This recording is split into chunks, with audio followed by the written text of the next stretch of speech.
Sonic's in on it, though. Get the opening shot on the five, gets a second one, gets a third one! Shuts down the Sonic stream just like that. We get more of them! Absolutely crazy moment.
Enemy spotted.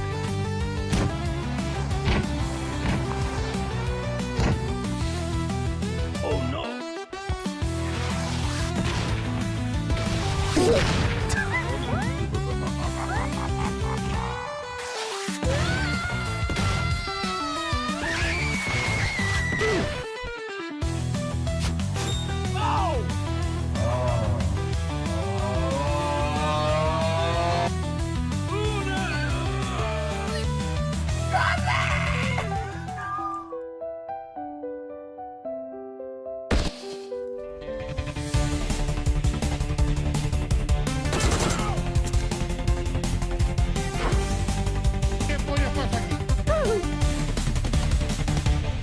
Okay. Hold up. My tickle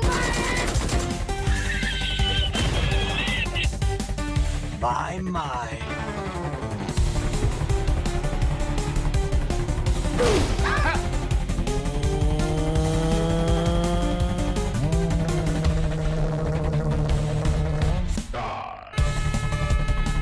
Me bomba.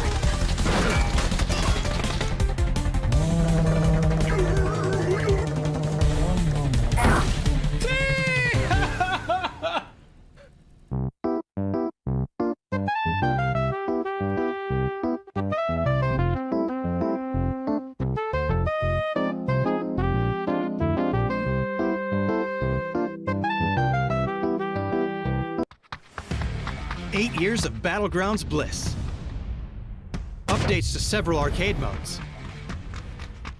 And a new Survivor Pass.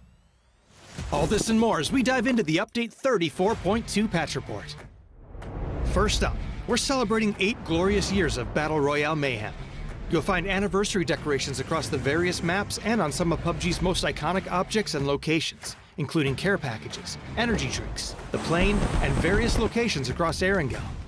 The starting island also features an 8th anniversary BobbleBot statue with special golden grenades to throw at it to see your name up in lights.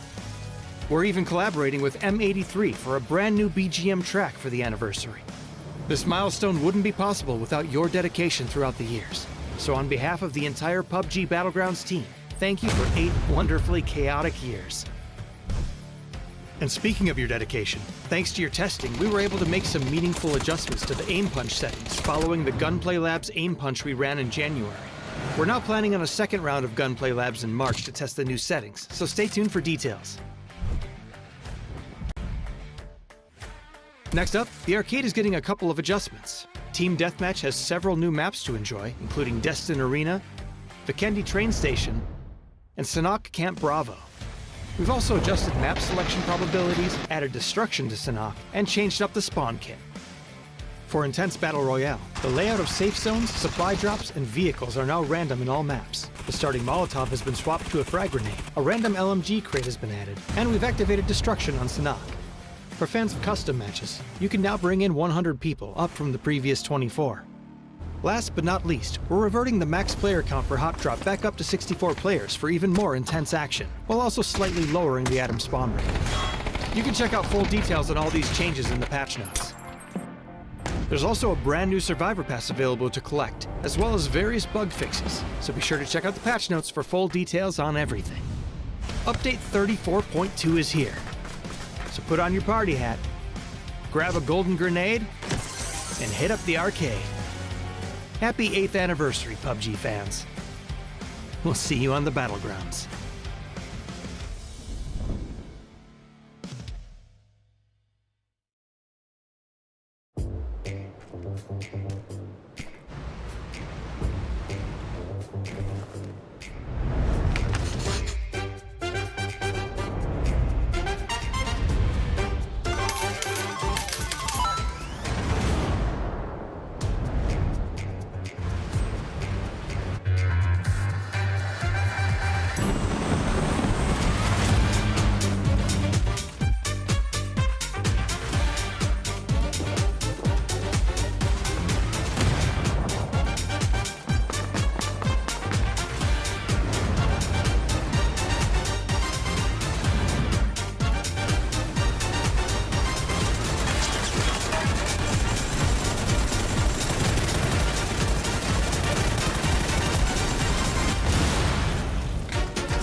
Welcome to the PUBG EMEA Championship. It's been a while since I've had an opportunity to introduce you to a PUBG event. I'm joined here by Mark. We're getting ready to jump into all the action of day number 1 here for the PEC Spring Competition. 3 weekends of PUBG. This is what we've been wanting.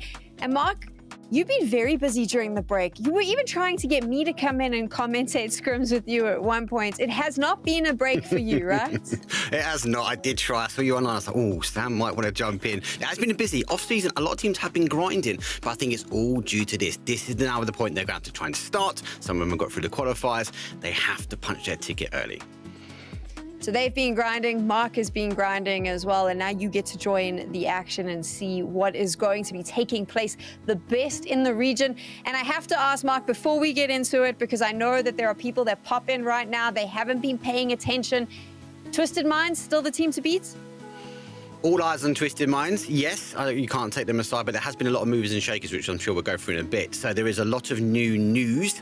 I don't think it was exposed to some of the other regions, but Twisted Minds still up there. But I feel like some of the shakers, especially today, could be in for a surprise. So it'll be a good year, I think. It's going to be a good year, and his contract says that he starts later than all of us because he needs a bit more sleep. The most important people are us. the latest, you know. It's always, you know, when the king and the queen, they come to the parties, they come the latest, you know. They're all the last to arrive. No, I'm joking. Yeah, great to be able to join you guys. I was like, oh, wait, I didn't know that you guys are starting as a 2-man, but sure, I'll just sit here back and relax and enjoy the show for you. But yeah, it's been great. Happy to start 2025 with an amazing tournament with you guys.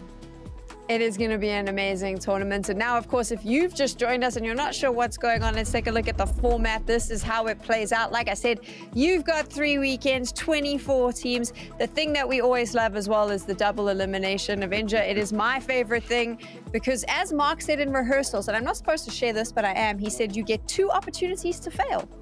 Yeah, and don't you love being able to fail, especially playing against some of these great teams here. But yeah, the opportunity to be able to go straight into the grand final, but also in this case here, we really are excited to see this kind of first form of this kind of the new roster, this new season that we're showing, right? Because this is also their first opportunity to really show what they're made of. And sure, we had the open qualifier, sure, we've had scrims, but nothing really matters until we start that first regional. That's the thing, and it's going to be fun because over those 3 weekends, I think it ends up being 7 days of play or 8 days. I can't do maths. We all know that. There we go. But it is going to be a lot of PUBG. By the end of it, we'll have a good idea of how the region is doing, where the teams are sitting, and who we need to be keeping our eyes on. Of course, for the teams, though, they're playing for that sweet, sweet cash. A $50,000 prize pool is on the line. That's what's up for them, as well as the PGC points. And for those at home, I mean, Mark, obviously the PGC points are a little bit more important. We're more interested in that because we want to see who's going to be representing us on the global stage. I think it's key. And this is the second time we've seen the circuit going like this, where you obviously get to a regional section, you have the opportunity to win some money, but more importantly, you're going to be getting the PGC points and punching a ticket to a LAN where you can get some more points underneath your team's belt because you want to be at the global stage at the end of the year. So yes, the prize pool is outstanding. The teams will be fighting for the money, but it is those PGC points, Sam, that they'll be hunting for, really. Avenger, I mean, if you take a look at last year and what we saw at PGC the end of the year, I mean, how do you feel EMEA levels up with the rest of the world? I mean, they did great. I was pretty satisfied to see how well they're able to kind of play out through things. We had a lot of surprise seeing APEC being extremely strong here. Obviously, the PGC points distribution here.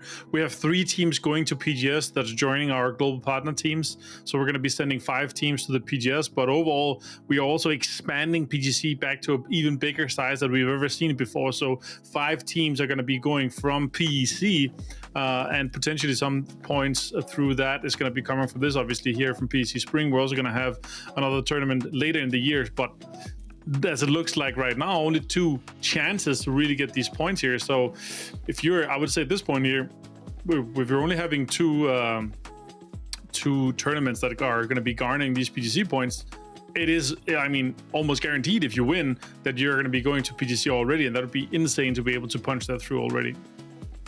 We're obviously talking a lot about global champs at the end of the year, but if you've just joined us, maybe you're new to competitive PUBG, welcome. Thanks for coming and hanging out with us. This is how it works. Teams obviously have their different games that they need to play. They need to get points on the board. To do that, you want to finish as high as you can.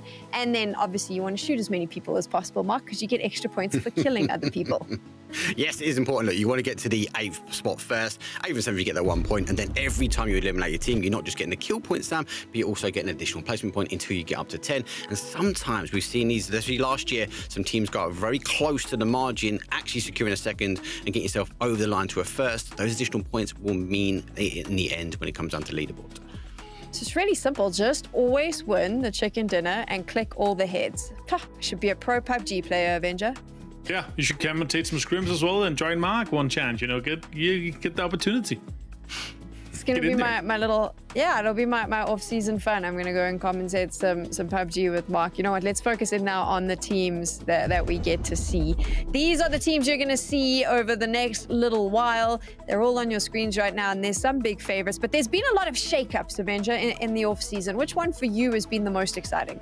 I mean, there's a huge amount of change-ups in terms of both our regional partner teams, or kind of some changes there, but to me, what is really exciting is that we're getting some of these teams that are, you know, first time in PEC, first time getting in here. We have a new lineup of Secure Sense, and that's going to be all kinds of content. We know we love Mars Lake. We're going to have Face Clans that's going to be coming in here. They're coming in, fighting in our group stage here as a non-GPT team, which is also kind of crazy. Foot is looking really strong too. And overall, it's just the question is who's going to be able to take down Twisted Minds. Because that has really been the story throughout the many of the years we've had these regionals, because Twisted Minds have been so strong, and I feel like they still are. Okay, so picking up on something you said that you mentioned there with FaZe not being a GPT team, a global partner team, Mark, what does that mean? What has happened for those that aren't in the know? So global partners would get automatic sort of invitations towards the LAN, so that they've kind of already punched a ticket, and as that whole, they can kind of play these regional events as they want, bullying maybe to a degree, maybe pushing up teams they don't want to. FaZe have dropped off this. Last year they were a global partner team, now they're a regional partner team, so they have to qualify. The only main difference though with the regionals compared to everyone else that came through the qualifiers, Sam, is that they get invited to this stage. So this is the first time we are seeing the regional partner teams. So FaZe, obviously, no change to the roster. They have changed the backstaff, so Mixie coming in as kind of that coach for them. It is a little bit of a change up. Be interesting to see how they perform, because it's the first time that we're actually going to be seeing them on the stage. The question, of course, like Avenger said as well, and I'll pose it to you, Mark, can anyone beat Twisted Minds? There's a lot of shakers. I still stick with Twisted Minds are the GOATs, right? But I do like, obviously, Monodox has moved to BB team, Spyro's gone to GK. I just feel like Monodox and BB are looking pretty strong at the moment. I think VP are on form. They're playing hyper-aggressive. So there is opportunity amongst our region to take them down. It's just about who wants it the most. Like Twisted Minds are kind of that shining light, Sam, but easily a BB team, like they're playing super strong at the moment. VP in the scrims, super strong, but they've got to perform now. And it is a bit different. When we do scrims are very different when it comes down to main events. So we've been focusing a lot on the top teams there. These are teams that we've seen over the last 3 years. It's players that we know. But we've also had some qualifiers with some new names popping up. Of course, we'll focus in on the European qualifiers first, Avengers. Teams here that you've taken a look at and gone, I mean, this is something I want to see. These are guys that I'm going to be keeping an eye on. I mean, for sure, Gaming Gladiators, you have to look at them and say, okay, these guys were dominating and they were playing extremely well. They're getting a lot of kills, but can they keep that up against our regional partner teams, against the very top? That's really the question. Historically, we've not really had that many that's been able to kind of go through and do well and really dominate as much as we see our well-known teams, but it's pretty exciting to see some of these guys come in. A lot of known names, a lot of kind of familiar things. For you, Mark, any surprises with the teams that were making it through the EU qualifier? No surprises, really. Look, I'm surprised we didn't make it, and Tropic obviously not making their way through. One that actually fell a little bit short, Fairy Tail by a point. I'm disappointed we didn't see them in there because they've been performing quite well.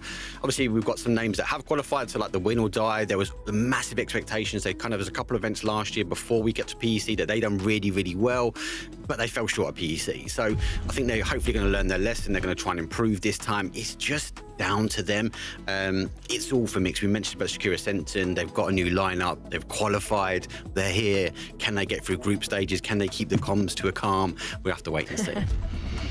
They're a team notorious for not being able to do that. Now on your screens, obviously the Middle East Africa qualifiers. I think my question mark has to be, is the skill gap between those well-known names that we were mentioning, the Phases, the Twisted Minds, and then these teams that are coming through the qualifiers, is that skill gap too big? or is there a way for them to close the gap? Oh, God, don't take off EMEA, guys. No, really good. There's really good lineups in here. There's a couple of hidden gems for me. Don't Panic have played well during the qualifiers. I felt like they were a little bit unsettled coming to the last sort of sections of that, but they did get through. They did qualify 178 points. Really impressive. Grove Street for me, Seifu, insane player. Played a lot out in NA last year. He's now returned back to the EMEA region. He's really, really good. One definitely to watch. And the myths of this team so far, Sam, has been playing hyper-aggressive in scrims, but I go back to my statement. Scrims are very different to events. Will they still play that level of aggression? And also, there'll be maps to watch. They have indicated that they will be hot dropping against Ascend on a wrangle. So I'll be really intrigued. If they want to take that aggressive stance to an Ascend, it's going to be insane. They want to take on a regional partner team. I love that Avenger that they just came out and were like, straight up, hey, we're going to hot drop on them. That's the decision we've made. Let it be known we're coming for you. That's not really we don't see that as often as I would like. No. We don't. I mean, it's just not worth it, especially in a group stage like this here. You don't want to go into last chance. You want to have your bet at going to the grand finals, right? But yeah, I'm for, if you're asking me in terms of the EMEA region, I'm really excited to see Don't Panic. I think Global Army and the boys are by far the strongest card we're gonna get out of there. There are also some underdogs that we're always gonna be cheering for the underdogs, right? We love that. So yeah, let's see. Let's keep our eyes on those guys and see what they're able to do. So during the course of today and then the next few days when you're watching all the competition, it's not just us three talking. We have two iconic voices joining us as well, and we thought we'd have a quick chat to them. So it is now everyone's favorite commentator and Carlaris. Wait a minute, what the? I like that. I like that a lot. Thank you, Sam. I appreciate it. I was ready to be like, yeah, I'm hyped for 2025, but no, get Sam out of here. What is going on? This is good times. It's not getting throws from James anymore. I appreciate this. This is nice. Yeah. I don't like this. I don't like this at all. But I am excited to get into the games. We are going to have a blinder for 2025, especially since the end of 2024, Sam was like a surprise world champion, I think, for a lot of people. So everything's up in the air for this year. Definitely. I think the whole game has kind of opened up. I liked how we saw all the rosters there. So many of the blue avatars on the pictures of the rosters. There are so many players that get their chance in this year, get their chance right now to show who they really are. It's a new year and it's a new me. I decided not to throw Toby under the bus. So there you go. And also, I did try to get James thrown under the bus again by making him introduce himself in this next little bit, but he refused to do it. So here we go. James actually caught up with some of the players a little bit earlier in the week. Let's find out what they got up to. Hello, everybody. Welcome to PEC Spring, the game show, everybody's favorite game show. And this time around, I have some fantastic guests. However, you guys over in the chat can participate as well. So as those questions come up, make sure to get your answers locked in and we'll see how you fare as well. First question, who won PGC 2019? And bonus points if you can name the whole roster. You've got 15 seconds. Oh, the actual answer itself. All right, T-Bone, what did you go with? I went with Genji. Marcelek, what did you go with? I went with the Genji, but I only got Pio right from the roster squad. And Ibi, you were very active back then as well. So what did you go with? I went with Genji as well. I got Esther, Pio, Loki, and I didn't have Taemin. Let's move on to question 2 now. Name the 3 new gun progressive skins based on Greek mythology. Let's take a look at the answers then. We of course have the Minotaur, the Medusa, and Cerberus. So, T-Bone, how many of these did you get right? It's too early for this, so I got 0 with 3 question marks. Marcelek? I got the Minotaur and the Medusa right. I didn't remember them to 4-9, unfortunately. And Ibi, what did you get? Too early, 0. Ah! All right, let's move on to question 3 then. In squads, what weapon takes the longest to destroy a BRDM? And bonus, how many shots does it take? Let's take a look at what the answer was. 500 shots! What have you gone for? I went for that 92 pistol, the P92. Marcelek, how about you? I went for the P92 as well, and I was counting 1,000 shots, so I doubled it. Ibi, you said you were close. I had the 1911 400 shots. Is the pistol called 11? Question number 4. Let's move on. What is coming up next? Who was crowned the MVP at PGC 2024? Okay, so what is the answer from this one? Oh, Glories. Oh, what? All right, T-Bone, what did you go for? I didn't answer. I just couldn't think of it. Marcelek, what did you go for? I went for a Cerberus player, but I didn't post the name of it. And Ibby, who was present there at the tournament. yeah. I had duck juice. All right, moving on to question number 5 then to round out our first segment. How many kills did Twisted Minds get in the finals of PEC Fall 2024? No Googling. All right, the answer is 99, and we are going to award points to closest for this one. So, T-Bone, what did you go for, mate? I went for 75, but then I was meant to press 95. I don't know what I was thinking. Marcelek, what did you go for? I went for 96. Okay, Ibby, are you closer is the question. No. I got 121. Oh. All right, at the end of the first round, we have our score tallies. So let's go through it. We've got T-Bone on 1 point. All right, we've got Marcelek on 4 points here to get things rolling for our first 5 questions. And in the lead at the moment, the man himself, Ibby, with 5 points. Well done, Ibby. Any words to say at your fantastic victory for a third of the quiz so far? Yeah, super proud. I mean, we're going for the dub. I just want to win. This is big. Let's go. Super proud. You can put that on a t-shirt. All right, we are done for our first episode. We'll be back for the next 5 questions very soon. See you in a bit.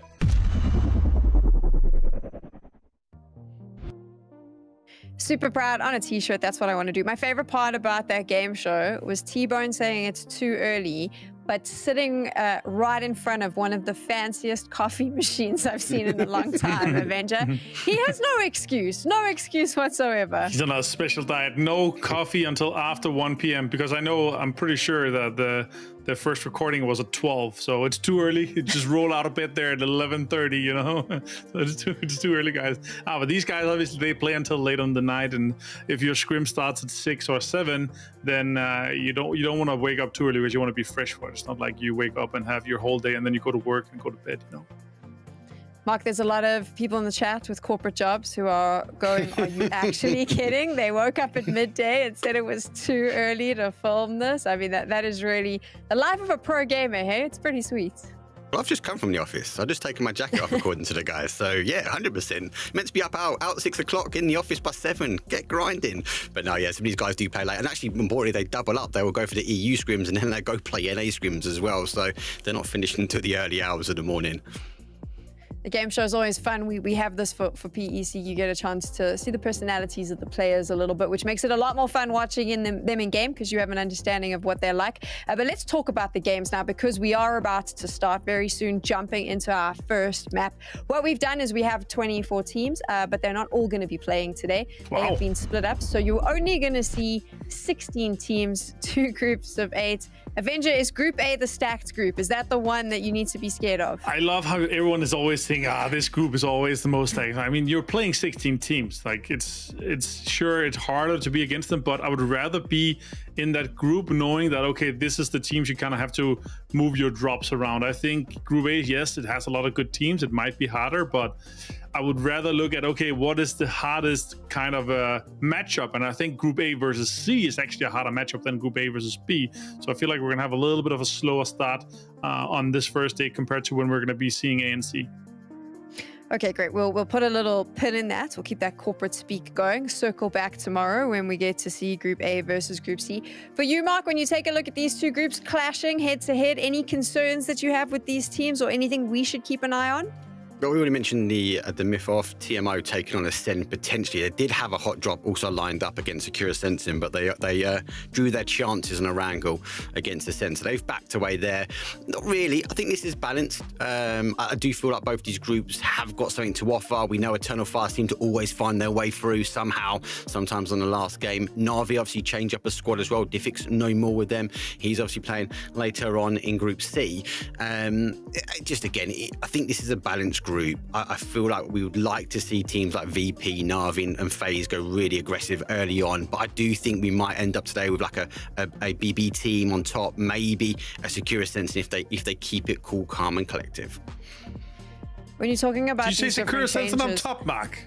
No, I think they'll be up there. I do think they'll be up there. I think them and maybe Gaming Gladiators, but I went with Secura Sensen. You can tell you've been on the corporate job entire day, man. Okay, so why don't you think Secura Sensen can be in the top? They've surprised us before, Avenger. I know there's been a bit of a lineup change, but maybe that's what they needed, a bit of a refresh. I think they're fantastic guys, and I love seeing them play, but I feel like this is a really stacked lineup, and I would be happy to see them in the top 5. But I don't think they'll be, to be honest. Why?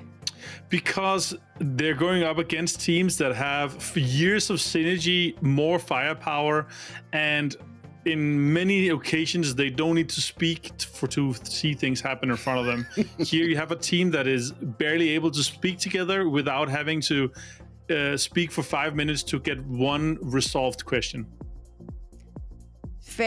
Fair points, of course. We'll get back to the teams, but first, let me just remind you of what you can expect this evening, because I need you to phone your boyfriends and your girlfriends and cancel any plans, because we have 6 games that are going to be taking place, 6 matches, if you like. We're changing it up as well, of course, like we do. You'll be seeing different maps, but we are kickstarting on Miramar. And Avenger, you did say that you're expecting it to be a little bit of a slow start with this particular 2 groups together. Why is that? Yeah, and on top of that, it's always an extremely slow start once you have these kind of first games in a tournament. If it's a LAN tournament, if it's PGC, if it's online regional, teams are historically always approaching the first couple of games is way slower. So there's always been so much more space in the kind of center compounds because people are waiting a little bit more. They're playing edge a little bit more. So we're going to see the first couple of games is what I assume is we're going to see slow play. We're going to see a lot of people fighting on the edge, and we're going to see a lot of compounds, a lot of high priority compounds in the center be available for longer than we've been used to seeing.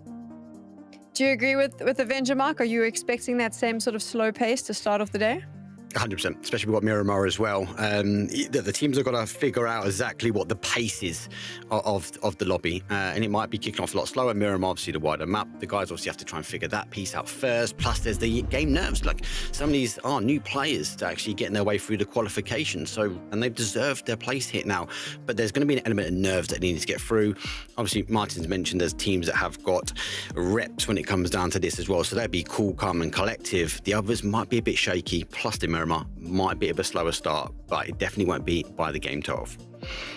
Historically, we've seen those well-established players, the names that have been around since like 2017, 2018. I mean, we've seen those players not have a very good start to their PEC journey, Avenger. They normally find themselves in the last chance qualifiers, to be fair. And the new guys are the ones that kind of pop off and surprise us. So you're saying maybe that's not going to happen this time? Are we going to have a little bit of a shift up? Nah, I mean, a lot of the teams, obviously, they would be happy to get into that grand final spot. But as we always say, if you could guarantee yourself to be able to play both here in the group stage and the last chance and do well and get as many game reps as possible, they would do that. But I would be surprised if we don't see the majority of our regional partners go out and completely dominate this lobby. Avenger always says this, Mark, and I know it's because of the expert area in him. He did play pro a very long time ago, but he always says, for a short period of time. For a very short period of time, very long, but I like to bring it up all the time. But he always says, oh, well, if you're a team, you kind of want to play in this and the last chance qualifiers, because then by the time you get to the grand finals, you've had all this experience. That does not make sense in my brain, Mark, because I think if you're a team, you want to come in as hard as you can today, on day number 1, get as many points on the board, make sure you're in a really comfortable position tomorrow or Sunday so that you can guarantee your spot in the grand finals, and that stress is off your shoulders. Which side of the fence are you standing on? I'm really competitive, so I would like to go straight through, but I kind of have to agree with Martin. It's the twisted mind rule book. Like, let's go from our group stages to last qualifiers to the finals. We'll get as much practice as possible. It only doesn't work for them when they take the last chance away and they get left short. But I'd rather get it clear quicker, for me personally.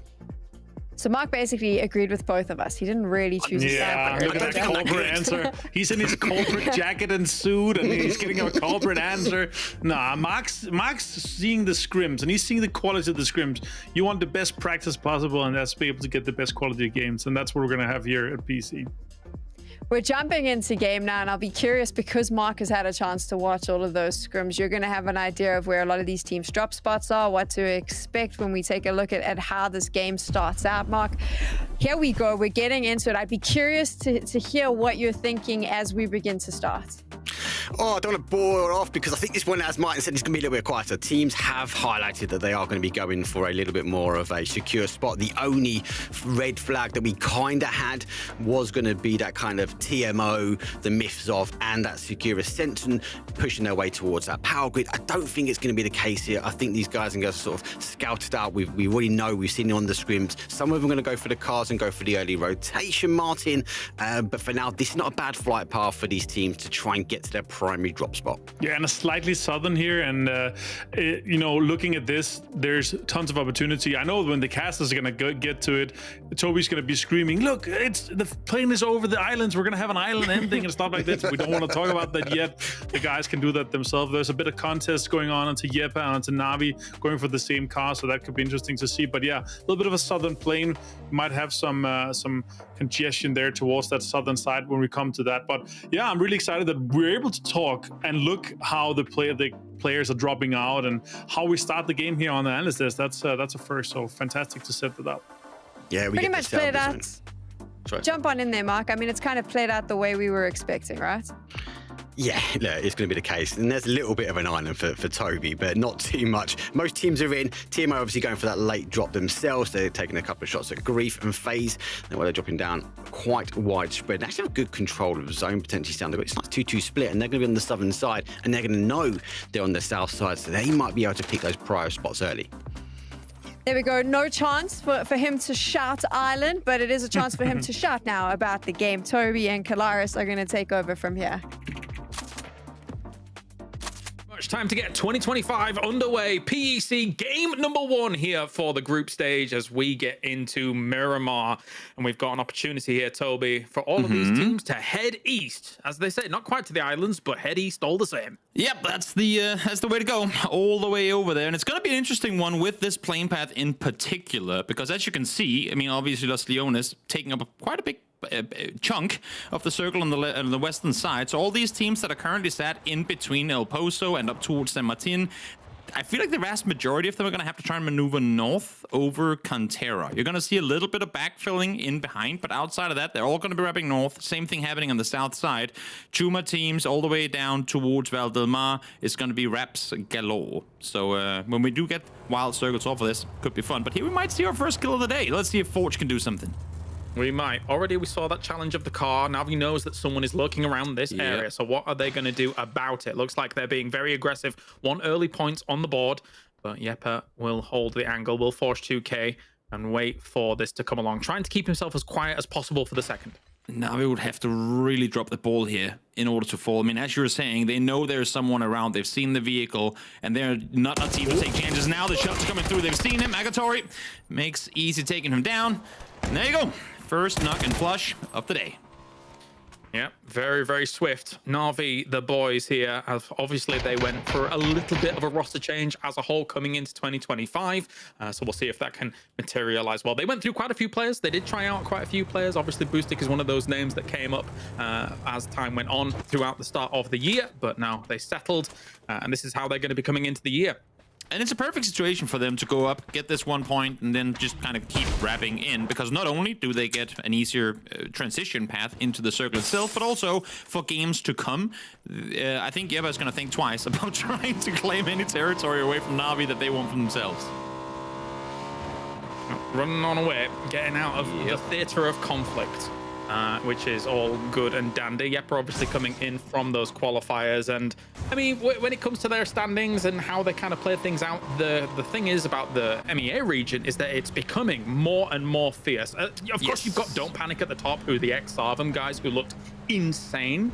But you're getting a lot more contesting from some other regions and some other countries coming in. Definitely. I mean, Turkey alone has for a long time been one of the, I guess, cannon fodder regions in terms of just having massive player bases in the competitive PUBG scene. And there was only going to be a amount of time before a lot of those players that maybe didn't rise to the top in the early days were going to get good, you know? I mean, kind of be able to mingle with some of the best. And now we're starting to see that issue. We already have, I mean, Howl, who qualified through the PGS events in the past, and BPL, Eternal Fire, the likes, have been up there and showing glimmers. But I think Turkey as a country alone is a country you really want to keep your eye on this year and the years to come. Well, we'll see for this circle over towards the east. Obviously, teams that are going to be able to capitalize on this pretty quickly for game number 1 are teams like Afteralt. They have that very, very kind of well orchestrated Impala split that they go for. Klim is the guy that is usually stretched out to that west, and he's usually in the compound that Kref is in at the moment in those fields. So they can take up a big swathe of area and then be able to react to this circle very quickly. So I'm looking forward to seeing how Afteralt's going to do, especially with good old Pokemon here. Love seeing him play. I was gonna make a tweet earlier today about there's this video about all these American football players coming in, like old people wearing football clothes again. I was gonna put it out with Pokemon, like all the legends are coming back to the game. When I saw Poke was playing, I was like, wow, it's been a while, mate, and it has indeed been a good while since he's worn the competitive shirt, but it's great to have him back. Oh, definitely. If you were watching the qualifiers, you're like, Pokemon, well, he was playing under the name Wal Young so in those qualifiers. So just everybody's kind of well aware, kind of synced up and good to go for this one. But also, another team that should be able to capitalize on a position like this is Versus Pro with that Los Leones position. Yes. And they did amazing at the World Championships. So I'd love to see them put a stamp here on PEC. Also, it was a surprisingly good performance. I mean, don't get me wrong, we know they're a good team, but from being able to kind of mingle on the top of EMEA to then go out and almost win the Global Championship, that was a wow. Okay, that's incredibly impressive. So as you're saying, I want to really see them too cement their global dominance on the regional scene too.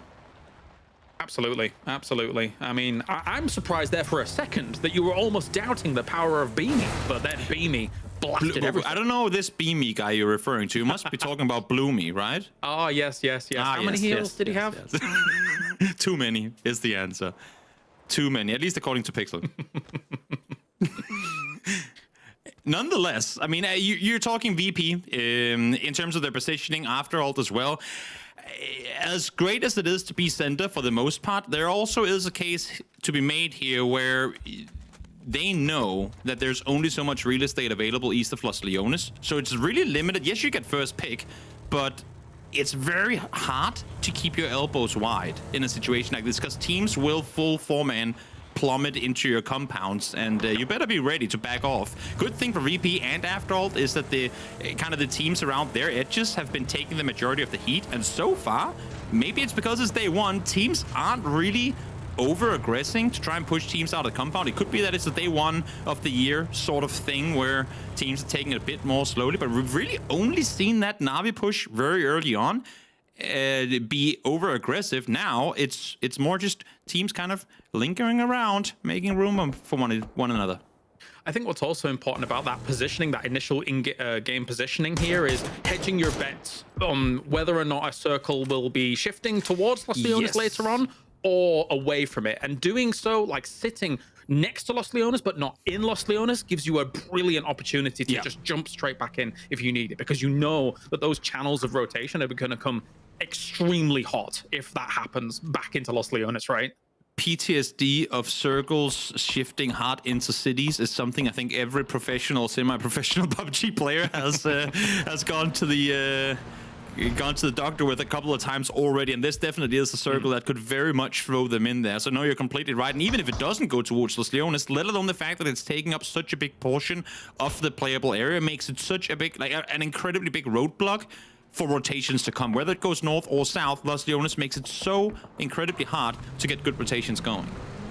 Yes, it does. We're on board with Afteralt and seeing how they're going to jostle for position here on this east side. And they're just putting a few shots into win or die as Leosh is trying to find himself a compound as well, and we'll be able to find a spot. Rhino Lock in the distance, just peppering them with some shots from the mini, trying to delay their approach towards his compound, but they know for the most part they can't deny them entry here. Smokes go down actually to get in there too. And that's the dangerous one too. I mean, you don't really think too much about it when you see a smoke go down. Yeah, let's save that vehicle, you know, but when you're already committing to 1 or 2 building compounds early days, if you do have to sit around here for a good while, you really want to hold on to your util for the late game. I mean, yes, you can be lucky that circles come your way, but look at what you have around you here. If you're forced to move out on foot at one point because your vehicles all got popped, you wish you had extra smokes by the end of the game. Oh, big Speaking of. shift. Okay, we are going east, and we are going to those fields. So again, if you were hedging your bets, maybe if it was going to go west and you can try and go for it, at least if you're a team like VP, you've still got a position here that you can actually play. But you're going to be anticipating, okay, Virtus.pro is actually a perfect example of this. Yeah. What they do, they say, okay, how are we going to react to the worst circle possible next? So they're down at that bottom west side. They're going to be thinking, what if it shifts northeast all the way to Impala later on? So they're going to be thinking about these ideas as time goes on. And here comes the inevitable pushes onto those teams that could not group up in time. Kref have Cerberus left all by himself. Layers, you see knocked. That's elsewhere on the map. But here we have Cerberus now all on his own, shooting early, taking a lot of hits to himself as well, though, but somehow still alive here. 9 HP, trying to make it happen. Trying to hold on here and going prone to try and go for that, but Zervis will be out here for that as the Mythov get themselves some on the board already. Meanwhile, while that was going on, after all, was trading against Win or Die. They did a little bit of damage as well. Pokemon, though, with the Dragonov from a distance. And Daquel and the boys are going to have to kind of tuck their tail between their legs and walk away from that unfortunate loss to start things off. I'm actually kind of surprised now that we get a little look at the map here. Is Yepa is the only team that set up an E-pickup. It could just be that other teams didn't have one available. But in that first circle, you'd have thought that some of the edge teams would try and just, you know, get an E-pickup in case it goes Impala. We just YOLO into the city, kind of what I'm expecting to see from Yepa Esports. Now, maybe they'll go up in the hilltop because it is available right now. If they can get there, that is, of course. But I'm surprised no more teams opted to set up like preemptive e-pickups for phase 2 to come, because I would have thought, seeing last season in particular, that there would be e-pickups all over the place. But as you can see, but able to make landfall up on the hills up high, and seems like everyone will get there alive. Yeah, I think for a circle like this, the only logical conclusion was them getting up here, right? And considering it was totally open, we only have that one E pickup. You have to take this spot if it is open, because it just provides, even if they don't make a top 4 run or something like that, you're going to be able to put out so much effect on this lobby from up there. Even if you get knocked, you're easily resable, because you just cannot follow up on knocks when you're up there against a team like that. Unless if we see Mortis, which there's a good chance in the game of Miramar that we will. They would normally up there on the hills be a prime target for said utility. But now we go back to some of these edge teams. You can see Ascent trying to figure out how they're going to approach the circle. Their first opponent is going to be VP set in front of them. But Brex is also looking north, actually still very much inside the city of Los Leones. He's been tracking this Na'Vi north side rotation. And good on him to pop a tire there, because that should delay Na'Vi for a bit. And they're splitting wide on the edge, like we know they like to do here through the mid-game. Na'Vi, that is, trying to figure, can we move further north? I honestly wouldn't be surprised if Na'Vi's going to tank some blue here, hoping for a very northern shift so they can wrap all the way around this Sakura Sanson split. Well, similar to how we were talking of those channels of rotation into a place like Los Leones, out of the west side of this circle also has a few kind of, I would say, cookie cutter paths that people would take. So they're trying to kind of go against those, like Gladiators, obviously, where they could try and hold those. The circle's gonna go south here, as we see. Digger trying to put some shots in towards the south as well. But this really does favor that big VP split as well as FaZe Clan. I was just gonna say, FaZe, interested in seeing how they're planning on structuring their defense here. There's not gonna be too much action on the coastline until these players do manage to make their way further towards the north, but I would imagine FaZe regrouping back towards the warehouse company. Yeah, they are leaving now. Gustav, Fex, both in cars. They're going to go back towards the north, which means there's space available to the east coast. But as you can see, with teams having to get there, how in the world do you get through this fence of teams on the northwest? This is a bold move by Gladiators in the middle of this field. It might be too early to go here, but we'll see how it goes. I think they realize that a lot of these compounds are already taken. Win or Die is going to be trying to bolt through here, but the Mythov will take down Hell on My Bad pretty quickly with those MK12s. So we've got the new kill feed in activation as well. Gladiators still trying to get through to the middle of those fields. Hell on My Bad has gone. I mean, you talk about running the gauntlet. This is like sprinting into a wall. There's really nowhere for them to go. And, well, that's the result of it right there. First team to fall. They got in 16th. See what Balkan Eagles can do on this ridge line. They're trying to hold out Digger Esports here down towards the south, as they have just been picked up, of course. These were all F4 from the qualifiers. If you're unfamiliar with where they have come from, the full Kazakh team, to see if they can do something against Balkan Eagles. I want to see how greedy Balkan Eagles dare to be here, because we know, obviously, there is space further to north, and I love the fact that Veronica is actually looking up here right now, kind of the north position. Spirit issue is Jepa have themselves a second E pickup, and oh my lord, this is the best time to E pickup, and that's what you were, saying earlier, is that not only can you shoot at stuff from up there, but you also get great vision, so they saw FaZe leave. And now they get to go down and take this position because they brought a second E pickup up on the mountain. I love that they had a contingency plan because, yes, as you say, like with that mountain, yeah, technically you can get a lot done from it. But if the circle shifts so hard away from it, getting off of it and then moving away is slow. You have no vehicles. Yeah. What are you going to do for this kind of circle? Love that they had a second E pickup. Also, just the fact that they saw the rotation, like they knew once that circle shifted north that if there's a team split out of the warehouse compound in the south, that's where one of our players have to look, because if they start, like, if you see vehicles from anywhere else come towards the warehouse, we take what they left. Yeah, perfect play from Jepa here. Perfect play. Yeah, you get so much intel from up there, so not too bad at all. It does diminish as you go south, of course, because there's a few line of sights that do mess around with things. But anyway, Ascend is on the west side here, trying to rendezvous with It's Chris by the looks of things. This is oftentimes a very high ground warehouse that can provide you a lot of line of sights as well, as long as you're able to get in there unscathed. Ooh, yeah, not safe just yet. And with this circle shift, they are now outside the circle too, but playing for very, very important terrain up on the hills above. They've left Pains up towards the northwest. You can just barely see him on the map there on the left side of the screen, but they have all of Sakura Sanson to deal with now. I'm interested in seeing where Sakura is opting to go. Seems like they're opting to go north, potentially into Paints, or maybe they're just plummeting down the hill. They might, yeah. I'm plummeting. Okay, chaos. Shroud is going to be like kind of at the back of this and does get a few shots towards his way, but does not go down just yet. Pain's picked up at the side, tries to go for it once again. A little bit of a seat swap there from Shroud to get away from it. Shroud doing fantastic in the qualifiers. Goes for the trade. Pains goes down. That's good by Shroud. And he only takes half damage, or he can reset here right now. He does opt to go with the first aid instead, but could have potentially tried to make a move further north, further down towards the compound. The thing is, they're kind of equally far outside the circle right now, and now they have all of Na'Vi to deal with as well. So even if they get a knock and get a bit of a breather, Sakura Sanson cannot rest right now. Still needs to be on the warpath for sure, as you say, with Na'Vi north of them. He-Man leading the charge for Sakura Sanson. He was playing guitar in the qualifiers after he qualified, but he won't be playing it for too long. Ooh, if he gets shot down, has to get on into that shack for just a moment. He sees all of Na'Vi rotating towards him. One well-placed nade. That's GG now. He is allowed, or giving them info as to his whereabouts, though. So you would have to imagine a nade is going to come towards him in just a second. Nope, there he goes. The gun is going to do the work for Makatori, able to take him down as one player falls. But Na'Vi, I mean, damage kind of already done. They're down to just two. Panzerfaust in the boot. Can it hit anything?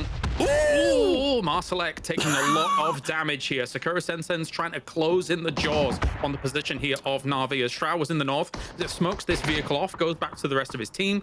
So not quite a pincer maneuver coming in here from Sakura Senson. I was just going to say, but where's Ascend in all of this? Yes, they lose Pains earlier, but now they have a chance to be the ones to force Sakura Senson into the middle of this. Kilyakai peeks over, finds Shroud. Marsalek now down as well. Sitting in between Ascend and Na'Vi ain't never going to be an easy task. And now Mika, going up against his former teammates, here's all that's left of Sakura.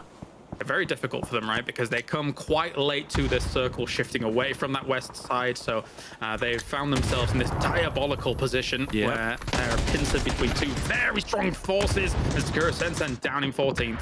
They fall. Kilyakai able to get the knock on to state. Will take him down. Na'Vi down to just one now. Breaks got knocked in the meantime, though, so Ascent should be able to reset, get the rest on up. But elsewhere on the map, chaos has been happening. I mean, it really has been happening everywhere with this circle shift coming in. It's only been FaZe that's been chilling, and just to make a mess of it, Gustav is sat around with a mortar to make matters even worse for everyone else. In the meantime, Adusi trying to stay alive against Rox and Dante. Former teammates fighting here once again. Well, if you're going to employ a mortar in a situation like this, in these kinds of fields, I'm okay with it because when BB team is gone, I mean, these kinds of positions, right, where Gladiators was, where BB team ended up going, these are kind of the salvage positions that people take in these fields when everything else is taken. And if you go there early, you do run the risk of being crunched down on by mortars by other teams. Big shout out to Extens, by the way, for being the one that actually took out a doozy there and then, because Rux was down to 1 HP, and now because Extens helps out from a distance with the arm, that allows for Rux to get Dante back up alive. So they're able to reset with 3 in the middle. In the meantime, towards the south side, it's now Balkan Eagles versus Jebba, the fight that we never got to see before. Yep, Odin and the boys coming off the high ground and taking out Balkan Eagles, soaring down from those E pickups to take out the Eagles. Very, very well done by them, but how much more can they after their campaign? Because it's going to be FaZe as well as VP holding them out from this next circle. Yeah, FaZe, though, not too eager to hard commit to the south side here. They also need to get a foot in the circle themselves, so they're committing correction and James to the north. And then leave Fex and Gustav down towards the south and see if they can fend off against Yep. But they know that they're down there. The shot's already being connected on towards them. And now I think, yep, you can see on the map, James is coming over to help as well. In the meantime, towards the north, Hakatori has gone unnoticed. I'm not sure if Ascent lost track of the kill feed counter or whatnot, because they should know that Na'Vi still has 1 up. They should. They are still sitting around there, kind of waiting for that. That being said, they're saddling up, getting in those cars and getting good to go. FaZe, meanwhile, you can see them here just trying to get as much information as possible. That is one weakness technically of this warehouse compound, the fact that if you're looking west, it's difficult to see over the lip of that ridge exactly what you're going to be playing up against. So James has moved forwards here to try and gain as much information as possible. Yeah, crucial knocks coming in here, allowing for Timo to push further forward. Marco down, Quetba down as well. Crossberg down to low HP as well. It's just the Matt now trying to fend off here. There's a pipe being placed inside the building. Was the pay that they needed, as the Sparta himself, the man behind the logo of the team, gets himself 1 more. That was almost like my favorite tactic, which is you put the foldable shield in a building to throw people off, but no, surprise bike, it's in the way.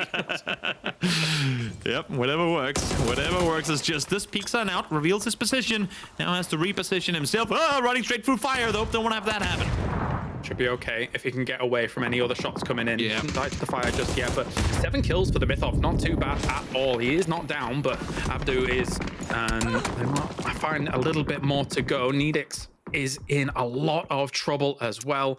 I need to get Abdu up and good to go. 8 kills now on the board for them. A brilliant start. I mean, they're pushing this. Their timing in this was absolutely amazing. Agatora now 5 kills, make it 6 in a second. There you go.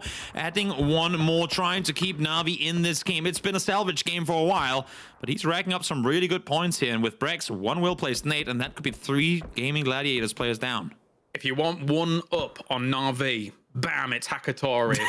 Regardless of who you are, if you're a Chinese super fan, it doesn't matter. Hakatori is here and good to go. He's a dangerous weapon. There is Brex. Saw 1 on the car. Now instantly going to lock nades on over. Will be taken down right after, though. Rock's able to see him. The nade bounces far as well. So no flushes come through. Gaming able to stay alive. Circle center. But well aware that more teams are going to be looking their way. The thing is, everyone can't really move at the same time because they're going to be running shoulder to shoulder, seeing each other. So I'd imagine that as long as mortars don't rain on Gaming Gladiators, that's kind of top 3 guaranteed, because with everyone being pretty much perfectly split around in a circle, no one can get to Gaming Gladiators that easily. I was a little bit, I guess, critical of Gladiators in the previous season in 2024, but 2025 in that qualifier, man, they looked good. Levante and Extens, I think 24 kills and 22 kills respectively in the final. They looked spectacular. So I think this Gladiators roster's got a lot of power, and if they can continue making decisions like this and outlasting the teams in some of the middle of these circles, it's going to be a good day. Definitely. Definitely. Bloomy with a full jammer pack, clearly not in his natural habitat, but making his way further inside the compound, trying to get as close to the circle as they can for the fights they know are going to be coming their way. And back to Agatori we go. 700 plus damage already, 6 kills. Looking for more as FaZe now, finally taking the fight to the north. And they're going to have to, but some util will be coming their way. They're on the downhill slope as well here from Bushido, who are now looking to put on some pressure. Iroh on this roster. Bushido, now a partner team actually regionally, is looking to put in the boot against our newly regional partner team. Again, of course, as unfortunately for FaZe, they did lose GPT, and I think that is probably just going to make the boys more hungry for You'd success. have to see, you'd hope so for sure. Curious now how much VP is going to up to engage here. No knocks have come through since Correxy got knocked earlier. So VP, I think they were hoping that this would pop off and then they could swing around the eastern side. In the meantime, Hibako at a distance, able to find a double knock on their push on through. Again, this is all these teams kind of all closing in on Gaming Gladiators together, but having to fight next to them before being able to focus circle center. And there you go. After all, taking out the entirety of TMO. It's about time someone shut down the Mythov, and after all, it's been biding their time in the north. As I said before, they have the pick of the litter in terms of a position, and they are still alive up towards that north side. So Virtus Pro finally shuts down Hakatori, will take his spot away from him. And these are the two teams that we were talking about way earlier on. After all, and Virtus Pro, with their kind of their choices that they could make early on to try and wrestle away any land from some of these other teams. But as you say, Gladiators is still a bit of a thorn in the side of these teams here. And who better to go on snake duty than BeamE? I mean, it takes one to know one, I suppose. They were expecting him to be up there somewhere. Deals with Hakatori, and now with EB having stayed on the south side here, a lot of space available for them. Again, look at Virtus Pro to potentially hard grab east. It would be quite a commitment, but they can actually take that fight. As long as they leave one up top, whether it be BeamE or Nixie, they can take that fight, force space further into Bushido, and then come out with a really good east side position here. But Corexy now the one to push forward. Got the flush on one, got Celtic as well. Now EB's found on the other side. That's James looking the other way. That spray, that knock is going to force FaZe here to really start pushing up very aggressively, and it's only going to be Iroh on the other side of that. He will go down. Celtic goes as well. Rhinolock even stealing off Iroh there. So Corexy put in a hell of a shift to try and dislodge them, and it's just going to be one tucking his tails between his legs, running away here for Bushido. It's all this ring around the rosy playing. You can see FaZe don't want to overcommit. They know that the rest have come up to EP now, so if you commit too hard, if you take 2 knocks, VP could be on your doorstep at any moment. But after all, they want space as well. None of these teams are inside the circle. It's just the single Bushido player and Gaming Gladiator that are currently just sitting, hoping that top 2 is going to be kind of gifted to them. In the meantime, after all, FaZe and VP all trying to figure out how they want to approach this.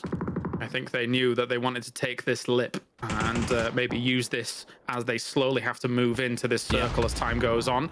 Nades will rain down on the Gladiators' position. Smokes. The Gladiators have done brilliantly to stay alive for as long as they have in this dip, but it might be coming to an end now as some of these high grounds will open up some angles. That's exactly it, because there's no more, I mean, field of play. 2 circles ago, you couldn't have been standing where VP currently is, because you'd be shut at from everywhere, but there's just not enough players left in the server to deal with the pressure for Gaming Gladiators. So they have to go out and do it themselves. BeamE does get knocked. So, VP have to make up their mind here. Do they want to go for the rest? Seems like they will. Trying to get BeamE back up alive. But in the meantime, teams have been able to creep further towards the southwest side. If they lose track of him, he could find 2 easily. Yeah, they definitely could. They gave up one spot. Did Ibby, so. Worst timing too. Great playing from James, going for the player resing first. Take him down. Lucarooks found here as well. Now Nixie sat alone with EB further towards the north. It was looking really, really good for VP, but now EB down as well. It's just Nixie left alive. Maybe down. Another spray comes through here from Fex. He'll have to retreat away from that here, as Corexy has done a lot in this game, but can he continue? Circle will center up, still affording FaZe quite a bit of an opportunity here. They do have some room to work with. James takes down Ibby, finally finishes that off. It's only Nixie on that west side that's really causing them problems, but the after ult issue will become an issue eventually if they all kind of bottle this up and try and push upon a FaZe which is a little bit disconnected from one another at the moment in terms of angle. That's the thing. I'm surprised that Afterall hasn't committed harder to try and wrap over the hill. The issue is once you get over that ridge line, the entire server can see you. And the 2 players in Gustav and Fex have been doing a great job of acting like there were more than just the 2 of them to keep Afterall second guessing their decision making. But now, with the timer running down, with the circle pushing in, they have to make this move forward. Now, Clem, if you're gonna use I mean, they have 5 flashes. That's fair. I was just going to say, if you're going to flash, you might as well make a play with it. But through the flash, expected to see Util use in return. Not going to happen. He's going to play this one slow, but now the circle is going to start to move in. It's tough, right? Because as soon as you kind of come up over this hillside, there's the snake. They end up going down. Nail Cop acting like the cheeky snake he is, and that's a great extra point, right? Like, why on earth not go for it at the very end? I mean, and they were being so patient. This is the reason they didn't push to begin with, because they knew there was someone somewhere. Now he's been found. Unfortunately for Afterall, not in time to get him down, so he's been able to creep further away, able to reposition. That forces Pokemon die down into a proning position. He's just going to have to sit here and look for Nail Cup while FaZe try to spread out once more. FaZe back to 4 alive once again. I mean, they've really... mid-game has kind of come their way with the circles doing what they did, but their late-game presence here in the East has been really good. Very good indeed. There we go. And we are now back into top 4. Nailcock gets shut down, but not without sacrifice from After All. And you can see now it's going to be a lot of prone gaming coming in from After All in the distance. Meanwhile, FaZe confidence by the looks of things. Only 6 kills to their name, but it is going to be enough here to really start sticking it to the rest of the lobby. They want to shut down some of these snakes, and then After All will be the grand prize. That's the issue. I mean, FaZe want to just kind of play the numbers game here. They know that they can take multiple fights with the numbers in their advantage. Issue is, got to be so careful about what angles you reveal yourself to, as Dante couldn't really have placed that nade any better. Takes Molodoy down. Extra points garnered for Gaming Gladiators just before they fall. Not bad, not bad. Gladiators, I mean, from that position, they did enough. That's a good start for them overall.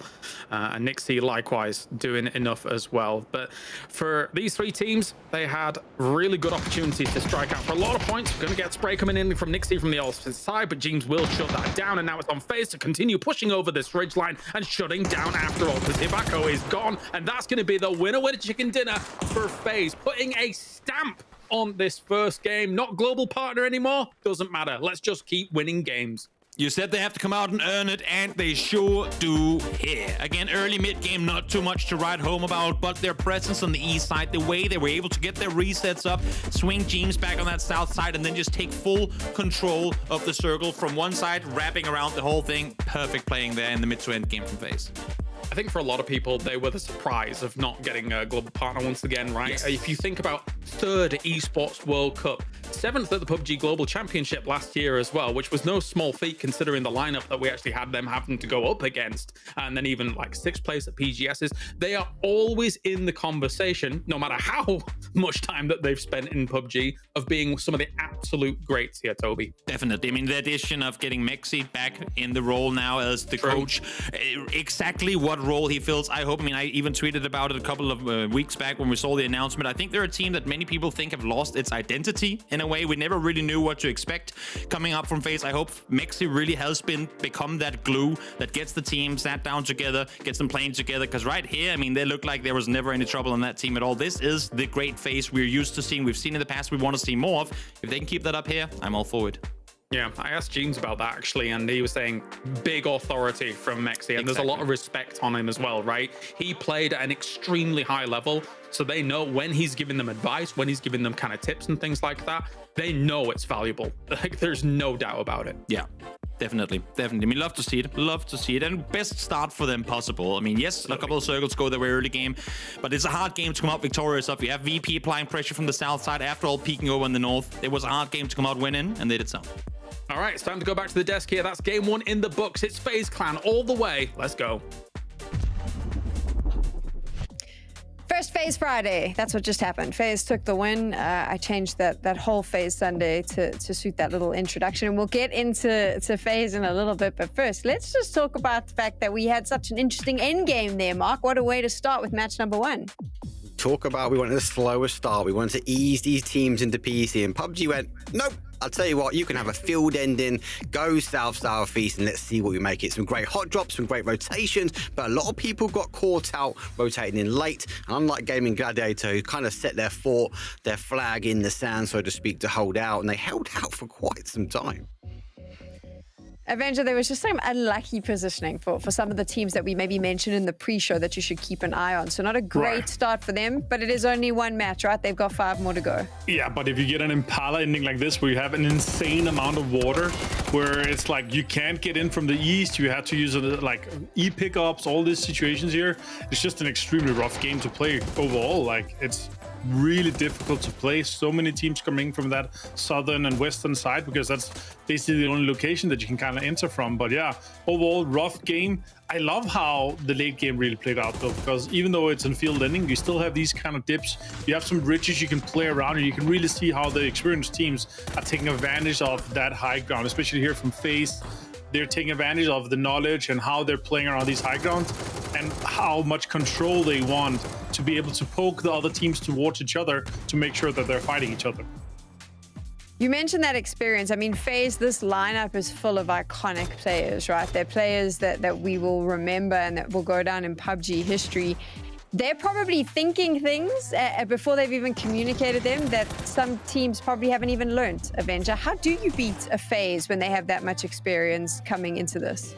I mean, it's difficult. These guys, when they're on fire, once they have the confidence, and especially once they have the bloodlust, you could almost say, after from not being GPT anymore, that's the motivation that this team needs. And it's a snowball effect that's going to be hard to stop. And I feel like that's definitely what we're going to be seeing throughout here. They've struggled throughout some of the regionals where they're like, yeah, we'll just get some points here and there. And ultimately, if we get to when we get directly invited to PGS, we're just going to get PGS points and go to PGC through that system. So yeah, I'm really excited to see what we're going to be able to get out of FaZe, especially with Mexi.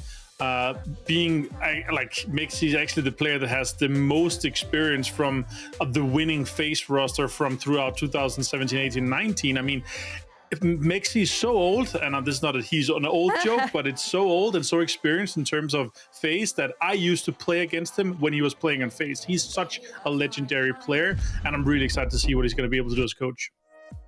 We saw FaZe take the win, but there are two other teams that I want to focus on. The first one is the myth of, because Mark, you told us at the start that we needed to keep an eye on this team. And while they might not have been in that final fight, holy hell, the kills that they got on the board. And of course, all those kills translate to points, right? Yeah, every kill he gets an extra point on the board. They even got themselves in a placement point as well. I think they got ruled away from PUBG. The first zone shift went back to them, Sam. It was great. And then obviously it went down to the south. And that's kind of a difference here. Some of these teams are the outside bet. But do you know what? The Myth-Off, they made the most out of the game. They had to get as many points as they could. They had to chase the zone. And every team that was in front of them, they aggressively took the fight head to head. They came out on top, unfortunately, until the zone went to the south side of the road and they got run out and run over. Another team that I want to kind of draw some focus on is Gaming Gladiators, because there's been a lot of hype around this team coming into it. It's one to watch. Why is everyone excited about what they're seeing from GG, Avenger? I mean, they have been crushing a lot of the games. They're obviously coming out at the very top from our qualifiers, right? But they're a team that just has really good firepower. They have a lot of experience on the team.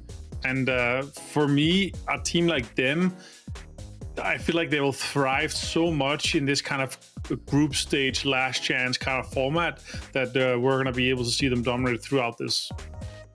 It is obviously also only the first game, right? There's 5 more to go. Right. We are moving on to another Miramar after this. It's going to be completely different because the circle's going to dictate how this plays out. And again, Avenger, like you said, the teams are still feeling each other out, right? Yeah, for sure. Even if this is kind of a little bit of a harder circle, you can't really take too much away from just one game. And on top of that, how the teams are kind of playing around this with this combined with the southern plane where we have in this kind of hard east circle shift. The shifts are a little bit rough. It's in an area where there's not too much cover in terms of we're playing in an open field. You kind of have to you're forced to play that. There's no compounds you can breach, and how everything kind of lines up. Still, the teams that we're kind of used to or know that should be dominating are dominating, except for maybe a BB team. I mean, Mark, BB team just had really difficult positioning in that circle that took them out, right? I mean, that was kind of, they were just stuck in a position where it wasn't going to work out, and that's how PUBG plays out sometimes for you. Yeah, and they couldn't drop any further away. Monty's their drop spot. They had a huge rotation round. Zone played out. But then we got teams like I mentioned, FaZe. They've already set up. BB team had to rotate in. Secure Ascension the same. They've had to rotate down towards the zone. And unfortunately for them, they rotated down to the southwest. And like BB team, when the zone shifted, they had to rotate back the other way. There's already teams set up and waiting. It's one game. Look, this is a matter of actually dust it off, reset. We've still got another 5 to go today. And they're teams that we expect to put numbers on the board. I mean, this is the thing about resetting, though. The experienced teams, they've done so many competitions. They've played for such a long time, Mark, that it's easy for them to go, I had a bad game, we go again. Do you think some of the less experienced teams that we're going to see in this lobby may not have that same big match temperament? 100%. It does make the difference between some of the bigger orgs, and even sometimes the bigger orgs. And when we speak to coaches, they're like, sometimes it's the hardest thing to do, to get the players to reset their mentality. Twisted Minds, they're well known at being the best of it. We have seen them be able to take every game one at a time. I do worry, but then if you look on the other side of things, TMO, back to them, Sam, they've had a really good game number 1. Can they keep that momentum up and kind of not resetting, but trying to take that sort of energy, that their fire they brought from game 1 now into game number 2? the more experienced teams are going to be able to shut down the aggression Avenger. So that's probably going to be the test, I presume, for TMO when they get shut down, how they deal with that maybe.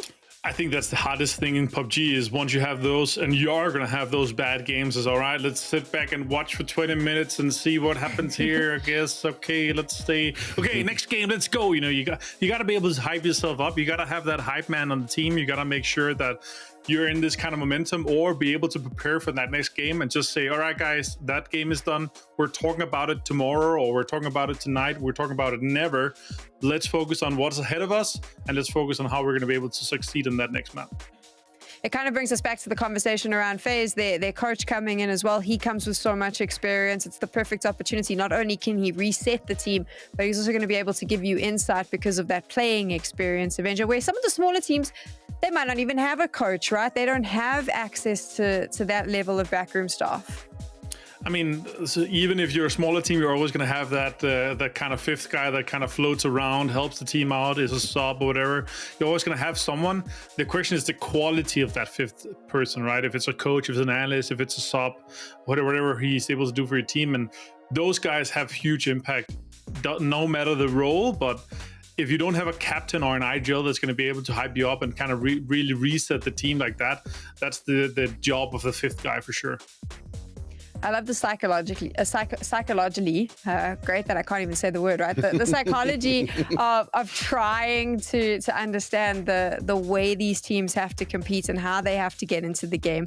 We're waiting to get into the game. We're just waiting for some teams to get back in. Maybe the nerves have got to them, Mark, feeling a little bit nervous, so haven't quite signed on. Or maybe they're having that quick team talk to get themselves pepped up so that they're ready for the second Miramar.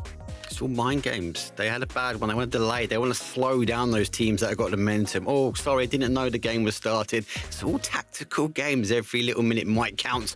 I'm sure the admins will be rounding them up, kicking them in the back of the plane, giving them the in-flight snacks, because they do have to get into game number 2. When you take a look at what we're seeing now, and I think we can start with the 24 teams we have here at PEC, Mark, what do you think of the level of the EMEA region and the level of PUBG that they're bringing to the table for 2025? You're asking that's a biased question. I cover the scrims in this region. This is the strongest region, I feel. The reason for that, Sam, is I think we have a lot of teams here, not obviously ones that just qualified, but everyone that competes in all the local scrims. There's lots of other tournaments go on. And I think our region as a whole has leveled up massively. The CIS section of it is leveled up to another level. And I think that's being driven by a team like Twisted Minds, right? So we have a lot more player base, a lot closer, competing. We've got 5 or 6 lobbies every single day at the moment where they are practicing. When we look at some of the other regions, there's different types of game styles. And some, unfortunately, for our friends on the other side of the pond, they sometimes don't even get the scrims together as often as they would like. So I feel like there's a bit of a skill gap. So biased question, I'm always going to say that it's really, really high tempo here, but potentially a tier 1, tier 2 player could take on a regional partner if they wanted to. Avenger, do you think that there's enough young talent coming through? We always talk about the legends of the game and those well-known names, but are we getting enough of a feeder of young talent into competitive PUBG in the region? Yeah, I think so for sure. We have a few guys that are, turning 18, turning 19, that are getting their first competitive year. We see them now. We've seen some of these guys that are coming in, but PUBG is definitely a game of experience. It's a game that where you need to have thousands of hours to have a game sense that is high enough to compete against these guys. But we sometimes get these mechanical monsters that come through the ringer, and they're able to come in here and compete. So we're excited to kind of see that come out for sure. But yeah, it's very often that it's these well-known faces that is like, oh, these 2 guys and another guy and a random guy is coming together and making a team, and boom, they're in our group stage and they're dominating the qualifiers. And so the experience and the kind of the firepower that some of these guys have, once you've reached that top level, I feel like you're quite capable of getting into that kind of top 24, top 16. That's also why we see, consistently teams or players, even like Masalek, for example, get through the qualifiers, because he's just been at that higher level. He's just been in there, been at a PGC, competed in open qualifiers so many times, and been able to get into it. So once you've kind of gotten into that upper echelon and you're able to compete and you know how to get through the ringer that is the open qualifiers, you're definitely going to have a shot to do it again. Let's have a little bit of fun now, Mark. I mean, if you had to choose one of the up-and-coming players in the region that you really enjoy watching, that you think we should keep an eye on, who is it? I've already mentioned Needix. I think he's one for today to watch hold of in TMO. I think he's mechanically got there, just needs to deal with that kind of experience at the bigger events, right? He needs to get those reps in, as Martin's saying. I also obviously one we're going to see in the Group C, Safety for Grove Street, as he's played in the NA side of things, and obviously he's definitely up on the higher skill mechanical side. He just needs to find that team to get to an Alan. He needs to sort of punch that ticket. Has he got it in Grove Street? I don't know. We'll have to see that tomorrow, see how well they do. But definitely a player for me that's up and coming. I think he's underrated, and some people underestimate how quickly that guy can rotate. Eventually, you got anyone else you wanted to add to that list that Mark has created there? Are we talking about like young talent, or what are we talking about here? Or can you just specify a little bit? Okay. There's more rules. So young talent, so they can either be new to the competitive scene but old men, or new to the competitive scene but youngsters that have just turned 18, 19. The word young is kind of just not really that important. I'll give you one of each, and I'll give you one of each, okay? I'll give you for kind of good to see that we're seeing a player like this. That is the detective himself, Rafa, coming in from Balkan Eagles. He's like 26, 27, 28, something like that, but still good to see him coming in here again. And on the other side, it's good to see a player like Ketter on Hype Beasts that's able to come in here, kind of a younger guy that's able to come in and show what he's made of here. So that's going to be interesting. Also, going to be cool to see what Navi and the boys are able to do with their new addition. What do you think of that new addition, Avenger? What, sorry? I said in terms of the Navi lineup, with the change that they've made, because I liked Navi last year, so I was curious about the change. How do you think that's worked out? I think Diffix was a fantastic player, so he has big shoes to fill. So that's really what's in it for me, for sure. So the jury's out from your side, right? You want to see what Navi's capable of doing? I'm waiting to see what the curiosity is hanging in there in a thin thread. But yeah, I think Diffix was such a good player and was a player that added so much that I think his shoes are going to be hard to fill, and I'm not sure you can just fill it with pure firepower. Mark, you've had a chance to see them in scrims, I'm sure, leading up into this competition. What do you think of Navi and how they look right now? They have always got the best not kept secret of who they're trialing. They went for a few, a couple names which everyone knew. Obviously, they've secured their spot. I feel like even last year we was talking about them because they were pre-LAN, how they're going to perform. They're a global partner team. They're definitely going to be getting there. So they're okay. They're okay. They can be a bit hit and miss. And Martin's right. Diffix is hard to seek to fill. I think him and Hakatori were looking really, really strong, especially through the latter part of the year. Obviously, now he's on the other side, another team. They're going to be swinging for Navi. So there might be a bit of blood in the water when we see Geekay trying to fight them. When they come head-to-head with Navi, I just think Navi are going to be okay this year. I'd like to see them do better. And I think it is all going to come down to the end of the year, Sam. Was it a mistake to move Diffix out? Or have they made the right call by swapping things in? Thank you so much for listening to our PUBG podcast between two Miramars. Stole that name from Toby. But now we get to jump into match number 2, Avenger. Yeah, it's great. And another Southern plane, exactly almost a copy-paste of what we saw from the last one. And again, let's not hope we get that same southeast kind of circle. That would be terrible. But yeah, we had a little bit of scruffles in the very beginning of the game. We might see a little bit of that again here, but that's really what's exciting for me here, Mark. Yeah, it was all about, they're trying to get Prio spot, wasn't they? Especially when that zone appeared on that east side. We saw Eternal Fire early move. FaZe were there. They started pushing up. So, and VP, they drop lost the owners. They instantly moved over as well. So, Martin, for me, it felt like some teams wanting to kind of take an early spot, and that really forced the hand of some people. I felt like a few maybe wanted to ease their way into the game number 1, but wasn't dealt the cards. Yeah, but it's just so hard when you have that southeast circle, right? Because you're basically not fit for that to happen here. And then a little bit of okay, what's happening? Maybe Navi. Dodge, run. Just run, just avoid it. Yeah, it's not worth it. It's not worth it. I was going to go no, for it's it, not. No, yeah. He's safe here. He's going to be able to just run. No, Oh, he's never mind. not. No, he's not. Yes, one No, he's over. not. No. Okay, let's see the first circle though, Maki, as Soset gets knocked. A southwestern one here. We're gonna have Balkan Eagles have a huge priority, but in this area, Mark, it is really hard to get some of these high priority locations because we have these big valleys in between the high priority compounds on the high ground. So yeah, excited to see what that's gonna be able to bring. Yeah, you're so right. The high ground, that's the one to keep an eye on, guys. BB team will want to try and move down quite quickly. I'll be really interested to see how Balkan, how they react to this as well. If you're down numbers like Na'Vi, you might want to take a low compound in between the valley and try and hold out and pray that the heavens above will thin the numbers. But it's going to come down to Martin who moves first, I feel, with this one. There's lots of unplayable, though, on the west. We might even get a cheeky team move down to Prison Island. It's a little bit harder for this one because this is basically the same circle as before, but west. So we're going to have a lot of teams coming in from that northern side, from that eastern side. So we potentially could see more teams fighting on the edge once we get into this. That's why I'm excited to see what Balkan Eve is going to be able to take on the priority. But I think we're going to be ready to throw it to the castles here. So guys, take it away. Thank you very much, gentlemen. That's right. Unfortunate there for Na'Vi, but it happens, Toby. We've had these things happen before for a car challenge. Yeah, we have. Funny, though, that it happened this way, because we were just talking about it in the previous game, how with Na'Vi kind of 4-man pushing up on Forge, who was sat alone in that compound, they were like, yeah, now they're asserting dominance on Miramar. No way Yepper is ever going to try and contest them again. Q next game, and they got to kill in return. So I guess that battle for Miramar control is going to continue for as long as they get to play Miramars together. Yeah, we get the replay as well. Can we get a little boink sound effect? Boink. I don't have my soundboard on. I'm sorry. Sound after he gets run over. Yep, that's how it goes sometimes. So you stick your neck out too far, and you get run over by a car. Yeah, I mean, this is. It's been a very classic challenge, right, for the cars along these roads, for teams in Picardo. Obviously, there's only just a few vehicles that you want there, but you would ideally like to have 4. So that may continue on. Although that being said, that's their last Miramar 4 today. So I guess not today.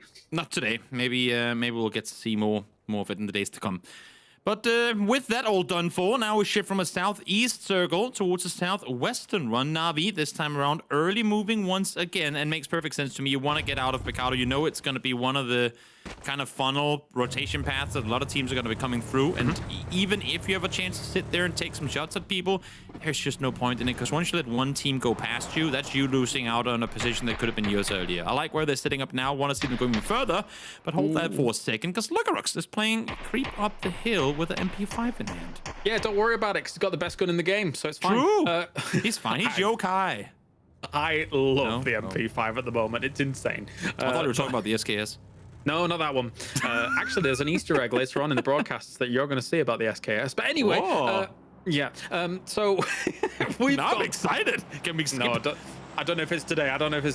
Oh no, it'll be definitely later. But anyway, we have got ourselves a circle, obviously, whilst we're watching Lucarux being a bit of a sneaky boy, where it's the absolute kind of cookie cutter 3 lanes of mountains, right? And you have to be taking up these positions as early as you possibly can. And then obviously a lot of the times you have to kind of jump between them, which gets really precarious as well. So at least for a digger, they have themselves a great spot to start things off. They definitely do, but now it's all about what do they make of it. They clearly have absolutely no clue that Lugarux is creeping down below. So if Yokai gets a bit too eager to peek down towards the south, he could get himself knocked very quickly. And you can see Nixie is now making his way up towards Lugarux, not fully up there. You would imagine that he cuts the engine on the vehicle a bit early and then makes a run for it. Or maybe, even better, he's going to drive real close, kind of function as bait for his teammate lurking around to get a knock early on. In the meantime, Gaming Gladiators opting to go about their west side rotation. They have Ascent next to them and backfilling Sakura Sands, and this could get dangerous as well. Could. Depends on where Sakura Sensen's going to pitch up. Looks like Marselek's spot is probably going to be where they go, because there is a compound on the other side of that zip line where I died today because I was taking the zip line and there was another team on the other side. You know, we were in a bad spot. All right, we had to go, and there was another team there. Yet another member of the Navy SEALs coming in for this breach mission. As they creep further forward. Nixie is literally just driving around, loud as can be, trying to bait attention. And EB saw one. But I love this, looking behind you as well. You never know when people are going to be creeping in from behind. They have been taking their time in making this push, so I really appreciate the fact that EB is making sure that Max is safe. Because now FaZe is coming in with vehicles along the shoreline now. I think that's why they started looking the other way. Hearing vehicles saying they could be splitting off on the side, but they've caught one. Now shots are coming from the side. Yokai able to jump off. Oh, I was just going to say maybe fall damage takes him down, but no.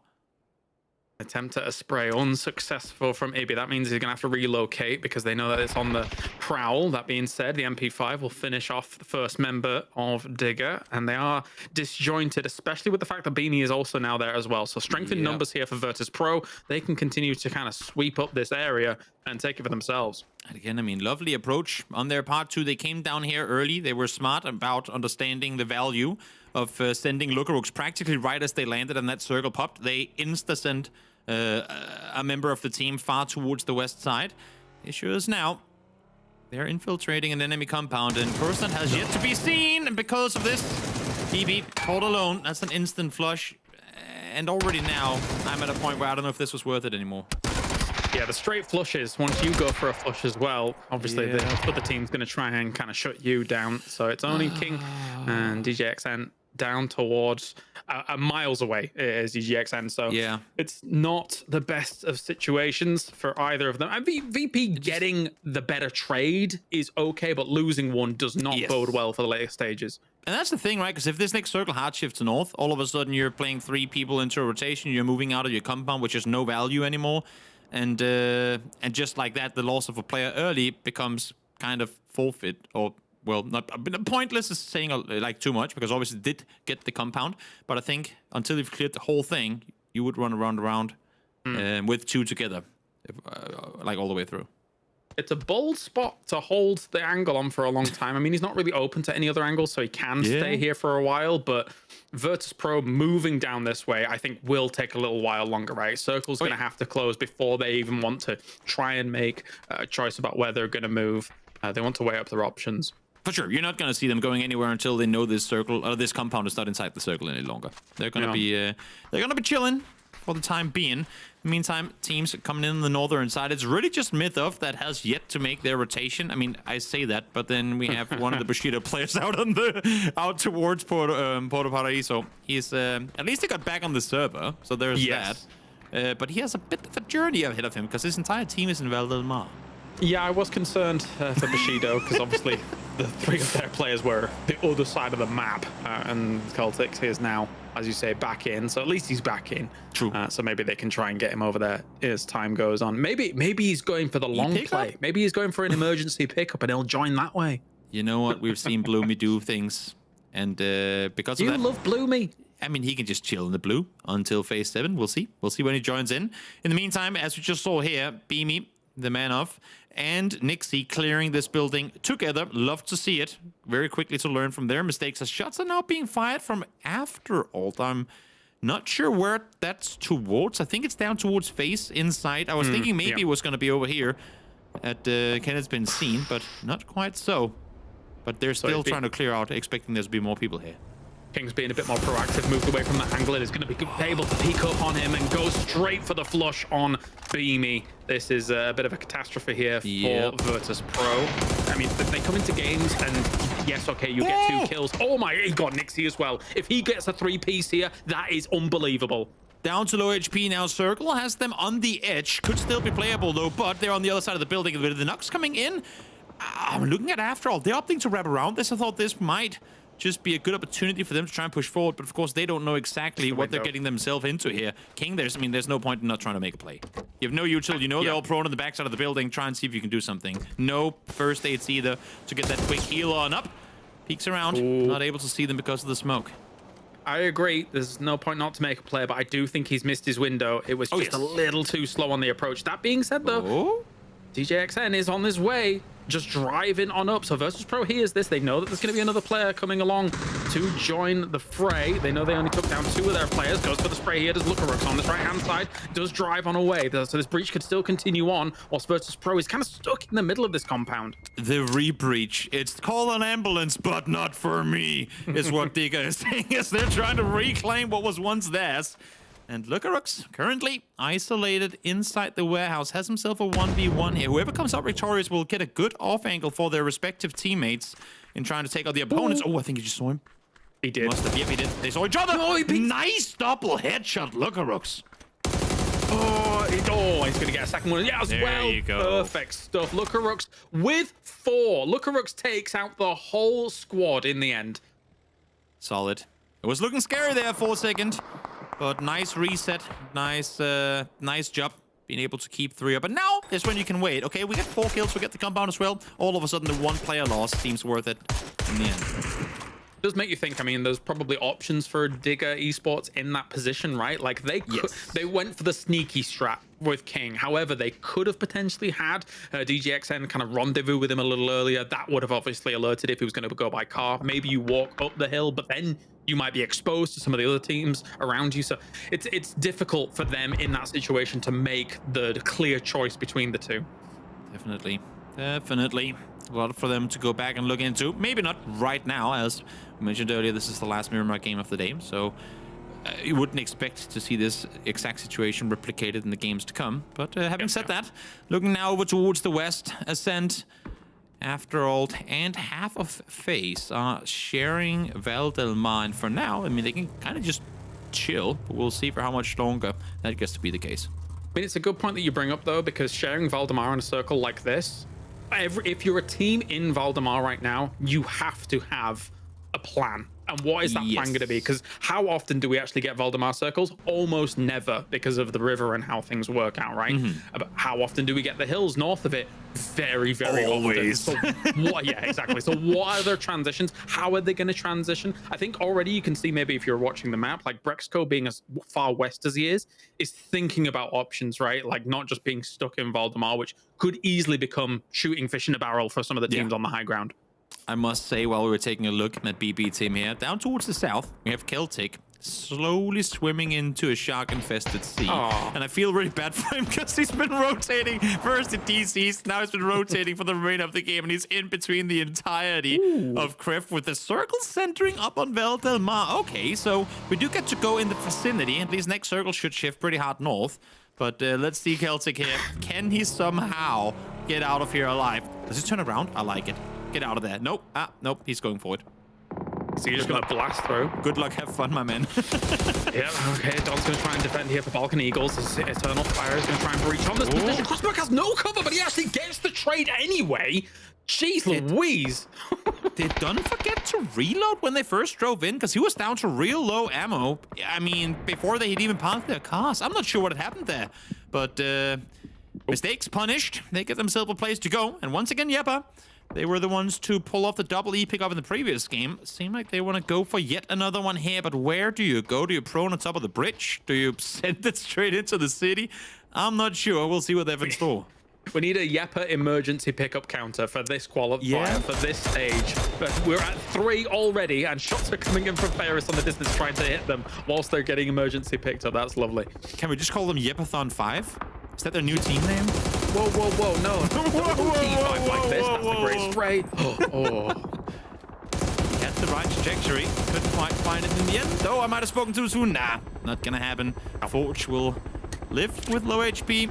As Yeppa do cut the wires and go East Side City. Makes sense. That's the least favorable part of Val Del Mar. And if you have to gamble, might as well go where you would never want to play the city from yourself. It was almost cover of the sandstorm, and they will get down.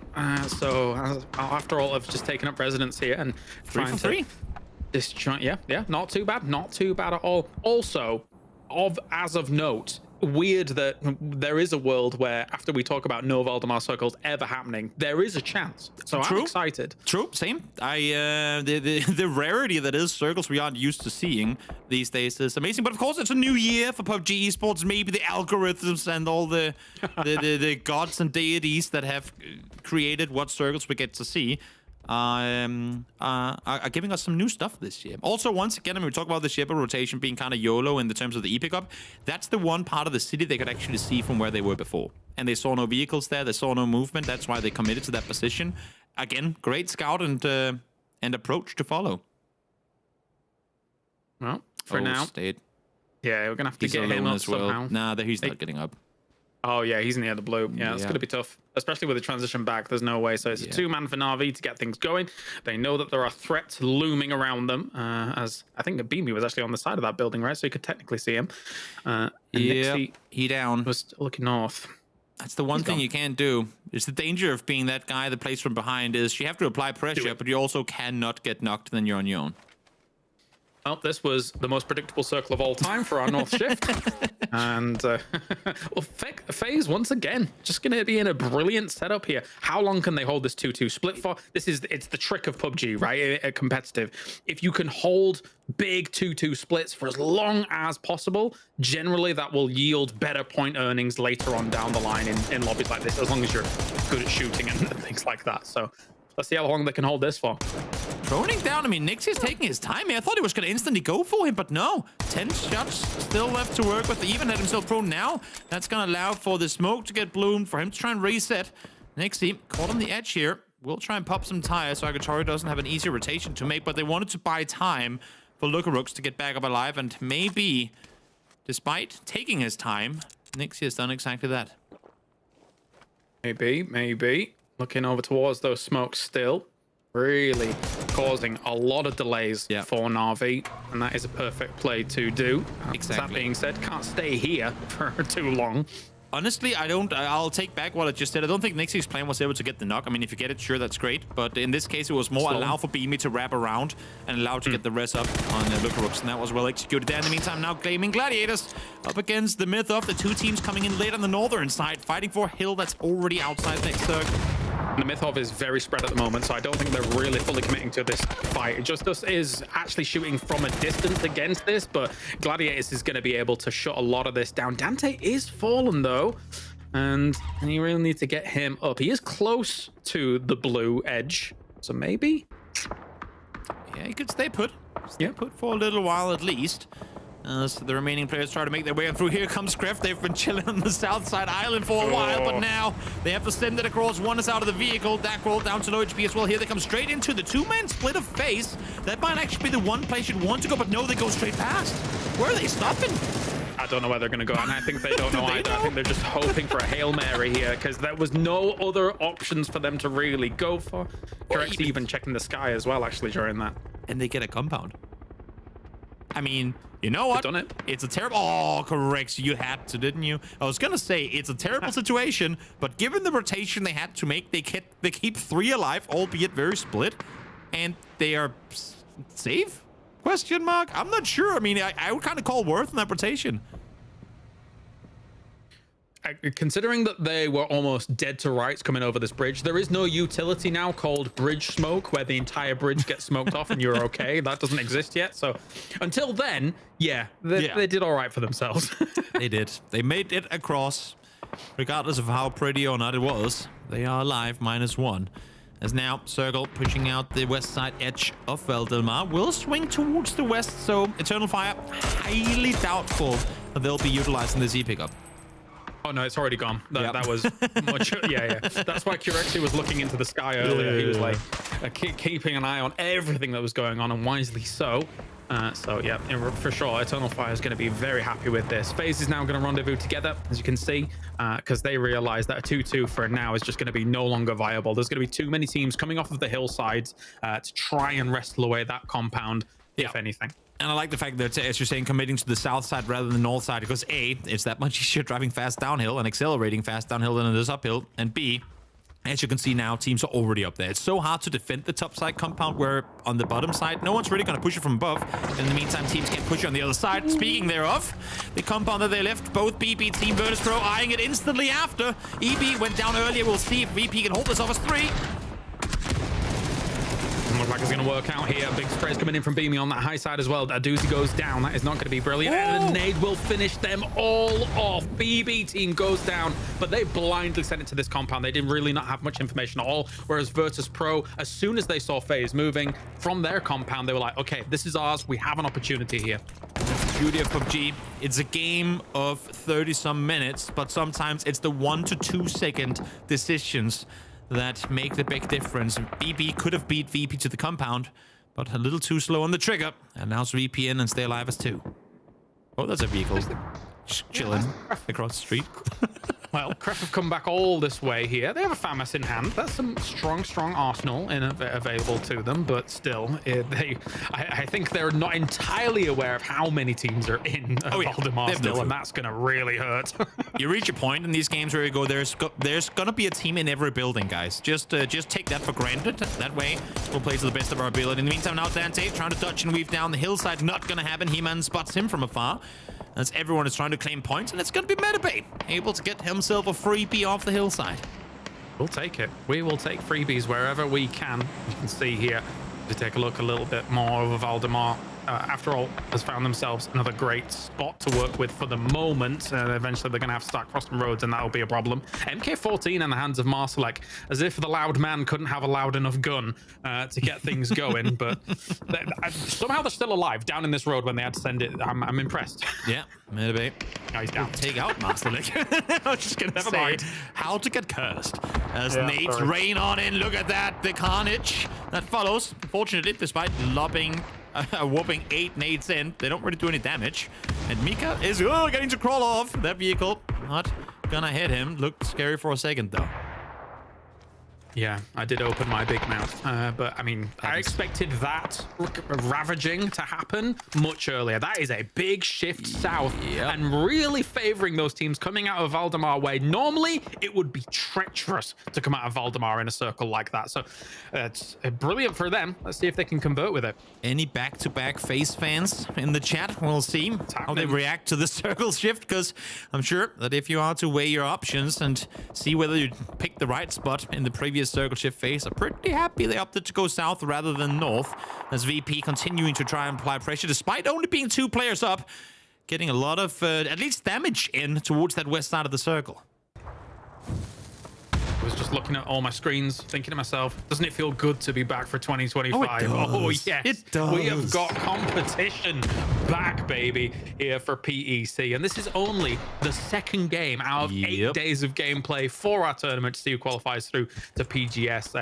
I won't have it any other way, mate. I feel like you can kind of feel that these guys are pulling even harder on the triggers. You know what I mean? Like, they are, everything is an extra 10%, trying to show up, trying to get a good start to the year. As Balkan Eagles, well, they do find 1 extra knock, but the rest should be possible here. Kilyakai, the one able to play nurse for a second, unless if Presenti can pick up something, he saw them on the other side, he might be able to collect them.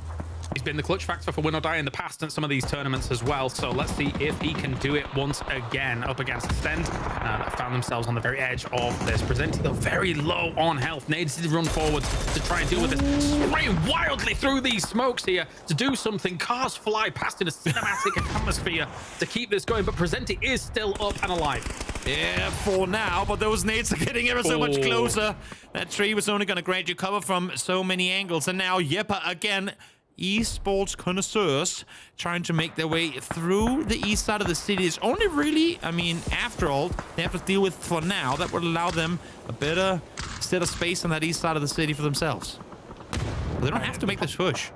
Yeah, the problem persists though. Who's going to dislodge FaZe? Who's going to dislodge Eternal Fire? You see Bushido move into the trees across the road from it, but that's not the play. But they have no other play. That's the problem. There is no other places for these teams to go. Secure Sensor naturally secures a lot of those points coming in from that, hoovering it up like a crazed Roomba on the Massacre. Beamy in the blue. That's what we like to see. Sakatori leaves the hillside. I don't think they've any clue that they've left a player alive up behind, so they'll have to play to the safety of their teammates, which there are none of. Oh, one will place nade here from Beamy, and that's GG. Only Mika alive now for Secure Sense, and up to the top. Shura was gone as well. If he somehow manages to get into the placement, well, more placement points down the line with so many of these solos up towards the top and duos, that could work out nicely. But all of these Valdemar teams were given a reprieve by our previous circle. Where's it gonna go now? Yep, there he is. Circle goes west once again. Ascent wouldn't have it any other way. They had a gutter to play with, and the gutter stays in, meaning they should be all right for the time being. Beamy, in the meantime, 13 first aids to work with. We'll see. We'll see for how long he gets to stay up. For now, there is one team standing between him and a single placement point. We'll see if he ends up getting one. He's trying. Yeah, he's trying. He is, and he has to commit to it. He can't go off that first aid or he dies.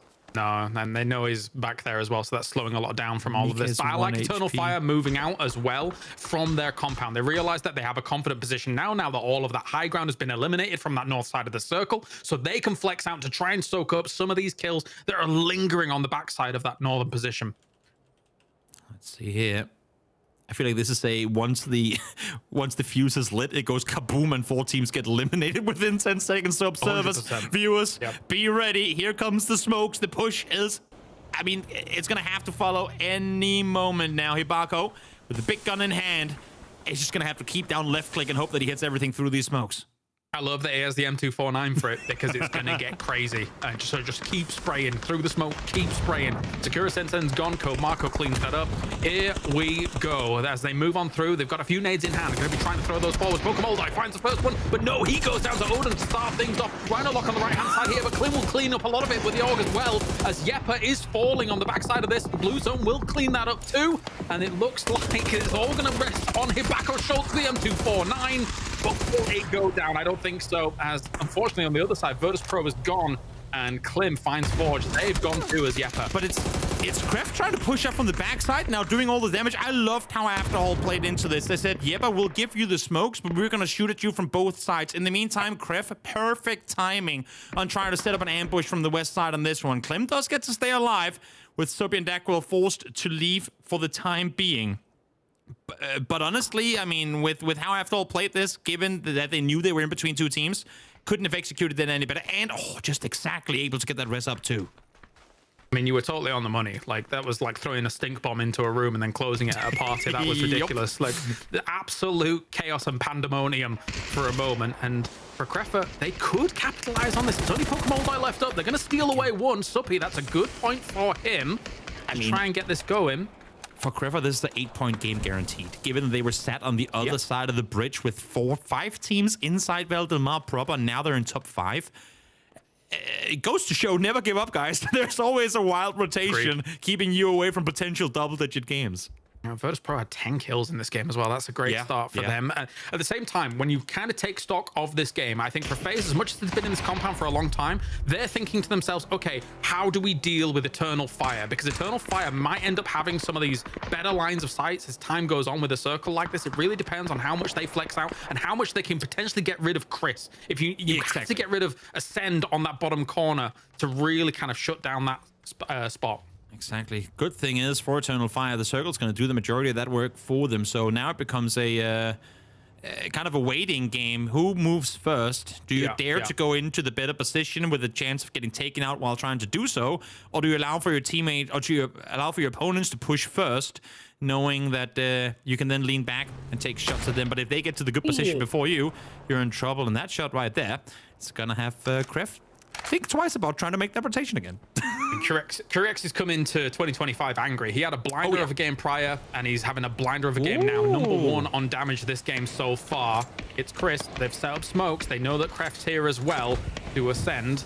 They want Kreft's position. Ascend have all the smokes in the world, and they want to take this side of the road for themselves. Chris peeks on over, able to get one. A lot of shots being fired in return. Soppy now. See, but look at the response from Eternal Fire. They knew what was happening here. They're trying to flex down around the western side and take this spot away from Ascend. And those smokes in the back, you can see it. They're fading by the second.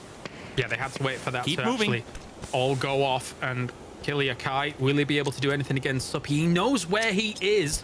So we'll throw some more util forwards here to try and shut this down. But this might give FaZe the opportunity to spring a trap as well. Kai trying to push on further forward. Has Chris there to help him out as well. He'll get the flush on one. Soppy's been seen on the other side. 1 bullet stands between him and elimination. Don't want to waste any util. I mean, they don't have any ready to work with either. Flash is now being locked on forward. Maybe he's gone down to the blue. Nope, FaZe is going to get him. Ascend, I mean, even just getting top 3 here, I think is a lot more than they were hoping for coming into this last fight. But nice isolation play, even if they do fall here, to claim the 3rd place for themselves. Interesting for FaZe. They're going to have the advantage when it comes to a central spot on this circle. All they have to do is hold this road, and then they can use the rock close towards middle against Eternal Fire. That being said, though, you've got to hold out Ascend from crossing this road. Any one of these 2 teams to get a knock from Ascend, whether it be Eternal Fire or FaZe, You can only imagine that the 4-man team is going to push right after, and Crossberg is going to be the first one to fall. Ascent already doing damage. They're continuing to find smokes because they get to run over and take all the loot from the players that have just fallen on the other side of the street. With that knock, though, from Ascender against Eternal Fire, it's all coming up FaZe right now. That is perfect for FaZe if they can flex out. Crossberg, it moved up to the rock too early. This was the rock that I was on about. You have to keep Ascend out if you want to use this rock. Dangerous. It's such nade bait, too. I mean, Crossberg falls cut by trying to go for the rest. I wouldn't be surprised if he tries to run away with him while going for the rest. Marco, though, peeking the right side of the smoke, able to find Killiakai. Chris is prone down there as well, but he can't get eyes on. So FMAS goes for a spray. He'll take one, and Marco takes the second. Ascend is down. The rock becomes the focal point. FaZe still has 4 alive. Goes for a spray once again here against the Mad. Doesn't quite connect with a lot of that. That foldable shield actually providing decent cover for the moment. Can be brought down, and as the Mad has to move out, but Quefa gets 2 on the back side. They've been allowed down around the southwestern side. Oh, they got such a good angle, and now it's just James left alive. 1 versus 3. It's not going to happen. It's not going to be a repeat. It's going to be Eternal Fire out victorious. What a wild finish to this game. Ascent able to stay alive for so much longer than I thought they would, really putting a spanner in the works for FaZe. But Eternal Fire in the end claiming that win. Incredible performance. A good shutdown, making sure that the back-to-back does not happen. Here is Eternal Fire taking themselves the victory after that. And I mean, considering the moving parts of all of that, I think Eternal Fire and FaZe and Ascend in a lot of those scenarios were making the correct plays. It's just how the terrain's going to interact with you for those moments, right? You can't, as Eternal Fire, move out that far until Ascend is shut down. You can't, as FaZe, move forwards until Ascend has been shut down. So there was some apprehension about those moving parts, and everyone was playing cautiously enough to try and make the best of it. Definitely. Also, I mean, just to go back to, I mean, talking about roster moves and start of the year sort of things, seeing Crossberg already now just putting up a fight like this against FaZe requires incredible communication. Ruin would have usually been the spearhead in a lot of these engagements, but obviously retired player now steps out in the Crossberg comes, okay, I guess I'm taking over from what became an MEA legend now, and instantly thrown into the fire up against FaZe in game number 2 of their esports year, and coming out with results like that, exactly how you want it to be. All right, back to the desk here. Eternal Fire shuts down the back-to-back from FaZe. I thought that FaZe had it, and I think Gustav from FaZe thought they had it as well. You saw there at the end his head in his hands, Mark, because he was so upset about the fact that Eternal Fire was able to clinch that victory. What was it that EF was doing right? How were they able to best FaZe? I think it came down to Ascend, actually. Ascend with that kind of swing. FaZe want to try and push him back round to Eternal Fire. They did get the knock, but Ascend still committing to come down. That applied more pressure towards FaZe. Unfortunately for them, they were to fall. Look, don't get me wrong, a back-to-back FaZe, that would have been a spicy start for the group stages, but it was a better ending. Polar opposite side, though, from an east to a west. I quite like that ending, just outside the sea. So many teams remained until the very, very end. And a little bit of rough situation here for VP. Avenger, what did you think of the ending there? I mean, it's still a ton of points for FaZe, right? But yeah, you can definitely see the reaction of the guys on camera and the forehead of James participating in that game there. So overall, what they still, amount of points they're getting, the amount of kind of momentum they're still able to bring. Sure, they should have won that, but still getting so much points from that and bringing that into this group stage this early is just... yeah, the confidence you're able to garner from that is just next level here. But yeah, really fantastic endings here. We're getting some really hard curveballs in terms of what we're getting our end game locations on, and it's really benefiting those teams looting on that south side. I'm liking the end games. I'm liking that we're adding a little bit of stress because we get to really see the cream of the crop rise to the top, if you like. But if you take a big picture look now, Avenger, and you take a look at this entire Miramar match, what were your thoughts? So first of all, like, I don't think that many teams expected this amount of city being in Val del Mar. Like, we had to go to phase 7 before we were able to get any placement points on the board. That's just insane. That's so rare that we get to see that, right? But still, the teams that they know kind of this one rule: don't go to the city unless you know it's gonna end there. Still, were the teams that are benefiting the most out of this. Eternal Fire here being just outside, Faceland being on just this outside here. Obviously, a lot of the teams being able to get a ton of points through kills. Even Virtus.pro was able to get a lot of kills, even though that they lost so many players in the very beginning. So that's huge for them. Mark, obviously quite a few of the popular, well-known names in the mix there at the higher end of the scoreboard for match 2. Me or Mark? I definitely said Mark. I do apologize if you didn't hear that. I didn't hear it either. Obviously, points. These teams going out. I just want to just quickly talk back to the point that Avenger mentioned on the highlights. VP, like, they nearly got caught out there by Digger Esports, Sam. And I was so surprised not to see them sort of push through as a duo, or they kind of went in at a solo. And King from Digger was able to sort of isolate him, nearly getting it down. He just didn't have the meds to close out that fight. I feel like if he had a couple of meds in his back pocket, he might have ended the game there. And VP might not have been as successful getting towards a later game, because it was a great nade from Nixie. He did team up with the guys eventually. But I think that is a shot across the bows there to VP, that they can't get caught slacking like that. Let's take a quick look at the overall leaderboard after the 2 games on Miramar, because obviously this is what it's all about, is trying to get points. And no surprise here, Avenger. FaZe is right at the top. We saw this one coming. Yeah, 29 points. That's huge after just 2 games, right? It's just next level. But still, as we're talking about here, Virtus.pro being able to get 23, they really salvaged this last game here. Again, another situation where BME, in their big tournaments, they're able to just clutch so many situations here. For this BME, for this one here, we were talking about it throughout the game here, Mark. I was like, okay, he's out healing into 2 placement points and getting a kill as well. That's just next level. It is next level, and it's the Beamy trick though, isn't it? How many meds can he hold, and how long can he hold on to the blue? I know it frustrates some players though, but he seems to have got the timing down to a T, and you could see at the end there, wasn't it, Martin? It was the case of actually, do you know what? I've committed for one, I've got another med off, I'm going to commit for the kill. I know I'm tabbing out here, but it wasn't just 1 point, it was 1 point plus a team getting eliminated. It was an additional placement points to double up at the end.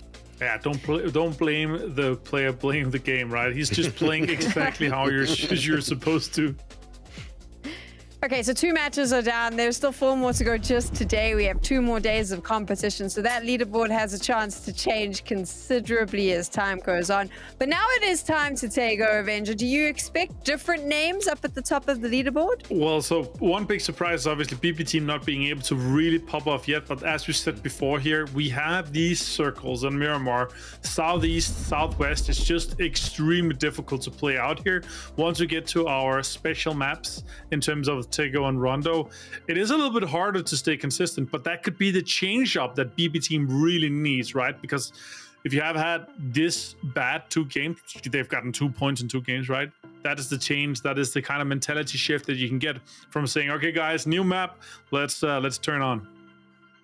Mark, I mean, would you say that BB team is struggling a little bit just purely because of the positioning that they found themselves in the last 2 games?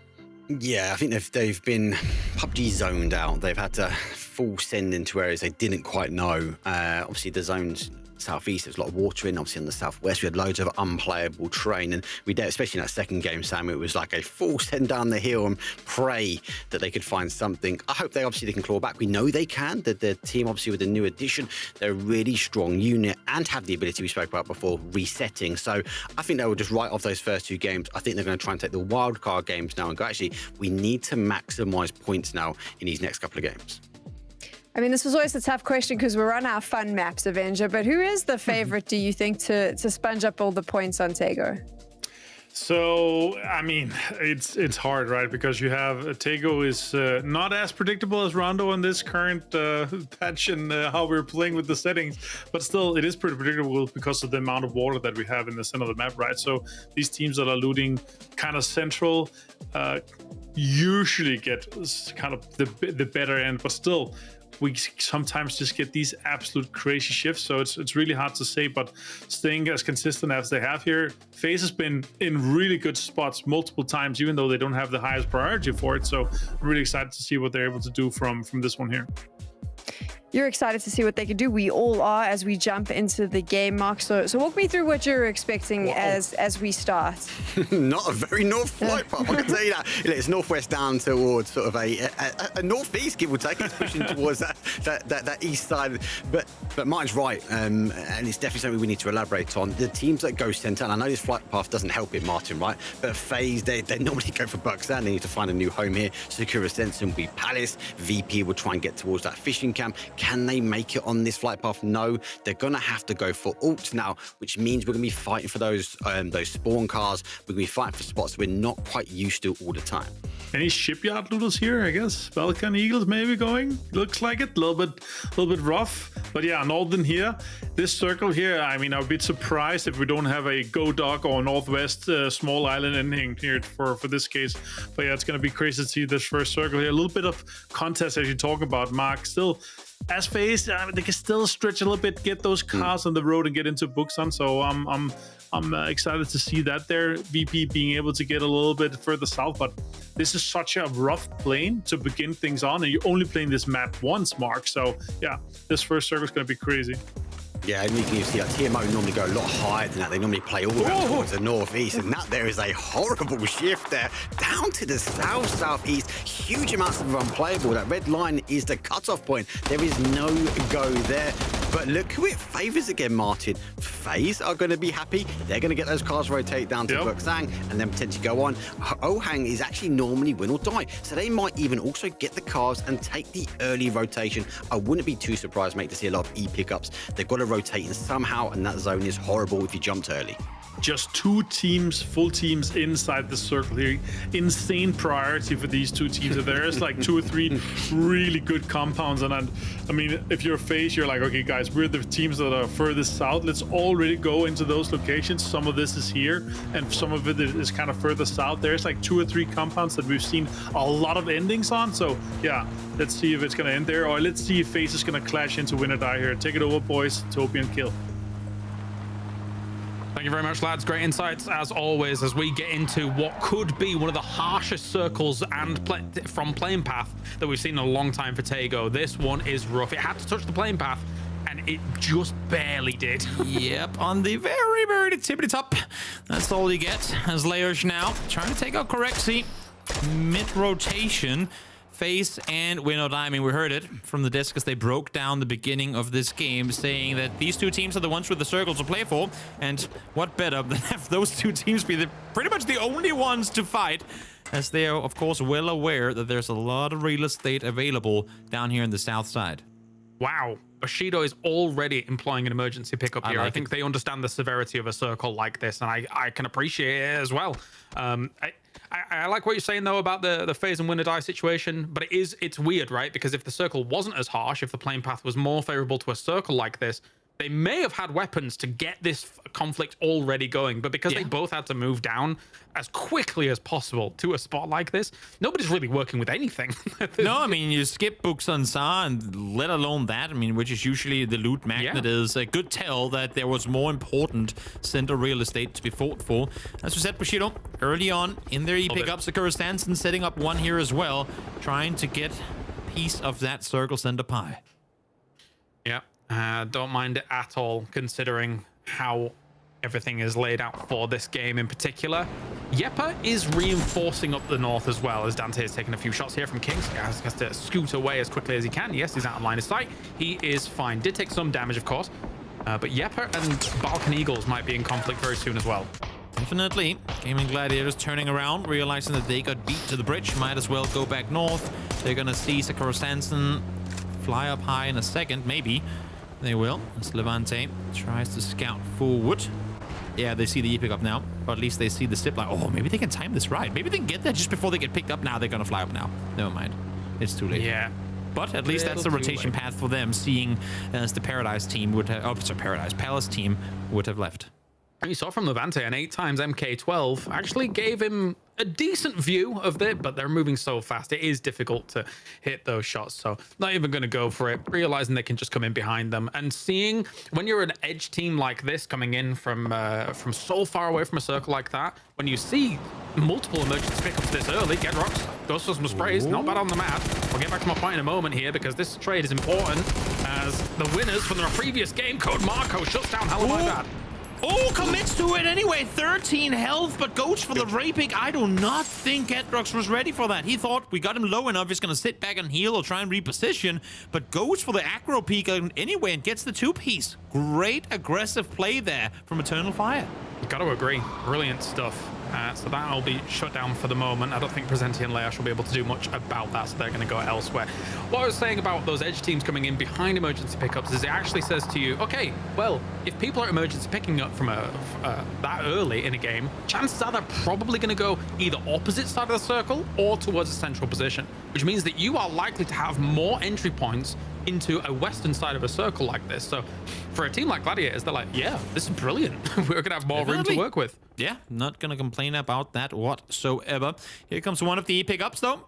Pastita trying to fly on Bushido, I should say. Flying in the southern side here with plenty of space to maneuver. In the meantime, up towards the north, all these cross transition points being fought over. And this time around, it's finally the Balkan Eagles taking it to Yeba, able to dismantle them.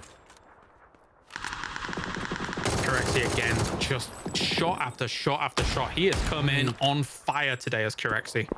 What is...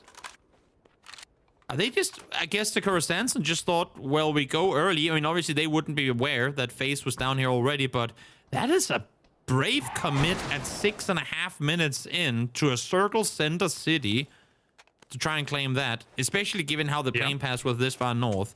I'm surprised they only lose one. And now they're kind of scattered all over the place. Well, back to looting. Back to shooting and looting here on the side. It's weird to see, like, on my feed, it's almost as if FaZe is an orange color, but that'd be odd. Yeah, they're always red. Orangey red. It's a little in between. I guess if you colorblind, you can't tell the difference. I don't even know if there's a colorblind thing between orange and red. Nonetheless, the Coruscant logo is definitely red, and VP's logo is definitely orange. So if you're in doubt, go with that. Yeah, Ibby here, just looking over that way and seeing if he can spot anything. Not to be the case though. This is a normal like little checkpoint that they can go to and then start moving in a little further into a circle like this and going across the river. Love this river because you can drive over the damn thing. Oh, yeah. Whee! Convenient. Just skate your way across. That's what Chris is gonna do. Join his friends towards the east, which makes good sense because I guess, I mean, even had the circle kind of split the river right down the middle, there's still such I feel like at least a tendency of this circle swinging the way of Kanyong rather than the fields towards the west. Of course, we've seen both numerous occasions, but I would put the percentage further, like the heat map, further towards the east side of the river than the west side, especially in circles like these. Yeah, Kanyong and the hills southwest of Kanyong, right? That is, we've seen so many finishes around there in this region in particular. Again, it could kind of just be fortuitous that it goes that way a lot, but well. What is also fortuitous is the fact that we always see this a lot. It's good old Doozy going for his glider, doing his scouting thing, and I love it. Yep, the drone up high and looking on forward to see what's available. Of course, he's looking for movement on the ground, but especially around compounds, he's equally much looking for cars. If there's a car parked in the middle of the compound, you go, yeah, that's not a hard spawn. Guys, that compound is taken. Let's avoid. Just mark it on the map and have them do a big old circle around the thing. So smart on him to kind of fly a few hundred meters forward in the kind of exact path that the player's going to be driving anyway and set up checkpoints for them to go through for safe rotation inside the circle. Not bad. Here they come. Does Ascend for, as you say, an easy entry to get things rolling. They do have some shots going their way from the Mythov, so at least they know that for the most part, Kanyong is currently populated. Sparta's looking for an opportunity. Committing to the city? Oh, no way. A bike no way. going first. Brex, why are you baiting on a bike? My man, get a guy that can swap to a gun to go first. I thought he was scouting, but then he was going so slow that it almost wasn't. Yeah. So, I'm not sure what happened there. At the same time, why would you need to scout if you just had shots coming your way from Kang Young? So, I mean, yeah. I'm trying to make sense of it. I can't, so we'll just move on. It's all right. Yeah. Yeah, it's okay. Happens. I mean, they wrapped around, they got a bit too close, and Mythoff get themselves a freebie. What's not to like? Next circle, it's gonna pop. Keep in mind that that big red line on the east side is unplayable, but that doesn't matter anymore because we're going north. And hey, James, who would have thought that area we talked about that gets a lot of circles coming its way? I guess 2025 on Tago is not 2025 on Miramar. Tago. Okay, all right. Yeah, it's so common we go up this way. So and Griff wins this game? Okay.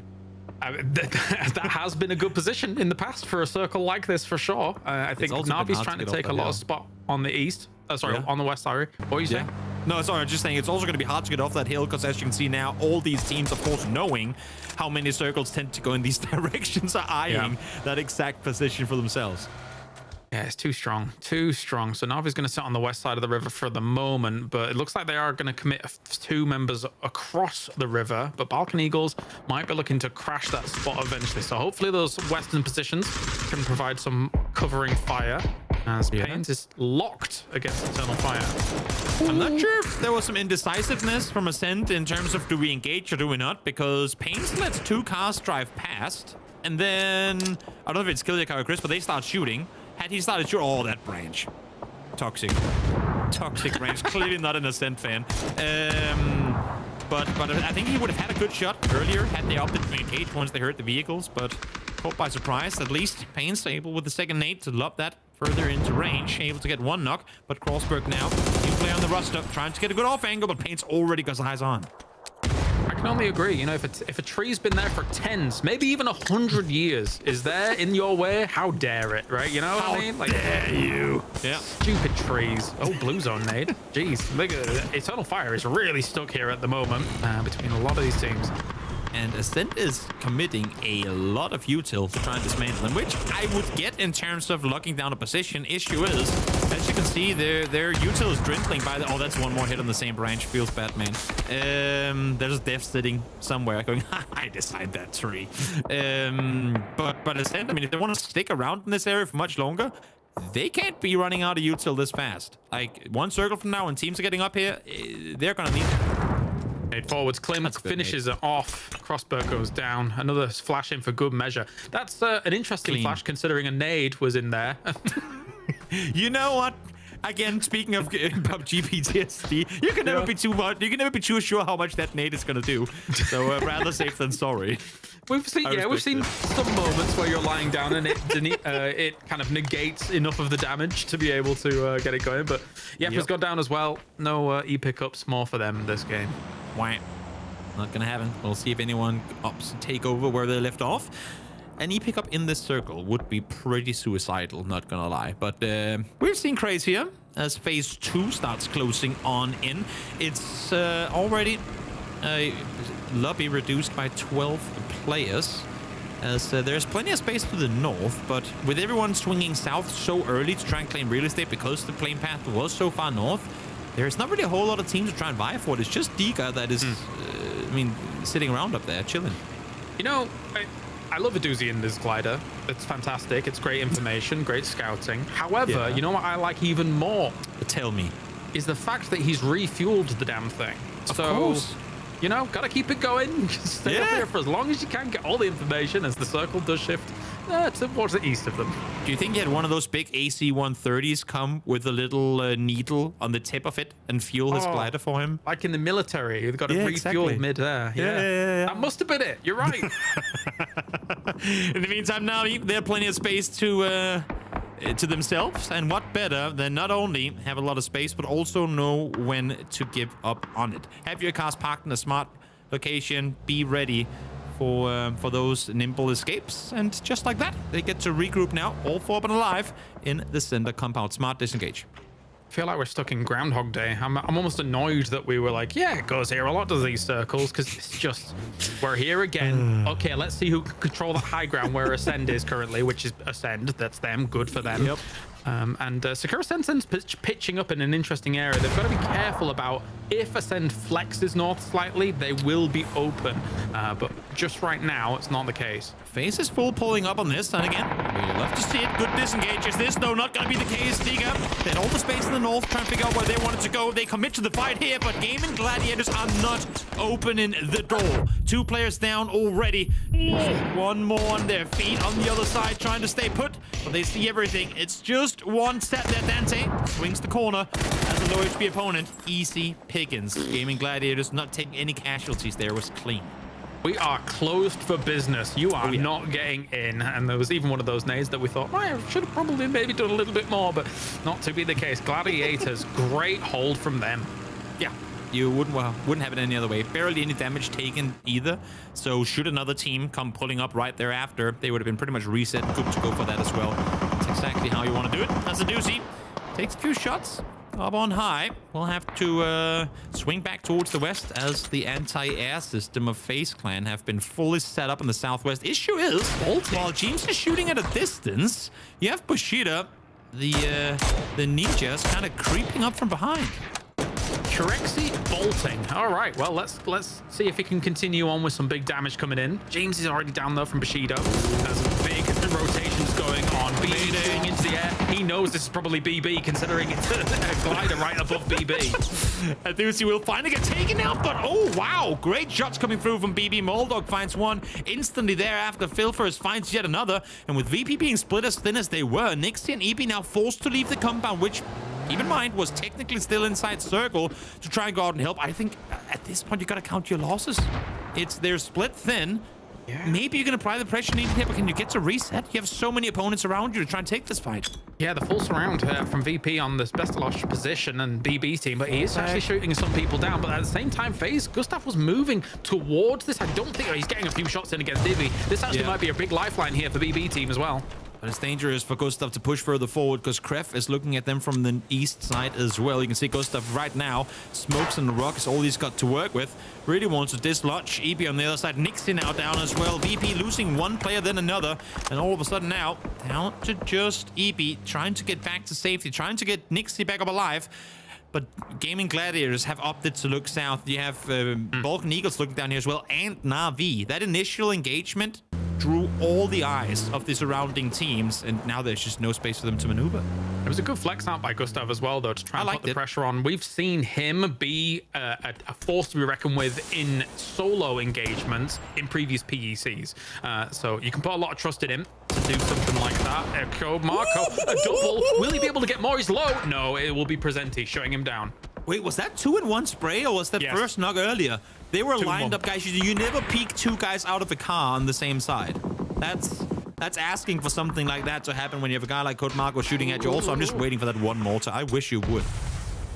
The one shell, the one red tracer of a nade just goes clink, clink, clink. I'm a little bit scared for them. I think no more to set up at the moment, but there is definitely potential for a phase move forwards to then be in nade range. They'd have to be a little bit exposed, but I mean, the smokes are also kind of blocking their lines of sight too. Yeah, we saw the full commit on the pull-up there. There was a knock on a Sakura Sanson player. Ascent quickly pushing on down, taking them on out as Killikai gets flushed as well. Okay. He was I'm not sure what he was doing, kind of isolated from the rest of the players on the team, but caught in the open by Na'Vi, who again committed to their center position early, and now the circle has favored them once more. Shido moving up against Kraf. I don't think they know exactly that Suppy is here, so goes for the spray there, but yes, they do. Metabay is able to spot him out perfectly, so will knock him down. Kraf now has a bit of a hill to climb, figuratively and literally, because they have been moving up against this, and Metabay is going to try and take the off angle against them. I like that move. Definitely the issue for them on the south side is now after ult and Win or Die are starting to make their way in this direction too. So Bushido, you gotta, commit to a fight as fast as can be. You gotta dislodge Kref, force them back the other way. Thing is for Kref now as well, FaZe is getting in on their side of the mountain. We talked about this mountain before, and the fact that it's so incredibly difficult, if not near impossible, to maintain control over, because allow one team in, it's effectively like Everest on the Wrangle. Allow one team in, and all of a sudden, all you can do is prone down and hope they take out one another. I was going to compare it to Potato Hill, but the comparison stands, right? For both of those, holding so much area is a minefield that you have to traverse. So it's difficult. Kirexi already getting himself another one on the board alongside Fex. It's Kref taking a lot of casualties at the moment. At least Service does nade Nail Cop, but maybe even Steel here going down. Gustav very patient with those shots. Does take away Metabay. This is just natural habitat for FaZe, swinging around the edge, getting to backfill fights in front of them. They wouldn't have it any other way. Shots coming in. Pokemolda actually going to be the one to take down Iroh. Pokemolda knocking Iroh. What is this? 2019? I'm not sure anymore. This is 18 weird. even. I love it. I love it. Sometimes you see a name, it just rolls off the tongue weirdly natural. It's like, oh yeah, I used to say that name every week. Oh, I love it. Pokemolodoi. I love that name. But at the same time here, it's just full chaos, right? Because after all is around here, it looks like the Mythop was also trying to flex around a little bit too. Payne's had a Panzerfaust in these boots, so he's going to be trying to go for a long shot here against the position of Layoff, but not to be the case in the connection. So just go for a little bit of a spray. They gave up so much of the high ground, realizing that there was going to be so many teams coming in on them, as well as trying to shut down Sakura Sensei. But Gustav is on the warpath as well, alongside Kirexi. Can they shut down after all? Incredible trade coming around there. I think they thought on the side of After All they were going to commit to the rest onto Fex, but not quite the case. Now BB team though swinging in from behind everyone, trying to get what's left of kill points in this game. Gustav having to try and readjust. Not going to happen. Maldog able to find him. Correct, now solo player left alive on the side of FaZe. Won't stay alive either. 7 teams have fought over this hill, and now there's just 2 left standing. It's After All. It's BB team. Ibako able to survive through that nade. Second one though, it's going to be close, but a bit too far. BB team rocking up at the best of times, and I do think that often they are one of the teams that plays so well when it comes to sweeping edge in the past. We'll see if Moldok can kind of complement that in the team, but I wouldn't be surprised if he does. He was always brilliant on Exol back when we watched him before. So they are wrapping all the way back around to another angle, realizing, okay, there's probably too many teams ahead of us. Paints was sitting in a car in a bush, trying to be as silent as possible, taking lessons from how to make creative solo plays from his teammate Chris, I suppose. This BB team, again, they swung down south. They took out teams on the hill. Now they're swinging back up north, trying to make more space for themselves. Issue is, Gaming Gladiators already up here, making it hard for them to really maneuver. After all, eliminated 9th.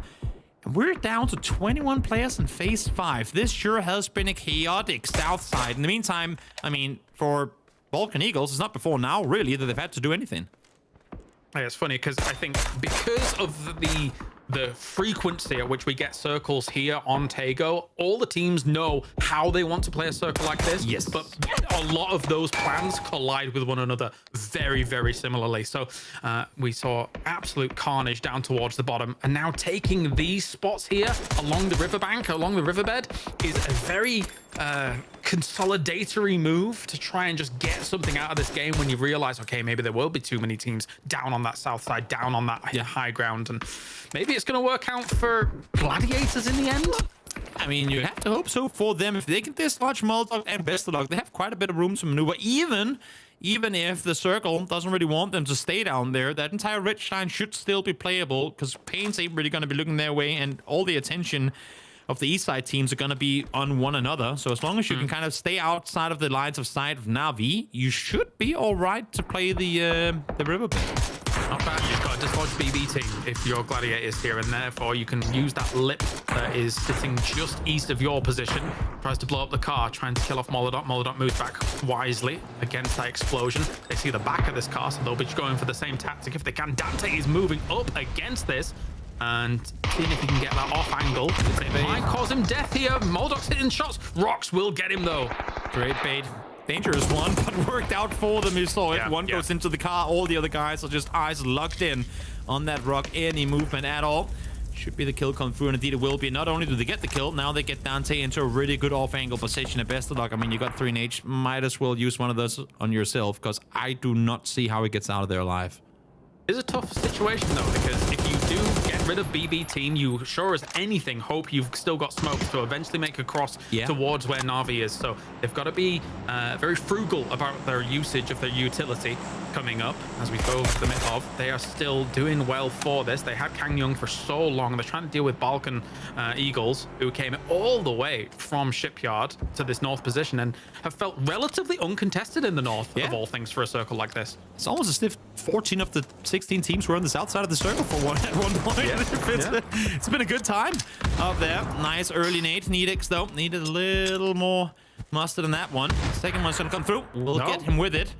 As Mythov can now, again, spread out, take some control here on the south side. If they want to, they can flex all the way down there. They don't really need to. The thing is now, I mean, as you can see here, Sparta is alone up here, needs the help of his teammates to get up closer, and here comes the rest of them. Looking for the off angle, being a bit sneaky and quiet about it. Some few mini shots come through, drop onto the Mythov as well.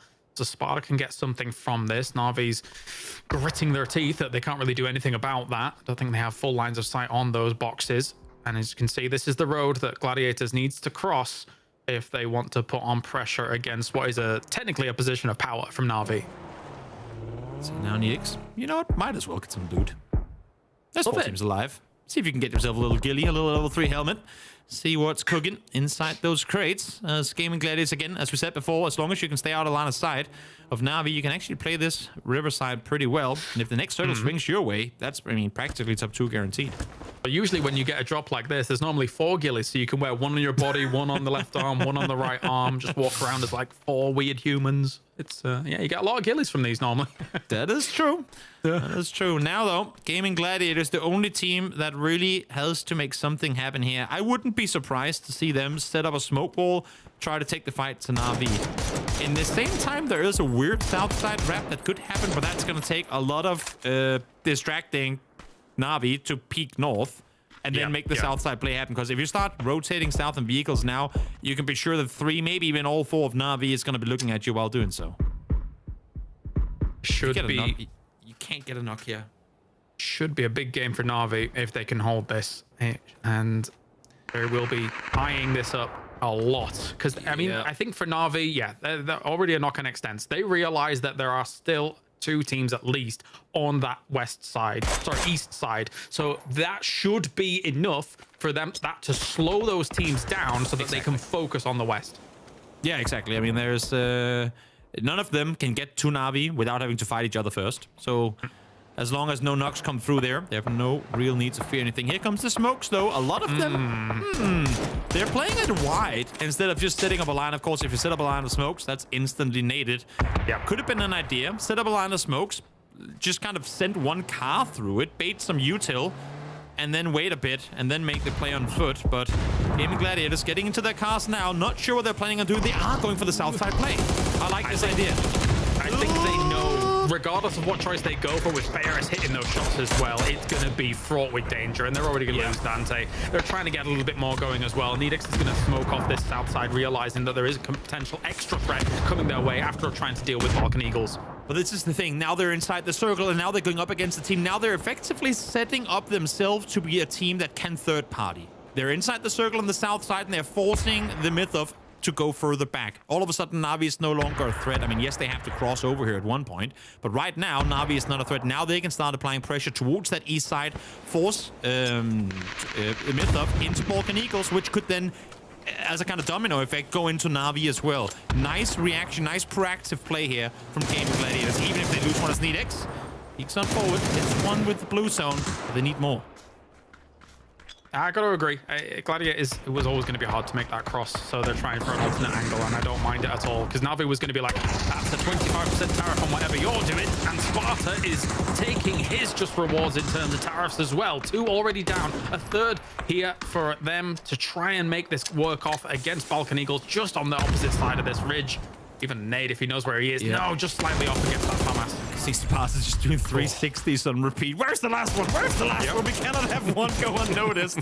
But in the end, they do find him. And look at that. Because they swing north, because they commit to the aggressive play north, that allows yet another foot in for Gaming Gladiators. They have swung the entire circle and are setting themselves up for, I mean, obviously not top 2 guarantee, but with how this is going right now, and Na'Vi not leaving the compound, this is Gaming Gladiators taking matters into their own hands. They were the only team to have to make a play, and right now they're dictating the flow of this lobby.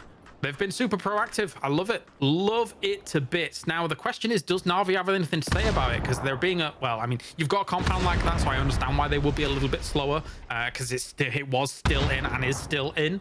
But now, with Gladiators kind of seizing control over this, it should be time to put them down. Well, how can they actually fare? There is a Lynx in play, though. Yep. Oof. Lynx in the hands of Rocks on that south side has had all of Na'Vi. I mean, all of Na'Vi has been peeking in the north. They heard the Lynx go off once. They're like, yep, nope, we'll just stay north because there's no reason to peek because that happens. Rocks finds your head. He doesn't even have to, but, you know, might as well make it a trick shot while you're at it. Gets them down. That's all of Mythos. They had all the space in the east before, and now limited to just a smoke and a broken path. It's one of the scariest guns in the game. Sparta, the Mythov are just doing work still, though. Gotta commend them on this, as they are trying to hold off as much as they can. As soon as these trade for trades going on, Na'Vi seeing this in the kill feed, clearly they realize what is at play here, so they're biding their time and will happily peek over in a moment. Levante with a double! Brilliant stuff from Levante to keep Gladiators on the ball. The fact that they get top 2 here. I mean, go back, take a screenshot of them set with 5 teams alive out on the west side. Very few teams could go back and replicate this play right here. Levante, almost 1,000 damage done. Leaves it up to Rocks and the Lynx to see if he can get this one done. 1v4 against Na'Vi, who only now moves out of the compound they got to very early on. This should be a 8-kill game for the boys. If there was going to be any gun to do it, it would be the Lynx. Or maybe a P90, but this will be fraught with danger. There's a Panzerfaust, as you say, in the hands as well. Oh. If the Panzerfaust just hits the shield, that'd be perfect. That'd be lovely. Imagine. Let's see what's going to happen. 1v4. Well, you got 1 whiff and 4 connects with that Lynx to win yourself the game. 5 shots. I like to try and keep my hopes up for this. There's the first, there's the second. And we hype it, but it's still gonna be so incredibly difficult. And there you have it. Ferris brings it home. Na'Vi wins it with 8. It's terrifying, man. It's terrifying. If that Lynx all of a sudden just goes absolutely bonkers. I mean, if you had more than 5 shots, of course, then there was something that could be done. But yeah, Na'Vi knew what they were doing here, Toby, very clearly. They had that compound for such a long time. They knew all they had to do was stop that cross in its tracks against Gladiators, even though Gladiators made a great meal of that, I must say.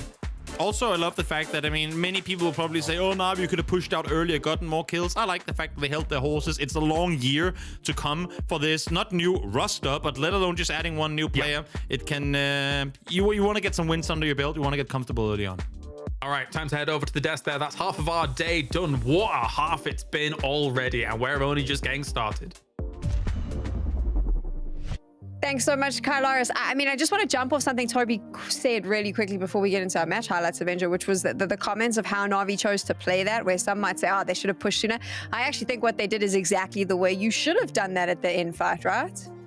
Yeah, I think so too. Honestly, this, for them, so in Circle 2, when Circle 2 popped, this compound was open. They scouted it, they drove into it, it was free for them. They took a 2-2 split, and then they got into this like that. And you gotta just make sure you get as many points as possible, maximizing, especially in the very first day here. You just gotta get that steady amount of points flowing.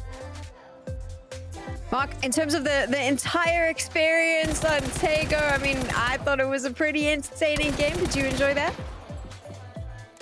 Yeah, look, the zone entertained off the start, really, Sam, and most of the teams, unfortunately, having to rotate their way in.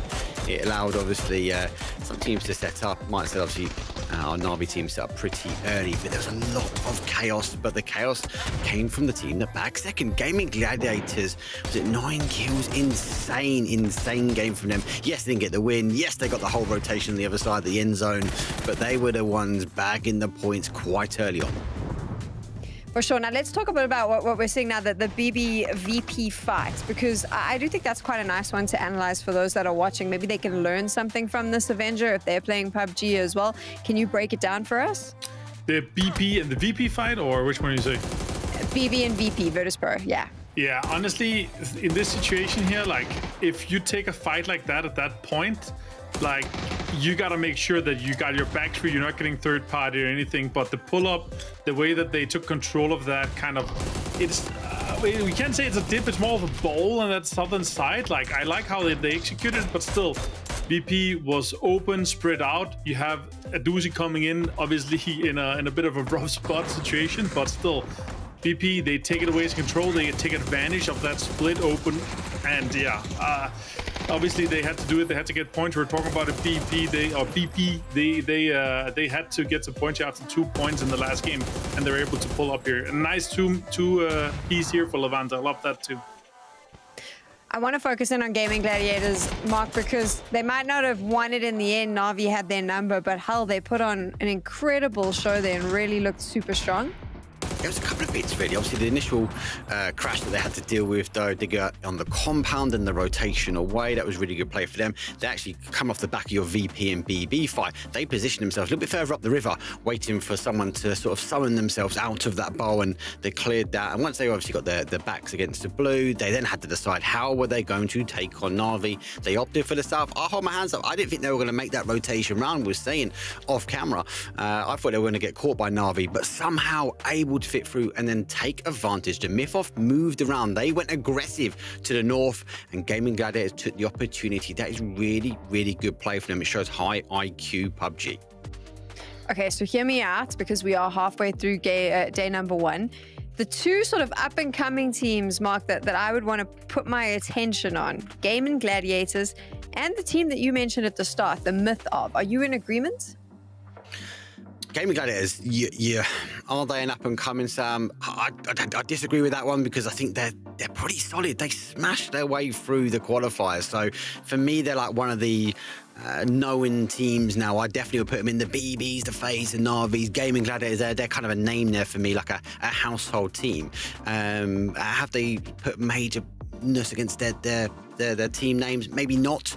But obviously the Mythoff, look, they're unheard of. They're unheard of. Martin saying they're not going to make it through. I'm saying they are. They are, for me, is a real outside bet. They are going to be really, really impressive so far. The overall leaderboard, we've done 3 games. They're sitting in 6th place. They're on 24 points. I think they'll be looking to try and capitalise up a few more. And especially in that last game, Sam, I feel like they went aggressive to try and take the win. I like that. I like an aggressive team looking to get as many points as they can.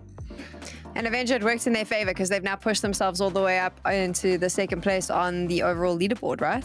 Yeah, big kills here coming in for them, obviously, and the consistency in the kills. You just got to get yourself into those positions that you're able to convert that, and they're going to continue to do so for sure. We've got some familiar names at the top hanging out there, the teams that you're expecting, a couple of newbies as well, but we are only halfway through day number 1. And you know what? We want to do a little bit of fun now, a little bit of a small break for you, just to change things up. And we actually got some of the pros together to do a little competition, but it all revolves around sound. You're going to get a chance to see how they played out, but also if you want to see how you level up against them, you can actually head into the game and do this yourself. Let's find out how our pros played this.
Target acquired.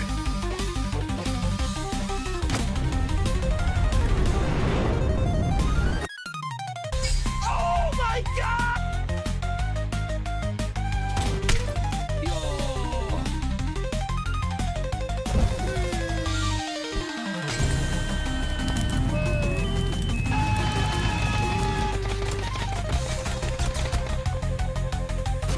Oh no!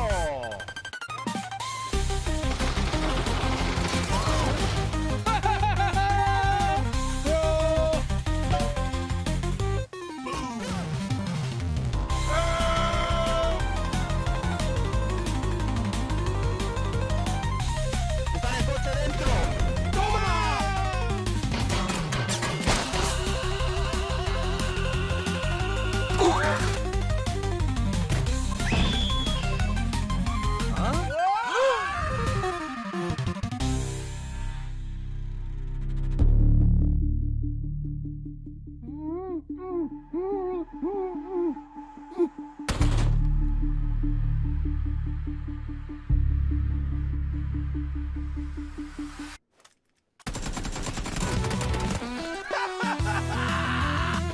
Enemy spotted.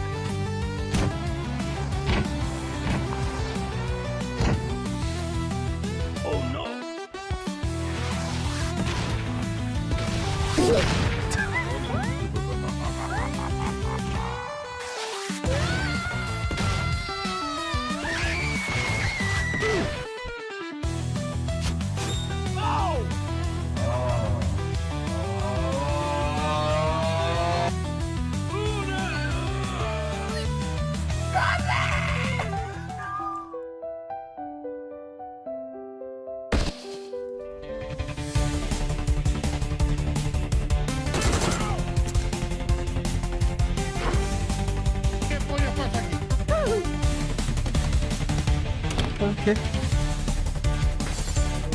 Hold up.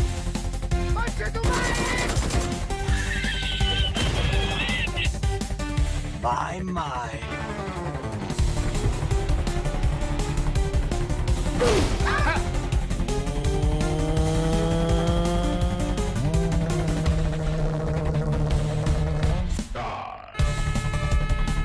Me bomba.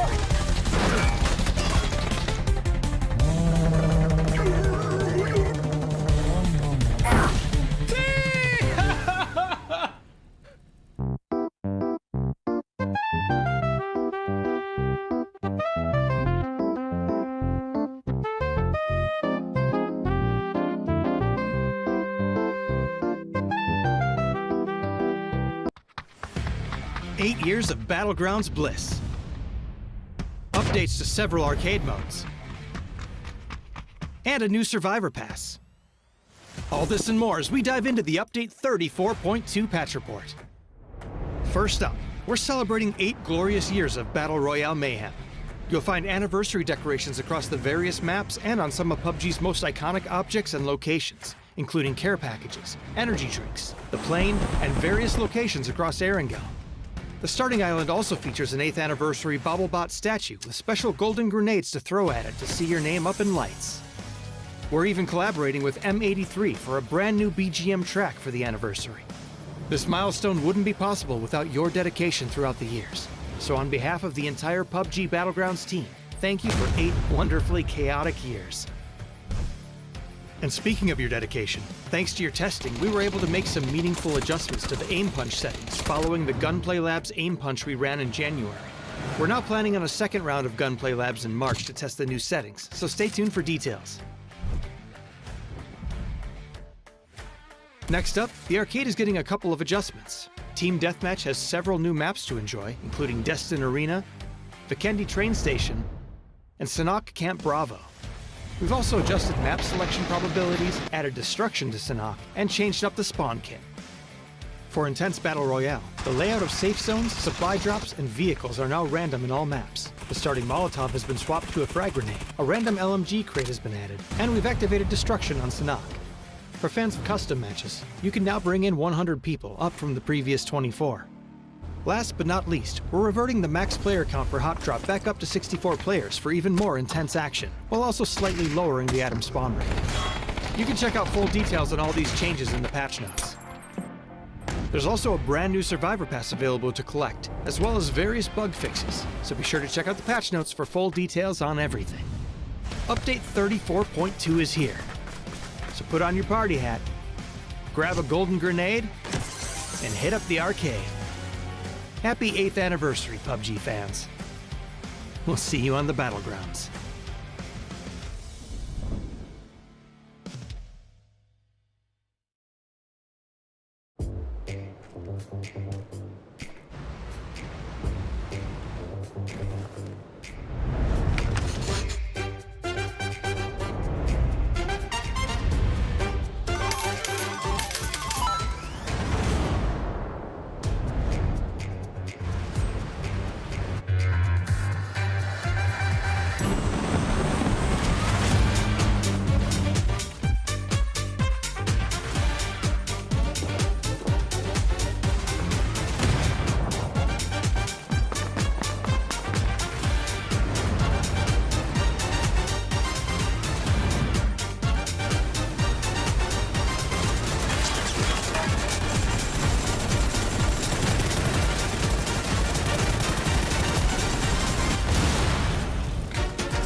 Welcome back to the PUBG EMEA Championship for spring. We are halfway through day number 1 and we still have so much PUBG action on the way. For the most part, Mark, I would argue that it's kind of played out the way we would expect.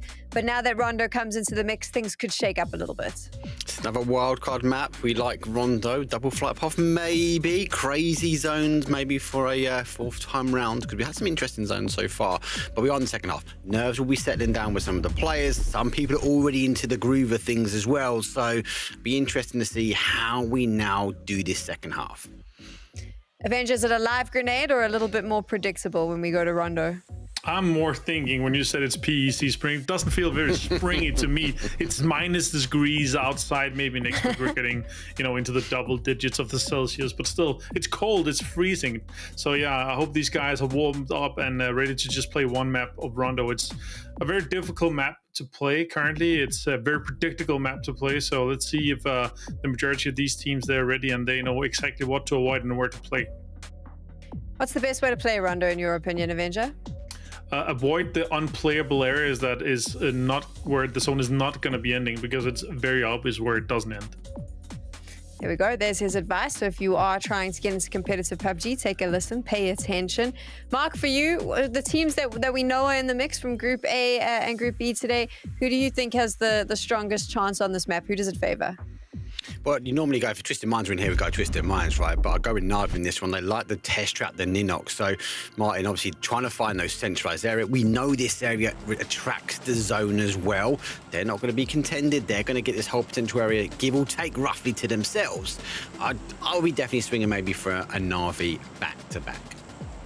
The big question for me is really, do we get a bamboo ending for the 15th time this year? Or what's going to be happening? Is it going to be west of Test Track, south of bamboo? Where are we going to be ending? I've been having some games in ranked, actually. We have actually had quite a few that's been ending on the bridge, like north of Long Ho and like west of Renjiang. And a lot of endings been there. But with this plane path, I'm feeling a bamboo ending, to be honest, Mark. Oh, yeah. We've had so many of them, so many. And do you know as well, actually, with the bamboo, we sometimes get on the east, sometimes get on the west, and those two sort of play out a little bit better. I do prefer if it plays a little bit more towards the west, if we try and hold on to stadium for a little bit longer. It's great. I feel like if we go on the east side of bamboo, we've got that road, those couple little compounds, and that crazy hill we see people jumping up of. Looks like we've got a crazy potential hot drop though, Martin. Yeah, some BP action TMO. There's some fight for cars. There's some teams going close to each other here. Nedex or Doozy could be going closer here as the circle will be popping in here in about 10 seconds. So that's going to be interesting to follow. And again, as we said here, this map is so vast. It's so huge. This is a very northern circle, Mark. So not a lot of people are going to be able to get into the usual spot. We're going to have a kind of normal central circle, but still a lot of teams have to get into that. We're going to have a lot of teams coming in from that northern part of that circle.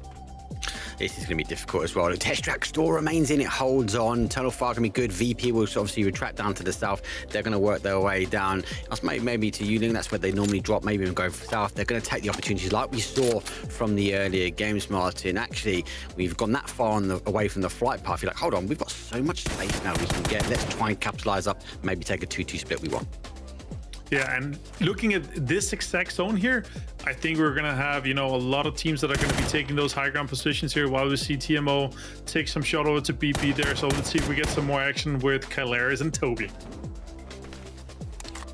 Thank you boys for the breakdown. It's time to get into Rondo, and Navi's obviously thanking their lucky stars that we have no Twisted Minds around, no Test Track and Neox Factory hot drop. Yep. It's going to be an okay spot for them to launch their campaign into a circle like this. Yep, no 4 AM, no 17 Gaming, no big contest arenas to try and take them out, because I feel like the entire world just likes Test Track, and for good reason, because as you said, now I just need a couple of hardships north, and then that's gonna end where everyone thinks it will. I like the fact that Navi don't just take that for granted, though, and send Sos at Circle Center. Wow, that was a lot of zzz sounds.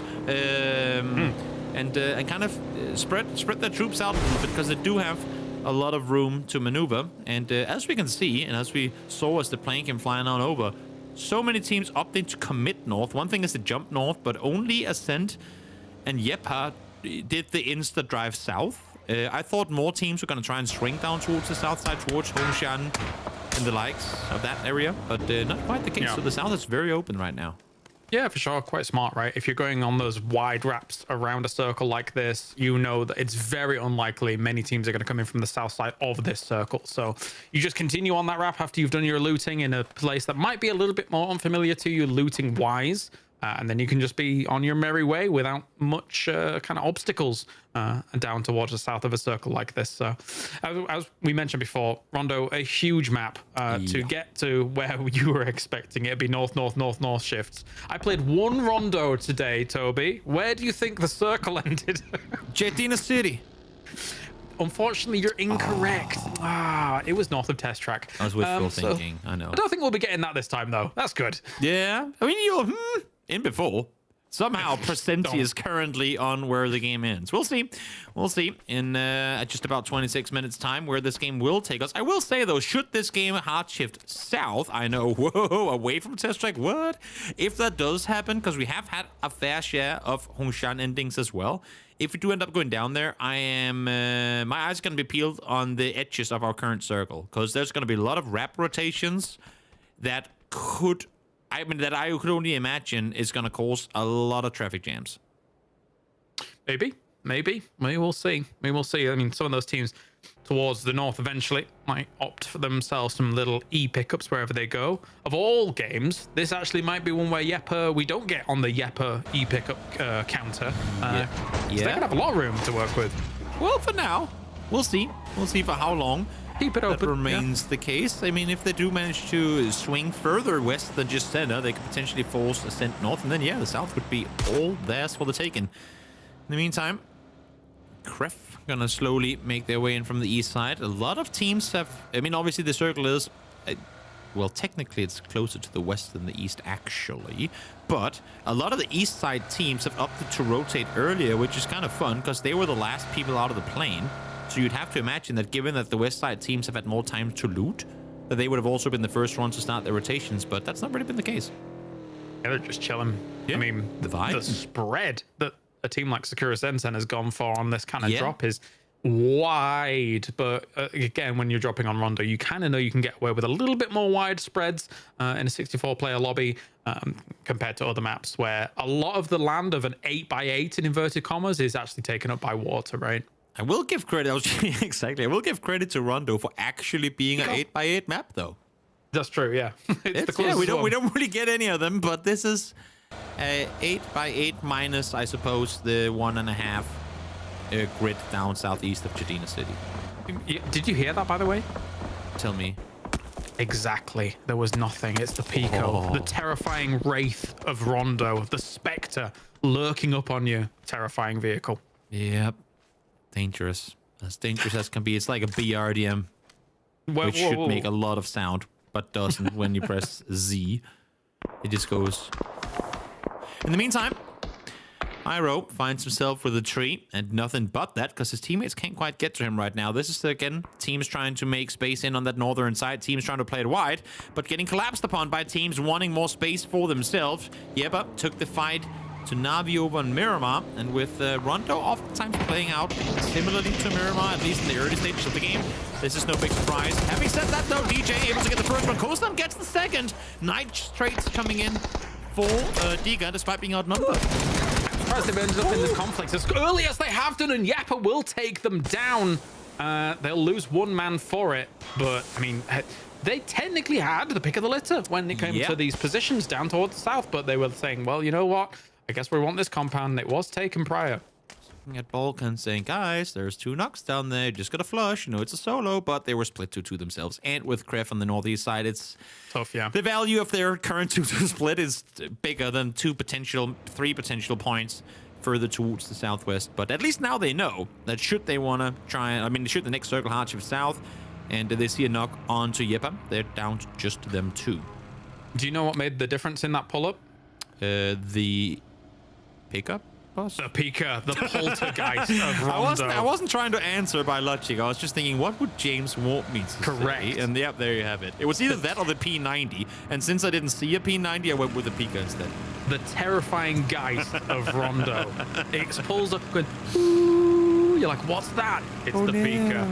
Oh, scary. Oh, no. I mean, with this being a Korean game, Korea's pretty good at making horror movies. Maybe we get like the zombie Pika boss movie someday. Yeah. It's scary, man. It's a terrifying prospect. Pika to Busan, you know? It has a pretty good ring to it. If a team, all 4 pull up in 4 Pikas, you are done.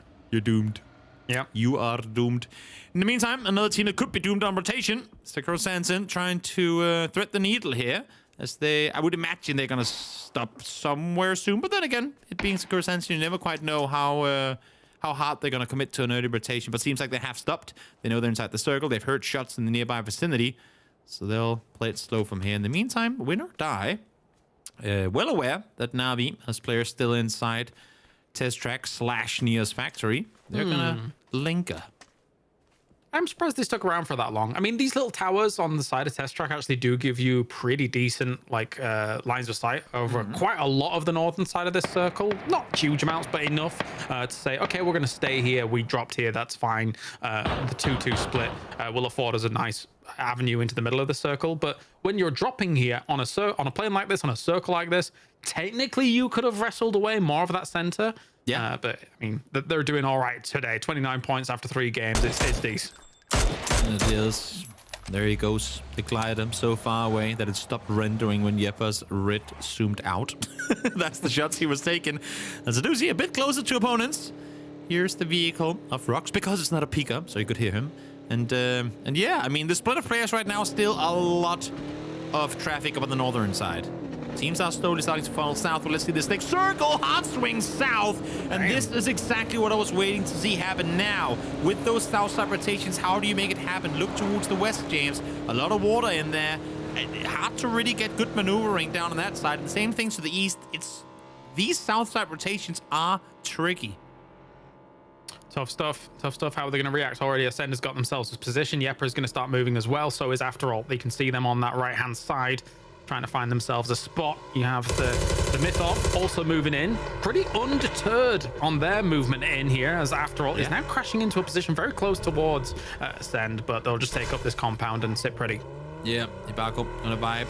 Just crash the car as loudly as you can into the building, and hopefully you'll scare off anyone in the nearby vicinity, and that's exactly what they did. VP in the meantime, in the north side of this circle center, want to group up to some extent as well. Lookarooks now getting back inside the compound sounds like the smart thing to do.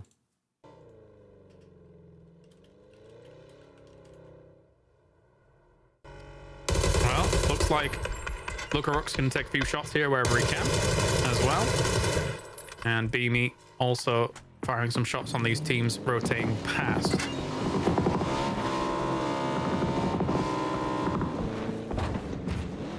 See Nixie trying to make the rev on out. I mean, nah, they have to go back.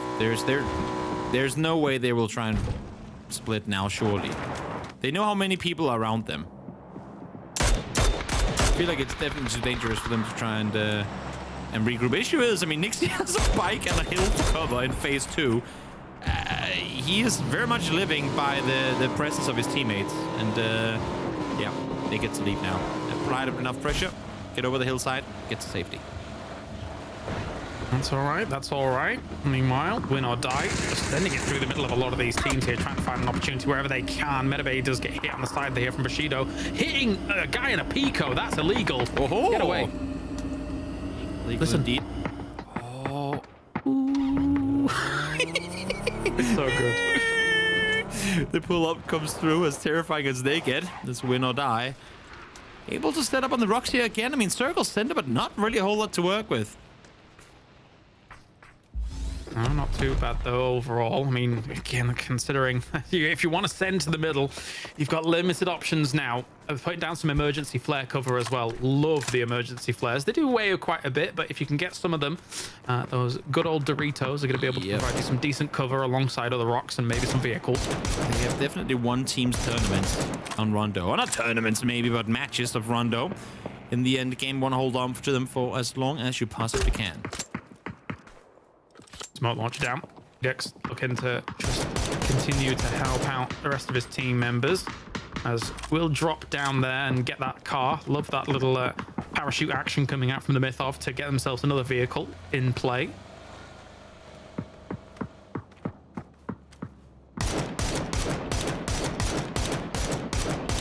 Force Brecht. If it wasn't going to be a doozy, it was definitely going to be Brecht flying up high in the hard spawns that are here on Rondo, waiting patiently for the next circle to come. Should it swing west again? Yes, it will. Hongshan being the magnet that we thought Test Track was going to be.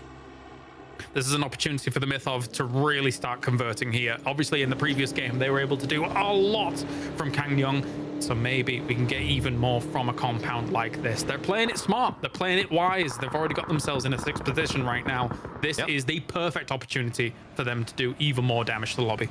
Definitely is. Do they know about that Quill, though? Solo player for now, but as you can see, his teammates are trying to get in here and help him out, like the rotation path here for Subby and for Sovereign. They know that Ascend is starting to filling on the south side of the road. Wrap north around, get to safety that way.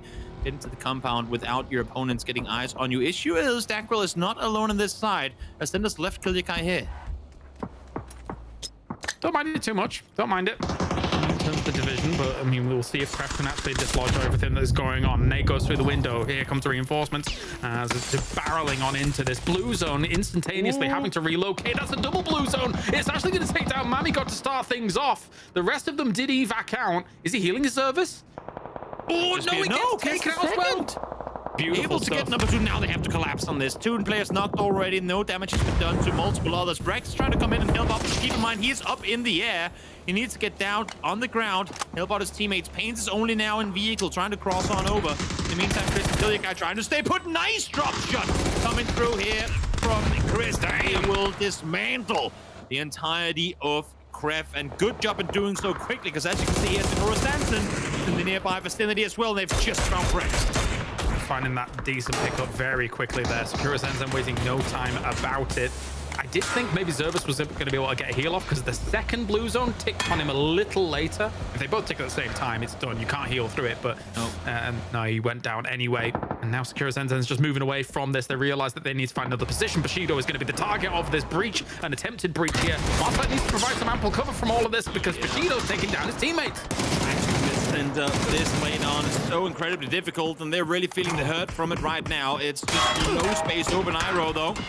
Single man to try and dislodge any opponents pushing further his way. Mika, same thing can be said about him. They're just playing solo games out in the open. Yeah, it was Mika in the distance. I didn't realize. I thought it was Marcelet there for a second, but Mika does now find Metabase, so at least takes that. But Sakura Sensen is donezo as we have Ascend peeking over the ridgeline themselves. So good shutdown by them on Sakura. Definitely. Rafa pushing down, trying to play it safe now. Not sure they're going to be able to get the full reset up. Let's see Hagatori. Let's get the flushes in the face, boys. Taking 2 casualties already.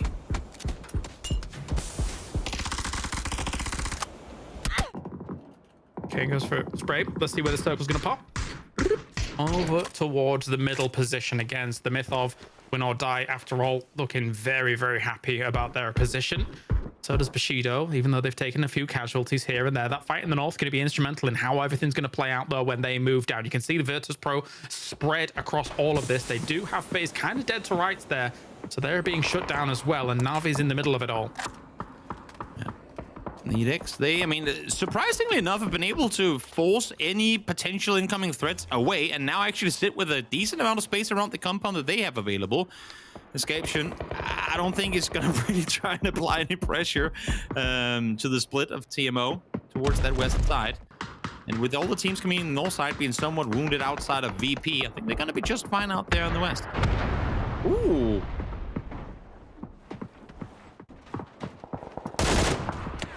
Close up. Skip him down. What can win or die do more from this? There's smokes going down, trying to alleviate some of the pressure that's coming in from the north side of that as well. And Yepa, I mean, obviously they had casualties earlier. They sent it through to this middle position. They don't really have much cover to work with. Bushido will be taken out as well by the fact that Gladiators has been able to rock up on this position. So good stuff by Gladiators. Definitely.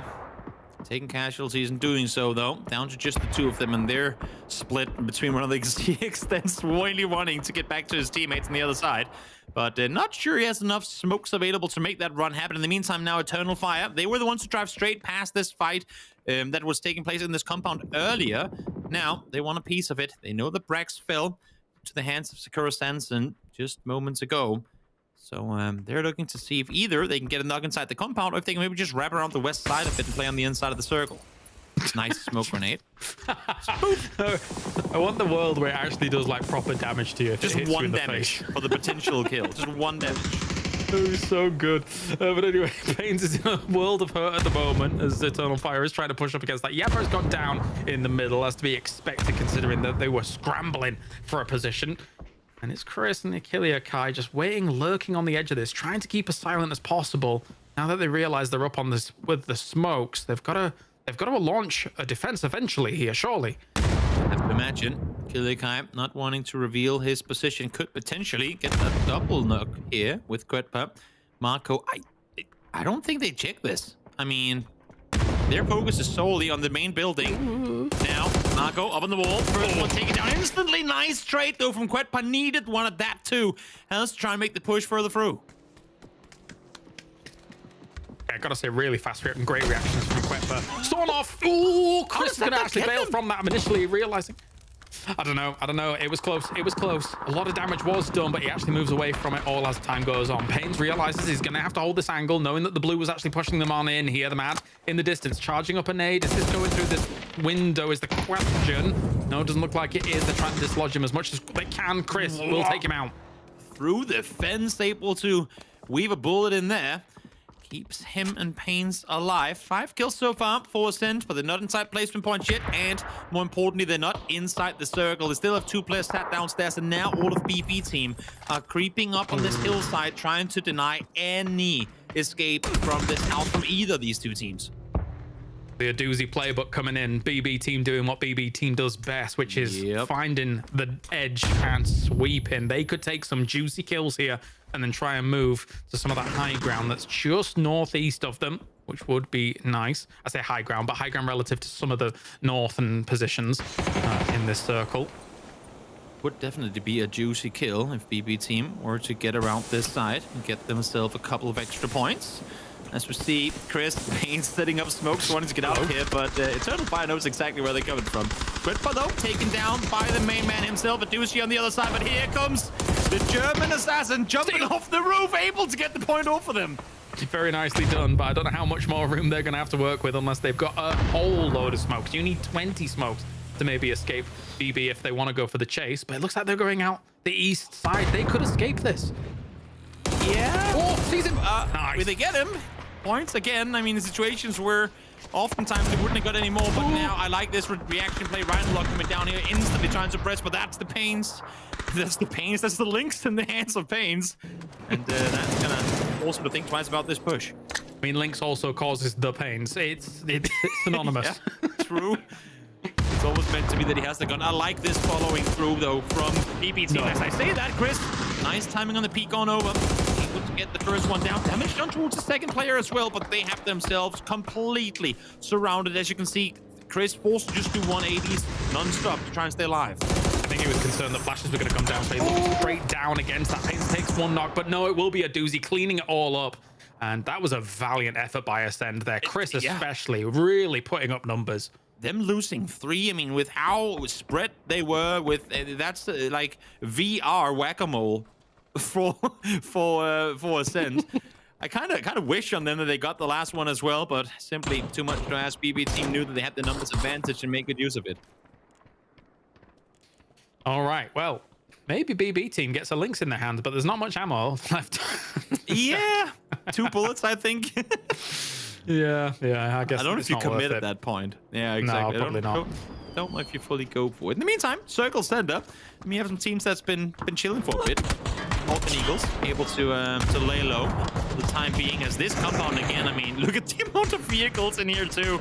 Crates all over the place as well. We are somewhat Circle Center. Now it's BP team's turn to try and claim what has been the graveyard for so many others.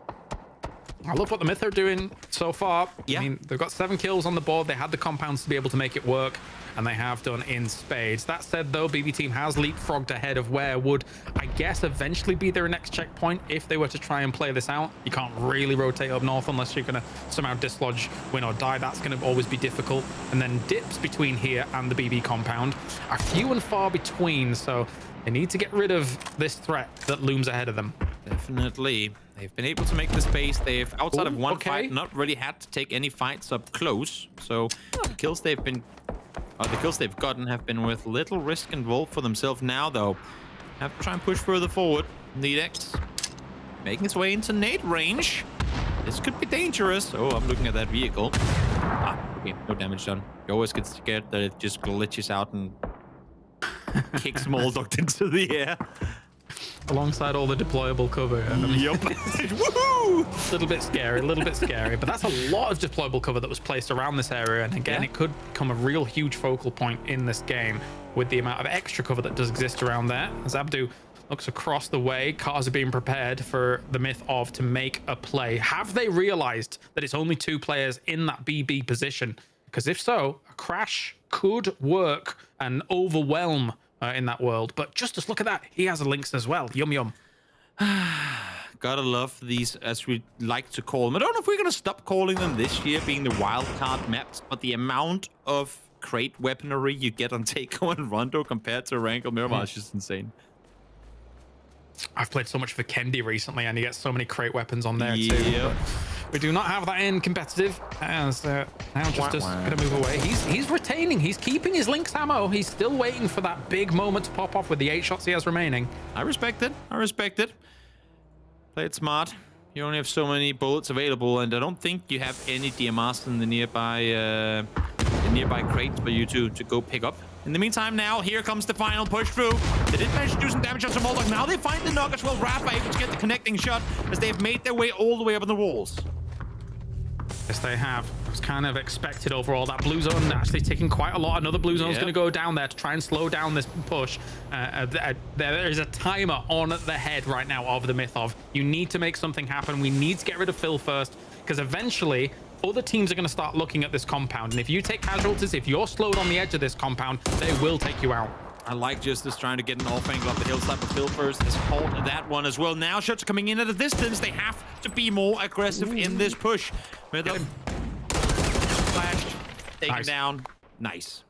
Very important to make that happen. Despite this now being out of the next circle, you need this checkpoint to be able to eventually launch into the next circle, right? Yes. Spooks did take down Rhino Log. After all, is still under quite a bit of pressure, even though they have some circle coverage. There is Win or Die as well as Balkan Eagles looking their way. So after all, is now stuck between a Rock and a Balkan Eagle. Definitely is. Justice continuing to creep up over the hillside, wants that high ground position to really get a good angle on the fights taking place down below. I mean, one will place Nate here, and that's 3 points in the bag. Can they find Barco before he gets that res on up? But no, it's going to bounce a bit too far.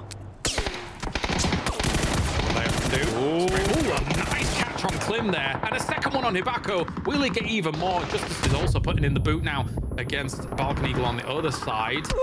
And he is doing all kinds of work. He's on the very edge of the circle right now, still finding 2 knocks, able to hold off Pokemon as well, making it possible for his team to get the rest on up to fully reset. 3 knock players in front of him. It's just Pokemon left alive. This is huge for the Mythov, and we'll get to that a little later on as we watch one with Leosh and see what he can do against Pokemon. The Mythov actually clean up Balkan Eagles completely on the other side. If they can somehow get rid of Win or Die as well, what a massive game this has been from start to finish after coming off the back of the previous game as well. And they came in 5th from the MEA region. They were the last seed to come in. This has been a dream start for them. Wouldn't want to have it any other way. 12 kills on the board, almost 1,000 damage from Edix already in this game as a 3-man vehicle comes through. Pokemon, nothing he can do as Getrod shuts him down. And now 4v4. Leosh creeping on up. The 3-man vehicle was sent the other direction. Maybe he went unnoticed. Maybe he can be the surprise element that Win or Die needs to win this game. The haunting dread of the Pico as it slams into your bastion of hope. Gone, shattered, Win or Die. Currently, top 2 now, going up against the Mythov. 12 kills on the board for the Mythov. They found themselves in 2nd place so far. If they win this, they might wrestle away 1st place from FaZe after 4 games. Spectacular. Definitely. Definitely. Again, Leosh could be the win con for the team here. Creeping ever so slowly further forward. Very isolated. I mean, they have to know at this point that someone's not in the dip with the rest. Because if they... I say that, but none of them are trying to take the high ground. Eustace was up there earlier, but now, I mean, they're doing everything they can to bring the attention. Leosh is creeping forward with 1 nade. How can we do with these 3 shots is the question. As here comes the movement round from the Mythov, looking maybe to isolate.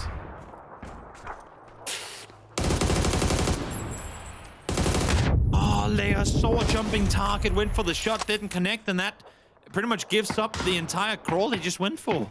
This is massive. This is massive. We've been touting the Mythov for this entire game. And if they can get just a little bit more, they are going to be jumping out of their seats for this one. Yep. Definitely are. Mythov wanting to claim this one. A 15-kill win. Oh, sorry, make that a 16-kill win. Should they be able to get all of them? Not the worst day to end the rondo.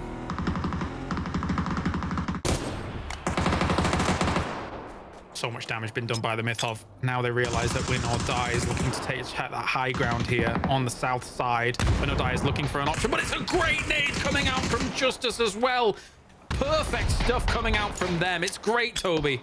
Definitely is. I mean, as you said earlier, just the way they've gone about this game, and Justice now finding 1 more as well.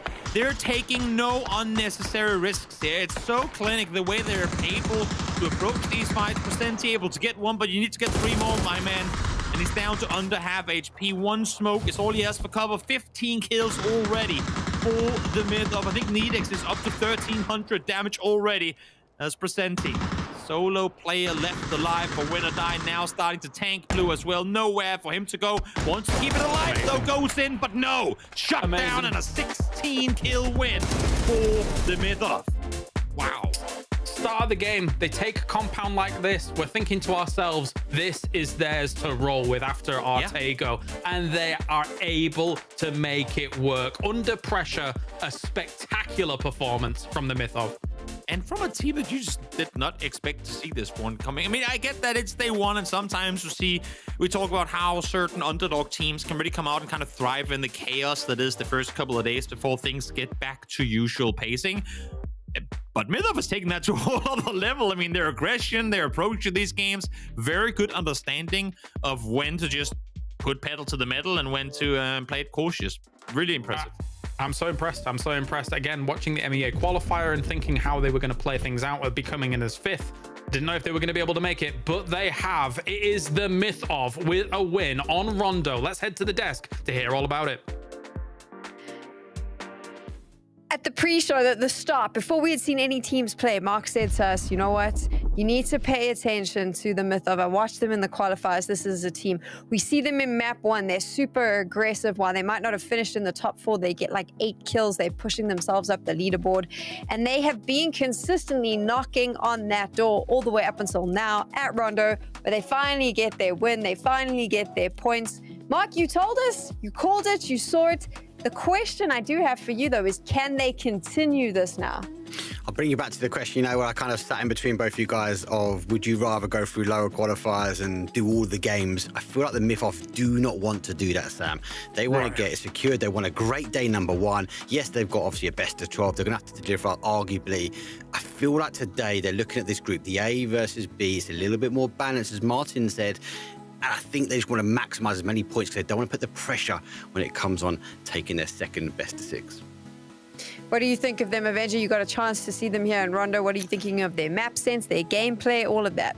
I mean, the last spot in the MEA qualifier to then come in and dominate this much in the group stage, that's just the underdog stopper you love to love, right? These guys obviously have tons of hours in the game, but still, them being able to come in, dominate, and can take this much control, get this many kills in a game like this, and potentially putting themselves into first spot after 4 games, that's just incredible. I love that. I love it too. I always love seeing new teams come in. A team that we haven't seen much of starting off the matches in the first half of today was Win or Die, but popping their head up a little bit here at Rondo, taking a bit of time to warm up. Avenger, it's kind of common for this team, right? Yeah, I would say so. I mean, it's, again, your first day of highly competitive games in the kind of start of the year after a hibernation of a couple of months here. So, yeah, it's been rough, even though you can play scrims. It's just not the same. There's so many more players and teams live. The pressure on the edge, the pressure on the teams, and the pressure on how everyone kind of is playing is just on a whole different level. So it's just really impressive that they're able to kind of step up like this here. And again, sure, it's Rondo, it's kind of a harder map to do it on, but still, yeah, crazy amount of control and being able to stay alive with this many players too. For sure. Mark, we're obviously seeing that Final 4 fight on your screens now, the highlights between the Myth-Of and Win or Die. What do you think was the win condition for the Myth-Of in this case? Just aggression. They had to chase his own like a lot of people, and I feel like this team natural, right, let's take the fight. You see them, they're spread out wide, they get a lot of information, and then they kind of tighten themselves back up, and then they make a push, or then they kind of work on getting 4 guns and isolating one person. It just seems to be working for this team as well. Talk about actually plays. I want to note that BB play. Yes, there were 2 in the compound, but they dropped out those emergency flares like tank traps. It really stopped the Myth-Of getting a clean rotation, a clean crash into there. And I think you saw in the background, actually, Justice hit one of those big Doritos. So I actually want to make a big shout for that. I've not seen that happen a lot. I feel like BB just tried to do anything to try and stop a team crashing them. Talking about that aggression, though, Avenger, that Mark just brought up, 16 kills. Yeah. And they obviously take the first placement. That's a big game for them. That's going to put them in a really nice spot. Yeah, that's just next level. Justice being able to come in and just, you know, first of all, he scouted the compound that they're able to grab on into the second zone. They're holding on to that onto kind of a later stage of the game, but also being able to be that last team from that western side of the circle, taking control of that, staying 4 alive, and then just putting on pressure, taking kill after kill, winning their fights, staying 4 guys strong all the way through there, putting on pressure, kind of hurting the other teams towards each other to make sure they can fight each other, and then third partying, grabbing the kills. More than doubling up the second place total points there from Winner Die. That's huge for the mid-off. It is huge, and also what you're seeing on your screen right now is exactly what it's done for them. This is the overall standings. Of course, those teams competing to try get to the grand finals, to skip out on the last chance qualifiers. Who would have thought that we would have had a relatively unknown team, Mark, sitting in top spot today? Because I didn't have that on my bingo card. One game, son. They've doubled up, give or take, and now they put themselves in the top spot. 50 points. Look, it's not a bad take. As I said, I think these guys want to get this done early today. Once they've got it done, they're going to be looking at obviously working maybe the last, and they should be happy. That is a good spot. Really, really good spot. The other wild card, or the other team I backed, unfortunately, Sam, down in 15th place. Secure Ascension. What is going on? Unable to rotate in. 0 placement points at the moment. They're only relying on kills. They need to put their foot on the gas now, because they have to be chasing downs like the Myth-Off, like the rest of you guys on the left-hand side of the table, because if they stay here, it's going to be very painful. You got 50% of it correct, so we'll just let you hang out with that. Of course, now it changes though. Eventually, we're going to Erangel, and the truth is there are players and teams in this lobby that have been playing Erangel since before some players have even been born. So it's going to be relatively easy for them. They know how to play this map. They know how to call it. And we're probably going to see the leaderboard right itself and see those more experienced teams get the necessary points they need. Yeah, you would say so. It's the harder map to stay consistent on as some of these kind of mid or new teams coming in. It's the usual teams that we see do well on Erangel is kind of their time to do it. I want to kind of note a little bit though with Mark, saying this team's going to do well, this is going to do well. I feel like Mark is the kind of guy that will go into the casino and put a 5 on red or 5 on black on the roulette and take it as a win when he gets one of them. You're only picking up Secure Ascension. I think they're going to come back. The Myth-Off are doing well, and they were unheard of. Like, I just, yes, they came in like the final, they scraped their way through to here. But I've just been watching them on the scrims. They've just been aggressive. I was worried, actually, Martinez, they weren't going to play that level of aggression here. I was worried that they were kind of taking that, okay, this is scrims, we can kind of be a little bit aggressive. And I was worried that if they kind of went, oh no, this is group stages, let's slow this down. I was just thinking, I said to Needix the other day, I was like, mate, what's the plan for groups? He was like, do you know what, Mark? We're just going to play aggressive like scrims. We're just going to take it all the way. And honestly, I love that. And I love a good underdog story. And that's what we see from the Myth-Off right now. And also, and I think that's exactly what you got to do on the first day of group stage, because everyone is historically have been playing slower. They have been playing kind of more passive a little bit. And if you're, as a new team, take advantage of that and just go full on aggression, they're like, what is this new team doing? And they have already at this point gotten so many points that our hypothetical cutoff, like 80 points maybe, is going to be for top 8 or so, right? They need 30 more, Mark, and then they're done. But this is the thing, this one where we might need to get the guys ready to go, because this is the one map that I knew that TMO were going to hot drop Ascends. Now, we go back to the very beginning, the pre-show. It's like, actually, we're going for Ferry Pier, we're going for Ferry Pier. Ascend would have been like, well, we're a regional partner. You can hot drop us if you try. And look at that. That there screams 1,000 words. Ascend have seen TMO, have seen the level of aggression, and they push back towards their older drop, which is Primor's Quarry Way. That there was a telling sign. I spoke to Chris today. He was like, we're going as close to Ferry Pier as we can if we're not taking it. And look at this, game number 5. They've opted not to take the hot drop. They've passed way now to TMO. That's what you get. But then they get a circle coming their way, and Ascend, they have to take those priority spots, right? They have to lock that down, even though with the cat hill in the middle here, it's hard. You have all these kind of compounds around that have really high priority, and they're probably going to sit in a 2-2 split for that. Most of the other teams, though, Mark, they're going to have a pretty easy time coming into this circle here. It is Erangel. It is kind of our usual spots coming into this. Still really curious to see what happens on that western side, how fast these teams coming in from the north, because there's not as many ways from that north going into that south side as there is coming in from the east. No, we are going to see a few bottlenecks here. The other one I think for me personally is Gaming Gladiators. Like, sort of this the Gatka area that in the split, this is normal for them. Like, they like this. So I wouldn't be too surprised to see that team move and give way, give a little bit of space. I think maybe Martin towards that north at the moment, but it's down to when they rotate. If they stay there for too long, they might get caught up in that traffic. Yeah, but Dante already taken this compound north of the Cat Hill, locking that down. That's a really strong one. You can usually run out and take control of that. So let's see what happens with that. I think the game is ready to be passed on to the casters. Kale, Toby, take it away. Thank you, boys. Good breakdown here to get things rolling on Erangel. And yeah, I like the dynamics that are going down. The marks broken down for the myth of Ascend. And I mean, even technically, Ascend is fortunate that BB team isn't going towards there because the playing path didn't really favor it. But we are locked in a bit of a battle. Great nade coming in from Yokai. It couldn't have been cooked better, couldn't have been placed better. That was perfection in the throw of a nade. His read, like you saw him downstairs, just read perfectly timed him running up the stairs. Obviously, these guys have run through these buildings a trillion times before.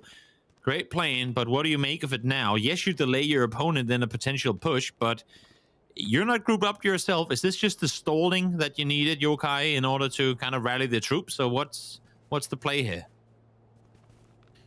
It's a good question. I mean, reinforcements potentially on the way to try and shut all of this down as time goes on. Not often that this early you would get a battle on this western kind of roadway, but here comes the reinforcements. Hibako looking to join, and that realizes now that is going to trigger for an opportunity for a digger to maybe move forwards. GDXN gets himself Molodoi as well. A big spray coming around, but Hibako will shut down Yokai. A bit of revenge to get things rolling. Hipfire Uzi too dangerous. As the 9-bullet Ace 32 comes into play, we'll see what they can make of it. It was looking good initially, but all of a sudden things are getting a little scary. Having said that, now the cavalry has arrived. Hibako nets himself a shotgun. Always gets dangerous as we get a little action going on multiple fronts. Another one being over towards Ascent, towards the myth of two teams that we talked about in the beginning of this match, and now fighting despite not landing together. GXN punched out Molodoi. The fight and the messiness of it too hot for the PC to handle, as now the Mythov is trying to take out Ascend. Actually, I mean, this is a really smart move. If they realize that their opponent, these guys, had parachuted elsewhere, what better to do than put in the boot against a team that you might be hot dropping in the final if they get there as well? Because right now the Mythov is going there, considering the points that they've got. Definitely are. Back home, still upstairs. We're trying to keep track of two fights here simultaneously. Shotguns galore, that's what they have in common. Chaos galore as well. As Rhinolock trying to hold down the fort on one side. Justice wants to get out, get the rest of on his teammate as well. But with the amount of smokes being deployed right now and shotguns in play, you just cannot commit to a push on through. I love that the Mythov has gone on the hunt. I really do. But yeah, they have nothing to lose. Yeah. All things considered right now, they even get Abdu up as well. And Hibako and Rhinolock still trying to hold off King and the boys. Hibako's down. Another nade. Able to post through a letterbox onto him. This is tough. Definitely is. Not an easy fight to try and take as Rhinolock peeks around one side.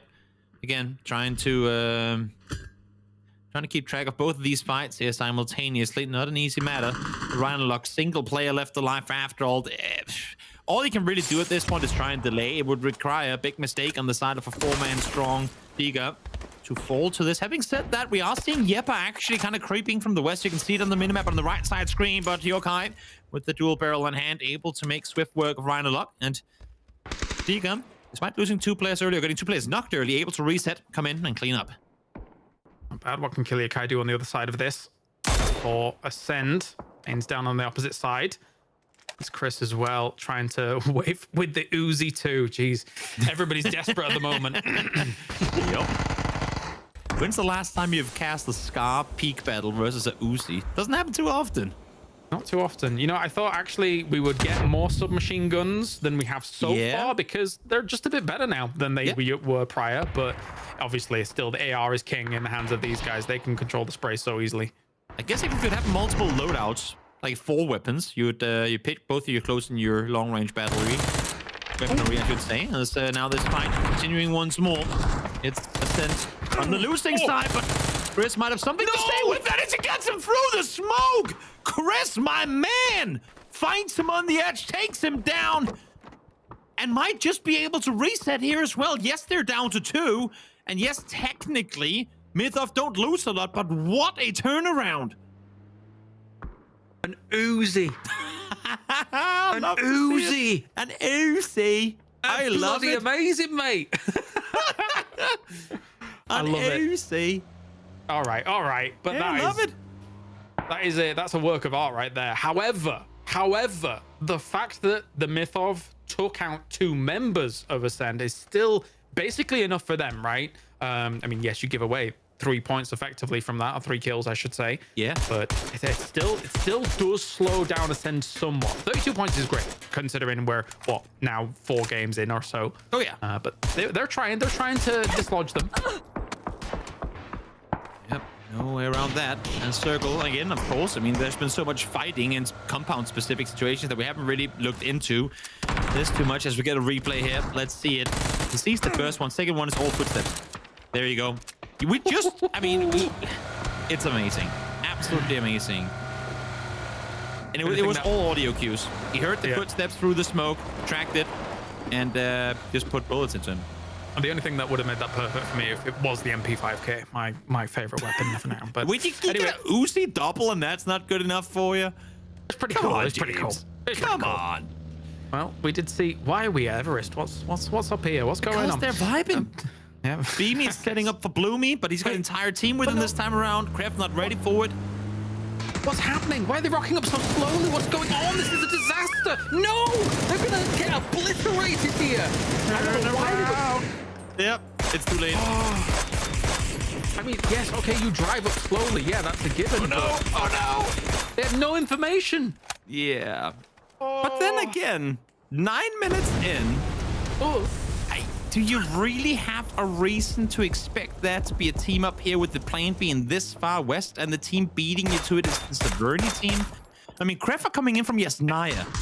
I'm going to be honest. They have no info. And yes, VP was sat here just waiting.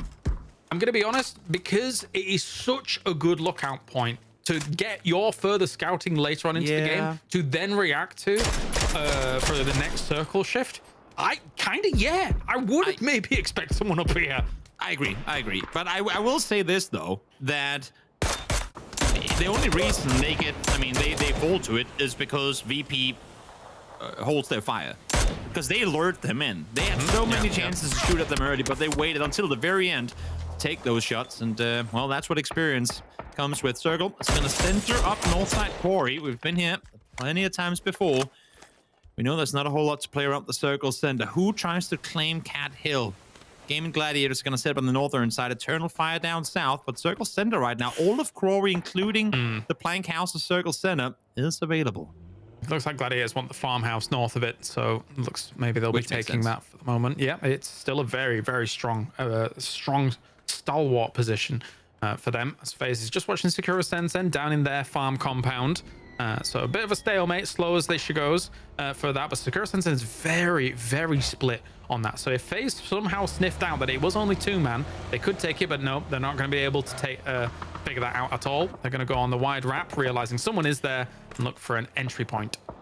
Wondering how far FaZe are going to up to go. I wouldn't be surprised if they up to stay on the very eastern side. Like stay up here in the forest, not knowing, of course, what's available further down towards the southwest. We can see that there is a very nice transition point for them to go around towards the south side of Quarry, but respect the fact they're playing it slow. Again, in tournaments past, just go back a half year, you would more than likely see FaZe try and commit to some Senti rotations where they'd lose a player or two in the early game. And now that I say that, we'll see where they end up stopping. Yeah, I'm not imagining this is a Shaq play. They should continue, surely. Yeah, I mean, maybe they just go further from this. There is a world where they believe that this entry point is strong for them because of what they've seen in the kill feed between the Mythov and Ascent, right? Two teams that would have been coming in from that angle and maybe would have been there, but because they took so many casualties, this should have been more open than usual given circle, given playing path. So the process of elimination could have been strong there for FaZe, and it's worked out on the initial entry. I don't know how well the send's going to go, but so far not too bad. This is a big issue for FaZe. They saw the first vehicle go towards the compound, drove up the hillside, and I mean, Marsalek unintentionally baited FaZe into thinking that compound was going to be free. Then when they rock up and Mika starts shooting and they're forced to keep on moving, all of a sudden that door behind you to disengage is now closed, which forces FaZe into an awkward, like, 3 guys in a small, not even a compound, but building situation that I do not think was the intention with that rotation to begin with. More desperate rotations may end up having to happen. Virtus.pro, again, as I alluded to at the earlier portion of the day, they will plan for the worst circle scenarios well in advance, and yeah, they've been on record to talk about those specific things, but they're all in what, one vehicle? They got beat me up on the mountain with 19 first aids. They're good. Okay, so he'll have a vehicle too. Okay, 2 vehicles. He's there. He's chilling. He's waiting for the next circle shift to come through. Oh no, as a matter of fact, it ain't him. It's EP. Up on Everest. Playing the lookout. I mean, he's the tallest guy, so it makes good sense you'd put him up on the mountain. Double the height advantage. Yeah, exactly. Crazy. Yeah. You didn't know that? You put in your height when you download the game initially, and then you get like extra height advantage. You don't understand the pain of this, right? When I'm having to talk to Ibby, it's like, it's difficult in person. It's hard. He's a tall guy. You don't I mean, I can't relate, but I get what you're saying, I guess. I can imagine being a small man, yeah? It hurts my neck. Circle centering up once more. Gaming Gladiators gets it right down on the Wizard Tower. And again, we talked about open circle center before. We can echo that with this shift right here. So many teams out on the edge, you're now having to figure, like, how can we commit to a circle center where there's nothing to play? Okay, now the Vantic gives us 1 tower, and that really is it. A little bit of an opportunity here. Marsalek does take down its Chris. They are wounded, and if they realize it's, well, of course they realize it's Chris, so maybe they'll kind of pursue on this, knowing that there's only 1 more remaining now from Ascend. If their kill feed tracking spray goes down from Gustav here against the barreling forwards of Kiliakai, he does escape for the moment. This is actually really good info for both Coruscant and Eternal Fire, that FaZe was able to creep out of the compound and swing all the way around the north side of the hillside proper, because I don't think they were aware that they were there initially, but now, of course, the shots fired from FaZe, they know that they can't just dance their way up the hillside. They gotta play it smart. As Na'Vi able to get to the safety of the Wizard Tower, the 1 position available inside the circle is scouted out of the distance and send it in. Stubby, not sure he's gonna be as lucky. Comes the rock up. Oh, it is FaZe there too. Okay. What? Hit the pan. How many times do we hit the pan? There you go. Thank you, Kiliakai. Take an extra point. Take Alco's stuff. I swear the pan got hit 7 times. It must have. It was a long time to kill on that spray. But down he went in the end, as Correction now trying to get himself some cover. What was it that I said about phase rotations that gets him killed? This one is scary. Yeah. I get why they're doing it, as much as I hate to see it, because they could not stay up on that hill for much longer. Right now, all the teams are looking around one another, but once they're all locked in, they start looking for the open fields. They start looking for the open hillside, and eventually FaZe would be seen. So they tried to commit down the hillside. They tried to get into the dips before those fights end up taking place. But unfortunately for them, the teams down there were already set up ready for it to happen. I'm impressed Kiliakai outlived them overall with that Gustav crash in and nobody coming more longer. But anyway, it looks like more utility will be thrown forward here. How am I bad? Isn't kind of going to tank that blue for a second. It's a smart strategical move to try and circumvent their expectations on which angle you're going to take there for a second. As Presenti does go down to Beanie in the distance with that mini. So good trades going off here from VP. And this is, again, the case of Circle Center being practically unplayable. These fights on the edges are becoming so incredibly difficult. You have no space to maneuver. You have 3 or 4 teams engaging in the same battles. And, well, for the few teams with compounds, trying to make use of them. Issues with Balkan Eagles. They don't have enough players to really lock it down and win or die. I like the way they've approached this so far. Not taking any casualties, trying to hold on here. But look at that circle shift all the way down towards the south. Yeah, holding the side of that swamp area with that many teams there is just going to eventually cause you ferric damage. I don't know how you end up getting out of that spot and then trying to transition into a circle like this. As Rafa, going to be the last one remaining for Balkan Eagles. They look to get rid of him and start moving quickly, hopefully. Yeah, you'd have to imagine. I mean, go in, clear him out, They already have the flashes in hand. Play it smart. Don't take casualties, and then try and see if you can wrap into this next circle again. Knowing full well there ain't really a whole lot of places to go. Smokes down. Sakura Sensen looking to get Marsalek up and good to go. As for Sakura Sensen, been a bit of a mixed bag for today. And Rafa is gone as well in the distance. Yeah, Rafa falls, win or die now. Able to reset. We'll see how they opt to backfill, knowing that Virtus Pro is up on one side, Yepa down towards the swamp on the other. But our eyes go down towards the south, towards this Cat Hill, where the victor of this fight will have an incredible position to hold out a lot of other teams. If they realize, of course, that once this fight comes to an end, they're the only people up here, because there can be a lot of snakes in the grass up here. Once they do realize, the team that takes charge in this hill is going to be in a great spot, as Shro is able to find the first. Yeah, you really hit the nail on the head, because if you take Cat Hill in a circle like this with it closing at the back, and you know that your back is completely protected, nobody's going to wrap that hard that late in the game. It could be huge for Eternal Fire or Sakura Sensen. Sakura Sensen needs it. Iman and Shroud looked amazing during the qualifiers as well. And I'm not too familiar with Shroud before the qualifier, but I'm impressed so far for sure. Speaking of snakes in the grass, here's Crossberg. Spots one Cripper there to bait the attention just for a bullet's time. It's enough to get both of them down, and now he can get back up on his feet, push for the forward. Spots one running in the open, but doesn't commit to the shot all the way through. Marco, though, there to help him out. Now Crossberg needs to back off, needs to try and get down the hillside, let his teammates do the work for him. He has two players, still with plenty of health to work, try and make this play happen. It was a great retreat. Oh, that nade as well from Crossberg coming in, and they will shut him down here. As I say it for Sakura Sensen, yeah, you can be as impressive as you want in the qualifiers, but you're still going up against world-class players in the teams like Eternal Fire.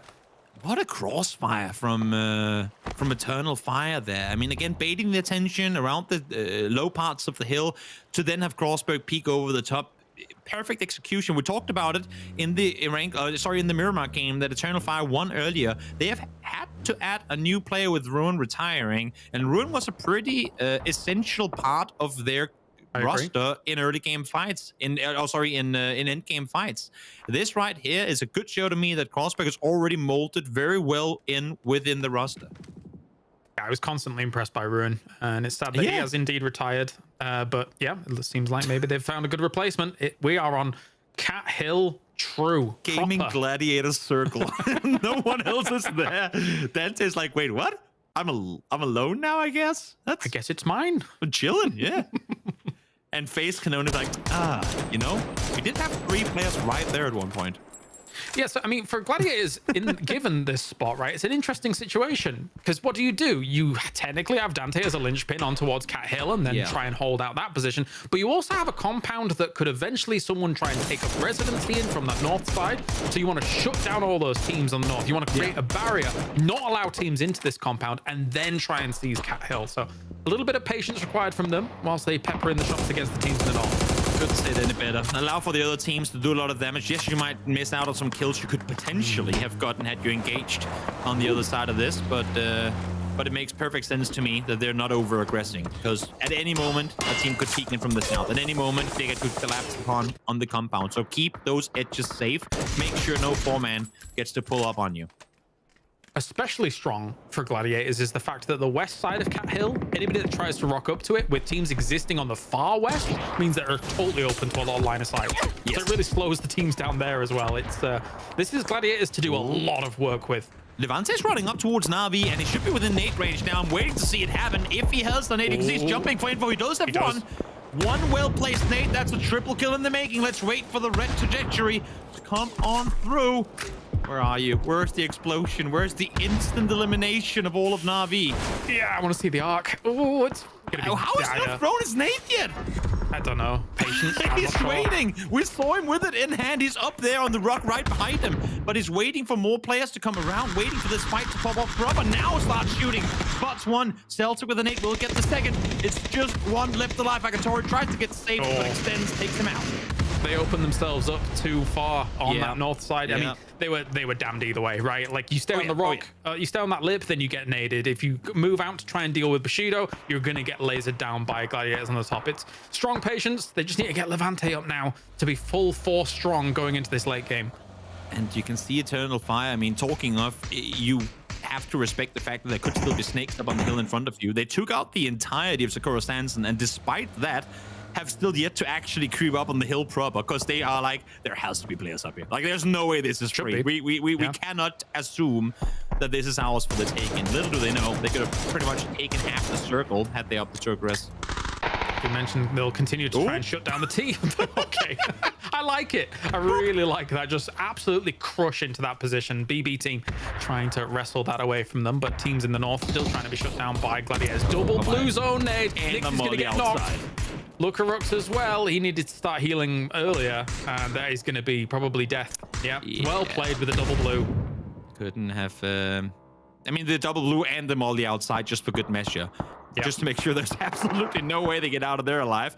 As Eternal Fire now realizing, you know what, I think everyone is shooting towards the north. Maybe we do creep further forward. Now finally they do. Quetpa will be the first one to get eyes on Marco, playing the back line, but with a P90 in hand. We'll see if he opts to either put the gun further forward, or when they realize there's no players behind him or next to them, move further forward himself. Big fan of P90 watch, and also a big fan of the maturity that Gladiators has shown in their movement here. They've decided, wait, okay, we don't fully know what's going down on the south side of this circle. We know that there's still teams in the north. We know that there's teams in the west, but what's going on in the south? So we're going to go back to this compound on the north east side, and then eventually rendezvous with each other, keeping 4 alive going into this late game. I think it's very important. Let the teams deal with each other on the west, and then try and hold on to the high ground. Yeah, they're setting up a perimeter, and Rosberg is still looking for snakes on the other side. Again, respecting it to an extent that we've not seen many other teams do before. Utility doing all the work that's needed to take out BB team. They have one smoke for cover, trying to stay put in here. It's just a Doozy left alive as Rashida trying to dismantle them on the other side. The Turkish sandwich trying to take them out as Levante. Ooh, nice AK headshot to Celtic. I'll take a Turk IA sandwich anytime. Love Turk IA. Hey, we got ourselves a little bit of shots coming in from Extense as well. Nade being charged up, throwing it on down, getting rid of BB team completely for all of this. They are gone. They also know where the shot's coming from Code Marco as well, so that really alerts them to the fact that Eternal Fire will likely be a potential thorn in their side. It's all of Bushido and Eternal Fire here, just trying to deal with this, but a great nade from Rox owns Metabee. Exactly. Well-placed util, always a joy to see. Impossible practically to counter, really.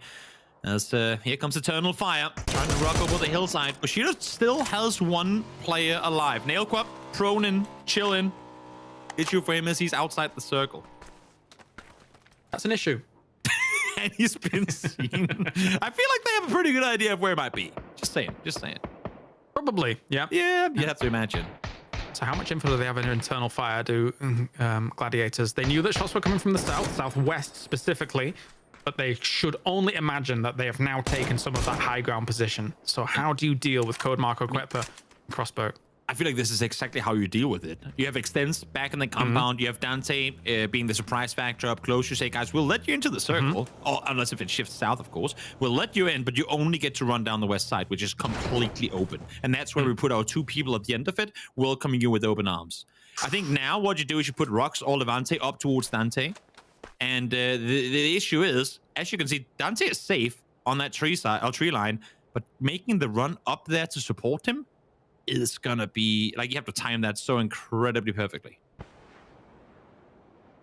Tough, right, with the high ground still in. They can't go before Nailcop is dead. At any point, he's gonna peek out and say, oh, I'm out of first aid, so I might as well get a knock before I die. Oh, yeah, well, he's gone soon. Yeah. You say that? Don't know how many more he has. We'll have to keep tracking. There's one more. Can we get a first aid count on it? I mean, there's like 6 corpses in that shack. So you never know. You never know. It's phase 7 and he's healing. This is wild. I don't want there to be 20 first aids. He's out. Oh, we're out. Okay. Here comes a shot. Ooh! Somehow with an SKS. Why? An insta headshot. I would want to see him get that knock just for the sake of this fight popping off. But again, Extends still on compound duty. He has to spot Crossberg on this flank. Crossberg is playing the east side control right now. He needs to be so smart about this. I don't think Extens has been able to quite sniff that out. He's just going to be driving to reinforce on that north side. But again, two teams taking their time, knowing the importance of coming up victorious here. Right now, I'd definitely give the upper hand to Gaming Gladiators in terms of their positioning. Because as you can see here, Eternal Fire has to peek on over in order to get the vision. But Gaming Gladiators also just has a very open area to push into. The thing is, Gaming Gladiators knows exactly where they have Eternal Fire, not the other way around. Eternal Fire's coming in warm to the end of this game. 11 kills on the board. So they've been through a war on that south side. Gladiators, meanwhile, it's been all about control for them. Patience and control. Shutting down all of those teams coming in from the north. Now we have reinforcements slowly moving towards the center for Gladiators, realizing that they just want to exert more of that control on this late game. Yeah, no reason not to really. Sixth seen once more. Able to back off, but look at the circle center here. I mean, I said it before, Gaming Gladiators, they want to come up and fortify on Dante. Now they do, but shots fired from Code Marco. Doesn't connect as much as I thought it might.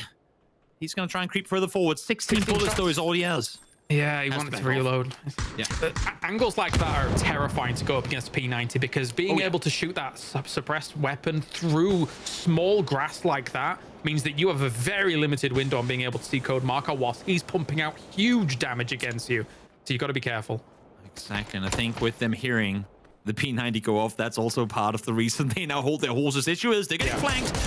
Good thing for Rox is that he spots him, but is it fast enough? I mean, it's such a good ridge line for Eternal Fire to try and maintain control of Marco, forcing Gaming Gladiators on top of one another, and Eternal Fire still has lethal util to work with. They're holding their own, though, Gladiators. As soon as Marco shot at that tree with that with the DMR, it meant he had to relocate. So they're slowly corralling them into a more funneled position at the top of this high ground, as opposed to, you know, allowing them to get to some of those big flanks off with dangerous weaponry. Yeah. Right now, Gravity, though, working out for Eternal Fire. They have nades, and they're throwing them downhill. He's sneaking. He is creeping around the side again. I mean, might as well. You're forcing them all over towards the eastern side of this hillside. Have a nade to work with, double flashes. Not over-aggressing here, just wanting to make sure no one's able to wrap on you. He's playing full contain on this with a P90 in hand. Couldn't be any more dangerous. Yeah, I was wondering if it even dropped his bag gone as far as that, but no, not the case. Are they... Is this just full ring around the rosy? Are they actually trying to push east on this, like southeast? I think that the lines of engagement will stay here for the moment. You'd have to imagine. Code Marco, maybe if he gets around a little further, but it's tough. Yeah, I mean, Gaming Gladiators has a dud. They're effectively saying, guys, we don't really care where you come from. You have to come center. Well, I guess the final circle is going to start closing in 20 seconds. We feel confident with this position. We're going to be ready for you. Now Crossberg's been hurt. Will be seen soon as well. They know exactly where they have him on that tree. Crossberg, you might want to consider repositioning, my man. I completely agree. I'm surprised that after that shot he didn't reposition, and that's a disaster. Catastrophic damage goes the way of Eternal Fire. The reposition had to happen. If they sweep, though, do they know Marco has gotten around the side? Extens is giving up the angle. They know full well that they have not been checking that left side of the ridge for a long time. Flash is now coming in. They want to push up. They want to take the high ground. With it being a 4v2, they want to clean this up and get it ended now before they reposition once more. Unless the P90 does something absolutely amazing, Gladiators should be able to clean this up. Yeah. Marco's been seen. Quetpa has to really try and bait attention, but they're starting to group up again. 2v4 grouping up. Now Nate's in hand for Quetpa, sorry. Seen P90 do magic before. Nate goes through, hits Rocks in the face, but doesn't quite take him out. Levante will take down Quetpa. It's all on Code Marco with a P90. Can he manage to do this? We will get a flash forward here, a little underhand flash as well. That could be the go time, and they will shut it down. Gladiators with the win on the board. Controlled gaming coming out from the Gladiators. Definitely not an easy position to fight your way out of. I mean, this end position was a situation of its own, but the mid game, from them to creep out of the compound, knowing full well there's a team up on the hillside above, always dangerous to try and make that play happen. Levante very, very conveniently taking out a lot of people with his AK in hand, but a tricky game to come out victorious in, but doing so in style. Could have potentially been a different story if it had been 4v4. And I mean, as soon as Crossbow gets noticed on that tree, and opt not to relocate, or maybe they felt like they couldn't even relocate. So if you do relocate, you're funneling your position even more for Gladiators to hone down on where the 3 remainers are. So it's a tough one for Eternal Fire, but Gladiators played it well. Definitely did. I mean, well-deserved win once again here. Eternal Fire as well, playing a good game. I just love, again, that we're seeing multiple teams knowing when to aggress and when to take their time. Gaming Gladiators have shown us multiple times today. Eternal Fire, I think in this game, I would actually have loved to see them play a bit more aggressive up on that cat hill earlier. Maybe they missed some some kill feed tracking, didn't see face go down, thought maybe there'd be a snake there. But nonetheless, great game for both teams. All right, well, I'm getting word that we are ready to head on over to the desk here for one more game remains for the day. What a day so far. Sam, take it away. Thank you so much, Carlos. I have to just highlight that we've had 5 matches today, and 3 of those 5 matches, Gaming Gladiators have found themselves in the final 4 fights, obviously now getting a victory as well, Mark. And it's consistency that gets you into the grand finals. It's consistency that helps you win the whole damn thing. Gaming Gladiators well on their way to being a real contender in our finals weekend. I like how they, you see it a lot with them, they will group up and then they will go wide, they gather information, and they group up. I think even from the start of this game, Sam, they obviously dropped for Gatka. We saw Dante with that rotation down to the south quite early. They wanted to secure a foothold center zone, and then even down to that late game, Extends there was the winner for me. That was the better anchor hold out the 2 teams. He gained so much more information, and he allowed the team to play very much on the east side. That unlocked, obviously, the first player, and then the numbers were going to fall after that. Real good use, and if you're watching, a team to keep an eye on because it shows you how to break down end games. Talking about that end game adventure, they controlled the pace so well. You saw them slow it right down when they know they needed a bit more time. It's something that they do really well, and we've seen them do it as well earlier in the day.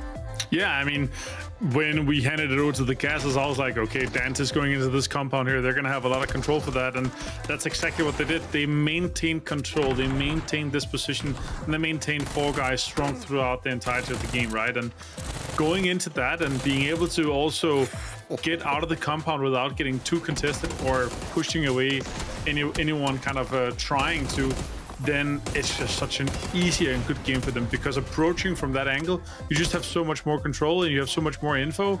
And yeah, that, you know, having one that plays anger to make sure you don't get flanked, you don't get into an off position, it's just the setup for success. Some of the highlights from this match are on your screen right now.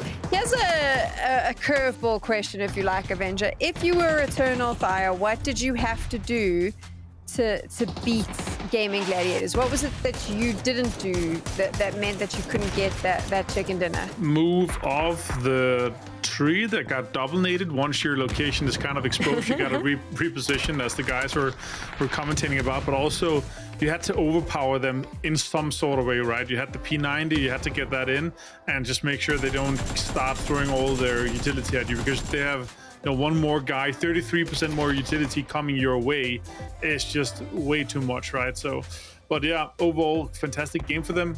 I was hoping to see a bit more from the BP guys, but yeah, being in that exact position there, you don't get too much out of it. Exactly, they did manage to kind of close this one down here, but you just get shot at so much and you can't really get uphill until later in the game. It was a bit unfortunate for BB, Mark, but nice to see them in the end game, right? Because we have been seeing them leave quite early on each match. About time. Martin's right, though. It's very hard to play out of there. Good use. I love that they went flying in to send VP, and it was a good use of a double blue zone nades. You've got to stack them up. One's never enough. And then obviously they also fired in that molly at the very end. So look, good play from them. Obviously they rotate quite down to that quarry. That's where they used to drop back in the day. I like it. They just need another game of that. They need to kind of salvage what they can now, Sam, from today. They've third. 11 points is not bad, but they need to get another one of these and then go, do you know what? Let's forget about day number 1. We need to come back in our final 6 games and ensure we double our points, if not triple.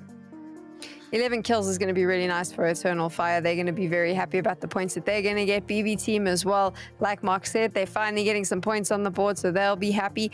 Overall, did it play out, Avenger, the way that you expected Erangel to? Somewhat, I would say. Not exactly, but still, you had some of these teams that were expecting big things from, didn't really come to fruition from Navi, FaZe Clan. You kind of expected big things. Mark expected big things from Sakura Sensen. They got 4 kills, but yeah, they got into the double digits now. But the big thing is obviously we see VPs continuing to get points. We see BB team. They had 14 points in 4 games. Now they got 11 in this one. And that actually makes it viable if they get decent, like if they get a small double digit or win the last game, that actually puts them into like a somewhat decent spot in the top 8, because they're only, I think, like 13 points off 4th right now on Eternal Fire. So that's going to be great. Yeah, as you see here, 13 points off 4th place, so they're within striking distance. And I would say all the way down to Balkan Eagles 121, you're still in the mix for the top 8, so it's still doable because our top 3 has been sponging so many points so far. You can see from that victory, Gaming Gladiators is able to push themselves into the top spot. They're tied on points with the Mythos mark, but their placements will mean that they sit a little bit higher. But it is a fun day, day one, because there's a lot of space to play with points. Like the gap is still quite small, right, between the teams, so that the top of the leaderboard is constantly changing. Yes, look, as Mark said, we're down to 12 players for Balkan Eagles, 21 points. A point would continue. A good game is going to send you further and further up there. So I wouldn't be too surprised. Maybe FaZe is going to hit back on that last game like we started off, and they might end up in the top of the groups. But it just comes back again to what Martin said, Sam, at the very, very beginning. This A versus B feels really, really balanced, and I think as a result, that's what we're seeing in the leaderboard. Very, very close throughout a lot of these teams, which means they're all going to be coming into this final match just desperate to get those points on the board, Avenger. Yeah, and I would say even with our current top 9, the only surprise that, I mean, they're second right now. I wouldn't be surprised to see them in the top 9, but kind of have 9 pretty consistent teams that have been out throughout the year, and that's exactly what we're kind of expecting to see. The big thing is that you're having, first off, the TMO, the mid-off, being able to get this many points. We're talking about a hypothetical cutoff, 75 to 80 points into the top 8. So just a little smidge more points here in this game. Mark, I would say there should be set to get the last 20, 30 points once we get into the last 6 games that they're going to be playing. I agree. I do agree. Flightpath, though, a little bit low on the side again. We're going to see that TMO and Ascend's not so much the case. I wonder if TMO are going to flex their muscles again. I'm quite surprised to see additional teams maybe try and jump Familiar as well. Bushido, obviously, they do tend to go there sometimes. I thought they might have favoured the southern approach, but this potentially, could we get a military island for game number 6, Martin? I'd like to see it personally. An oddly satisfying horizontal plane path, though, Mark. Can you see that? It's very, very horizontal. Perfect. Oh, that's perfect. But yeah, a little bit southern. We don't see that many teams being able to get into that whole northern side. That, not to worry too much about that. The teams are kind of settling into that. And Mark, as you guessed, as you like, a military game that sets up the Mythos for quite a big amount of success here. If you're in this kind of lead, Mark, are you going to be setting up for some sort of bridge camp, or are you going to take advantage and try to get into some of those high priority locations because you know that the western side is yours? Yeah, they would have been reading as the team jumped out who, and they've been keeping an eye very much across the water to see if any parachutes were. So TMO do have the option. They have the option to go over. They have the option to stay north. I think for Ascend, they get a little bit of a breathing room. They know they're not going to receive pressure from TMO pushing out towards the west. So I think it's all to play for. Look, for me, I think it's definitely worth looking at the FaZe because they also have the option on the other side of the bridge. They can play over. They've been known to go across very early as well. So I'm not too surprised for them now to pick up a few cars, get as much loot as they can, but potentially secure a spot into that military island. But I have to wait and see. Yeah, and with the FaZe being so known to take that eastern bridge mark, that's kind of the scary thing, because all these teams they have seen and watched FaZe Clan play so much, Balkan Eagles, they should know that FaZe is a team that goes early. They should be setting up for that, and it sure looks like that is the opportunity to do so. And the guys on the cast, you're going to be having fun with this one. Take it away, boys. Thank you very much, lads, and I appreciate that for a brief moment we had 4 head cam from FaZe, the entire team there, so loving that as well. Good setup there, lads, as they'll be setting up for this bridge movement. But it looks like Balkan Eagles might be looking to hold this spot. Is this the new camp where you set up on, you know how like on this pushover you want to as we can see here, kind of go off the bridge itself and then take it underneath. Is this what they're setting up for? Spooks is definitely lining up something. Correct, Steve, going off on the side. This is exactly what she's talking about. He wants to catch them underneath. Yep, this is maybe smart. Just kind of trigger that trap. By the way, I am sad that we don't have our 8th anniversary bridge here because it's beautiful. But yeah, we'll see now as FaZe is looking to scramble. And look this cheeky angle. This is perfect. Yeah. Knowing that this is what teams do now that you can get underneath the bridge. Setting up ready forward as well. Correct, Steve. Gets found. Get flushed as well as James. Narrow angle to try and squeeze those 7.62 bullets through. Not able to do so. As, I mean, Balkan, they're going full aggressive on this now. Yes, they are. I'm not surprised. I mean, Correxy in the first 4 games, 10 kills, 2 deaths overall. So, I mean, it's very impressive by him. Sorry, not 2 deaths, 4 deaths. But anyway, you got to the point. There's now Corexy was able to do a lot of work for FaZe, and with him down, they might think that there's a good opportunity, although they've already taken out Spooks. 100-0 nades. Hate to see them. Veronica might have gone unnoticed and creeping underneath the bridge here. Trying to maneuver down, get a proper angle on James, but can't quite get that with him still being up on the top of the bridge. Vex in the meantime has made his way over on the other side, but as you can see on the minimap in the bottom right, Rafa is further out west, and now that Vex not shooting, plays safe. Beaten. Rafa should get an angle in a second. Now it does, and just exactly gets Vex before he falls down behind the rig. Yeah, nice cross shots coming in. While this is going on, we have emergency pickups coming this way too from Win or Die. However, this isn't going to end just yet. Spray through the great stuff by James here. How much more can they get done? Can they even save Vex? I don't know. I mean, shutting down Rafa is of great importance up on the right. If they get him, that's GG. We'll see if they can. It's just him left alive.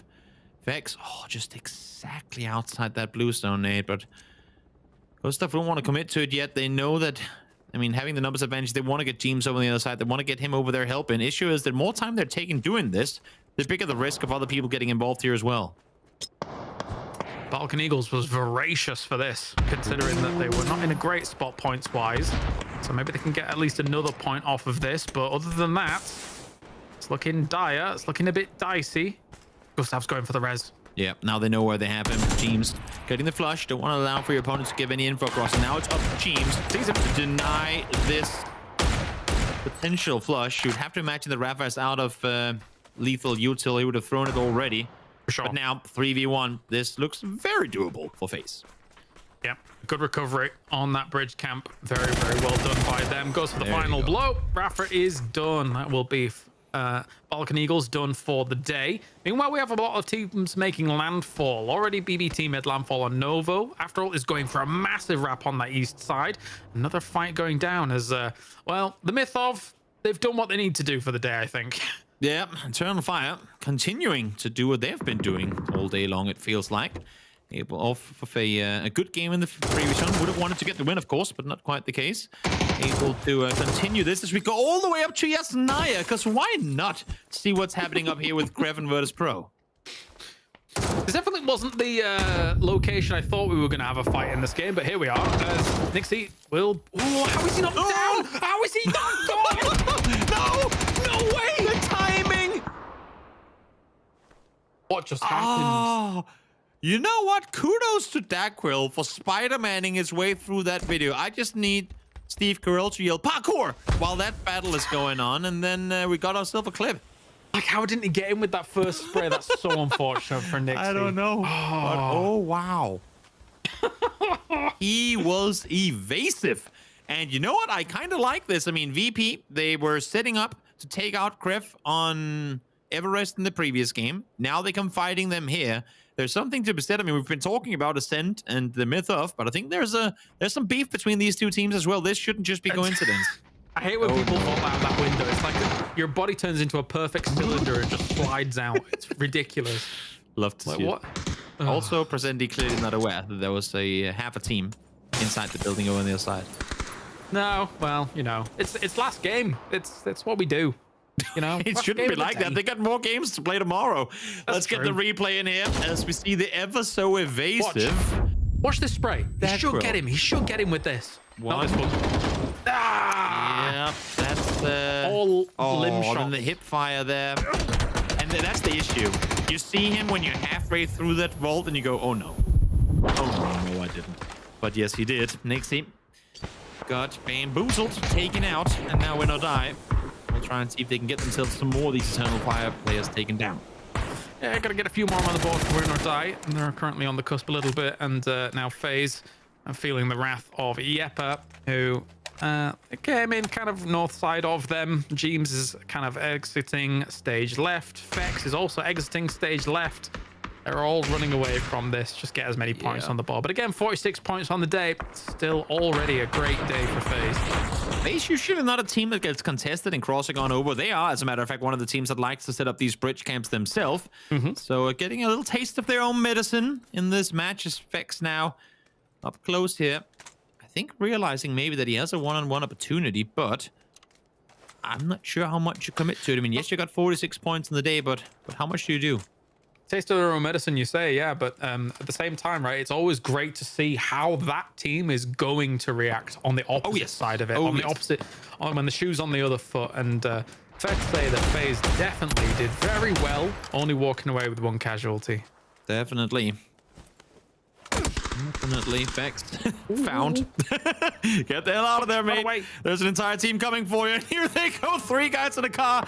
No HP on the side of Fex. They're even honking at him, trying to see if they can get him. This should be as easy as they come. Even the Welsh Dragon can't do anything about that. Head over. Hands overhead. Lean back. And come back strong on your next day of play. Yeah, rare to see FaZe wearing his, Fex wearing his glasses, actually. But, you know, there we are. I wouldn't spotting out. Just needed the North Hardship for ultimate chaos there. Yeah, actually, that would have caused some pandemonium for sure. Wouldn't have minded at all. Well, as always, that ridge line that runs all the way north of Millie, the base, I should say, from left to right, is going to become a huge focal point for this one. We have Digger coming in on a boat a little bit later than I was expecting. There is a world where they get blasted by Ascend if they're not careful. Yeah. Could be. I mean, Pain's reinforcements sitting up on the shoreline here. Or are we doing donuts? How hard do you commit to the edge here, though? I mean, they're going to see the boat. Pain's he's running around the edge. He's going to hear this boat very shortly. Now he's underwater. He might not. Fairy might obscure some audio cues, but they should be aware of this within a couple of seconds. And I think they're just picking him up, right? And just going. Timing. Yeah, they don't want any part of it. Timing. They didn't know. They're coming right past them. They had no clue. And now they realize 4 guys in a boat. That would have been easy pickings. Yeah, probably. Now they're chasing. The hunt is on. Oh, they're diverting. Okay, fair enough. We're turning off. Too much to lose. They're already on the beach. There was a lot of yes, no, yes, no, yes, no going on right there. It's okay. It's fine. I respect it. And that's where, honestly, I mean, though, that's where we've seen multiple times. If you don't have a, let's say, a guy in command that can say the final, no, guys, this is what we're doing, then oftentimes half the team will go one direction, the other half will go the other, and that's just how you lose 2 players. So good on Ascent to all press the no, guys, this is crazy game 6 stuff, and play for the next circle instead. Still a world where they could hold them as well, though. I mean, they know they're coming without vehicles and they're running around on a beach, so no reason not to try and engage. Yeah, and there's even shots coming in from Levante here. He's hitting some crackers, but not enough to really take down DXGM. And so off he goes. VP still has Beamy and Yesnaya, just saying. Oh yeah, look at that. 13 minutes into the game and he's in Yesenia. I wonder how many first dates you have at this point. Where's VP at? They got 34 points. That's a decent day so far. Yeah, I mean, they will want to double it on their second day play, if not do even better.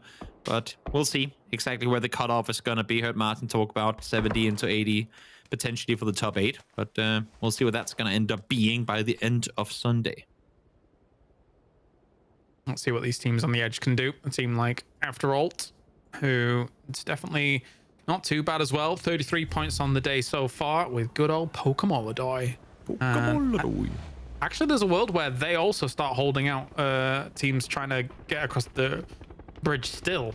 Yeah, Whereas Krafton I mean, they're coming in late themselves, and now hearing Yepa shoot, they're aware there's a team set on the other side. If they time this right, I mean, they're running out of Novo right now because BB team beat them to Novo, so they took all the cars. And after all, just playing this on foot, they might just magically time this perfectly. They may. They may. Yepa's still looking for it, though. They are hungry for a bit more. Circle will center a bit southeast as it does sit, but it doesn't really cause a huge amount of problems for some of the teams in that very important area, which is that mountainside or hillside along Sosnovka Island. It's kind of rare that we have a military game, and the further south our camera has been so far has still like been north of the melee base.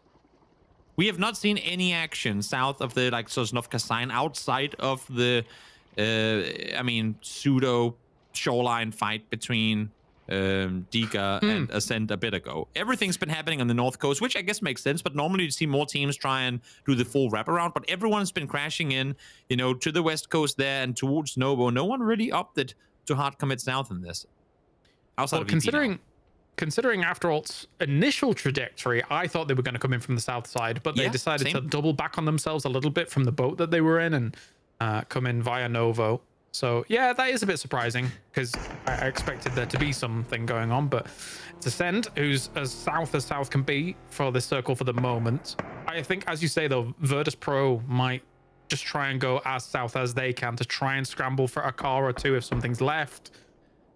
Because they might go center. We'll see. They've got options. I wanted to ignore this, but I have to comment on it now. I can't figure if Beamy/Bloomy is just fully embracing Mimi mentality. He had 14 minutes to loot Yasnaya, and he has a Vector. Was he? That's brilliant. He does. I'm like, bro, are we just full on inventing new games here? I mean, first you become Bloomy, now you become Vec. I don't even know how you do that, but we'll see. As they're now in an E pickup, Virtus Pro that is coming in, hitting the island now from one side. Kref, in the meantime, coming in on the other down towards the south. At least they found a way in after what I thought was going to be a bit of a disaster for them, but it's not too bad. Kilikai is still there. They are going to go towards the main hillside, so don't mind it. Oh, they're pulling up Eternal Fire, but they've read it. They're ready for it. Well, I say Eternal Fire. It's just Marco hiding by a tree. Yeah, he's not going to shoot unless he gets some absolute dead to rights, 4 of them lining up at the same time. Yeah, you'd have to imagine he's going to lay low for the time being as Na'Vi. They have made their way over as well, sitting here welcoming Gaming Gladiators. In a good position to do so, but now, I mean, Circle has crept further forward. They've only now gotten Fairest up over the hillside to really claim actual Circle terrain, so they're going to have to let Gaming Gladiators wrap around on the northern side. I think overall this is kind of a win for Gladiators because I thought they were going to get held on that bridge.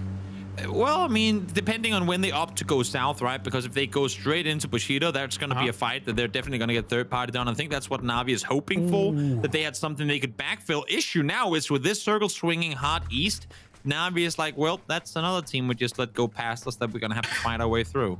There's no way the 40-minute Yasnaya team is being rewarded with a circle shift at 4. Oh, they pick up and get this circle. I didn't even notice, but you're so right. Yeah. They came in just now in phase 4, and a stat circle stand in the meantime. Celtic making a swift killing of Aiming Gladiators down to just 1. Medibay peeks on over. Nice 1-2 punch. And, well, what Na'Vi couldn't do, Bushido does in seconds. A flurry of strikes, just absolutely cutting them down with the samurai sword. Yep. That was nuts. Nice doing. And well, there's the shot that you said. Too good not to take. Good Marco reveals his position. Lukarux falls because of it.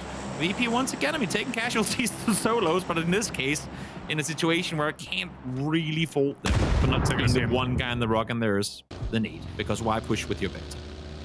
Yeah.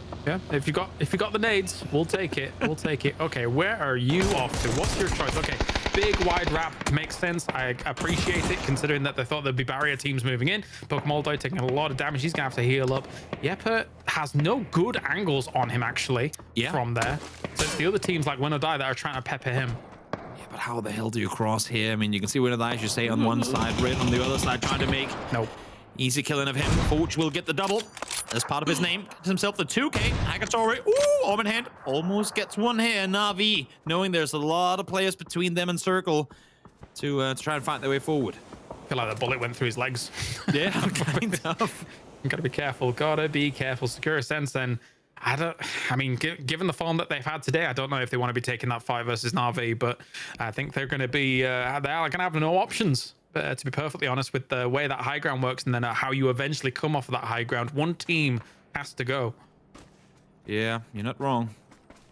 Not wrong as Diga. They've been wrapping around the south side for a while. I mean, coming off the boats, now they find themselves on the eastern side of this circle, running into the 2 remaining Kreft players.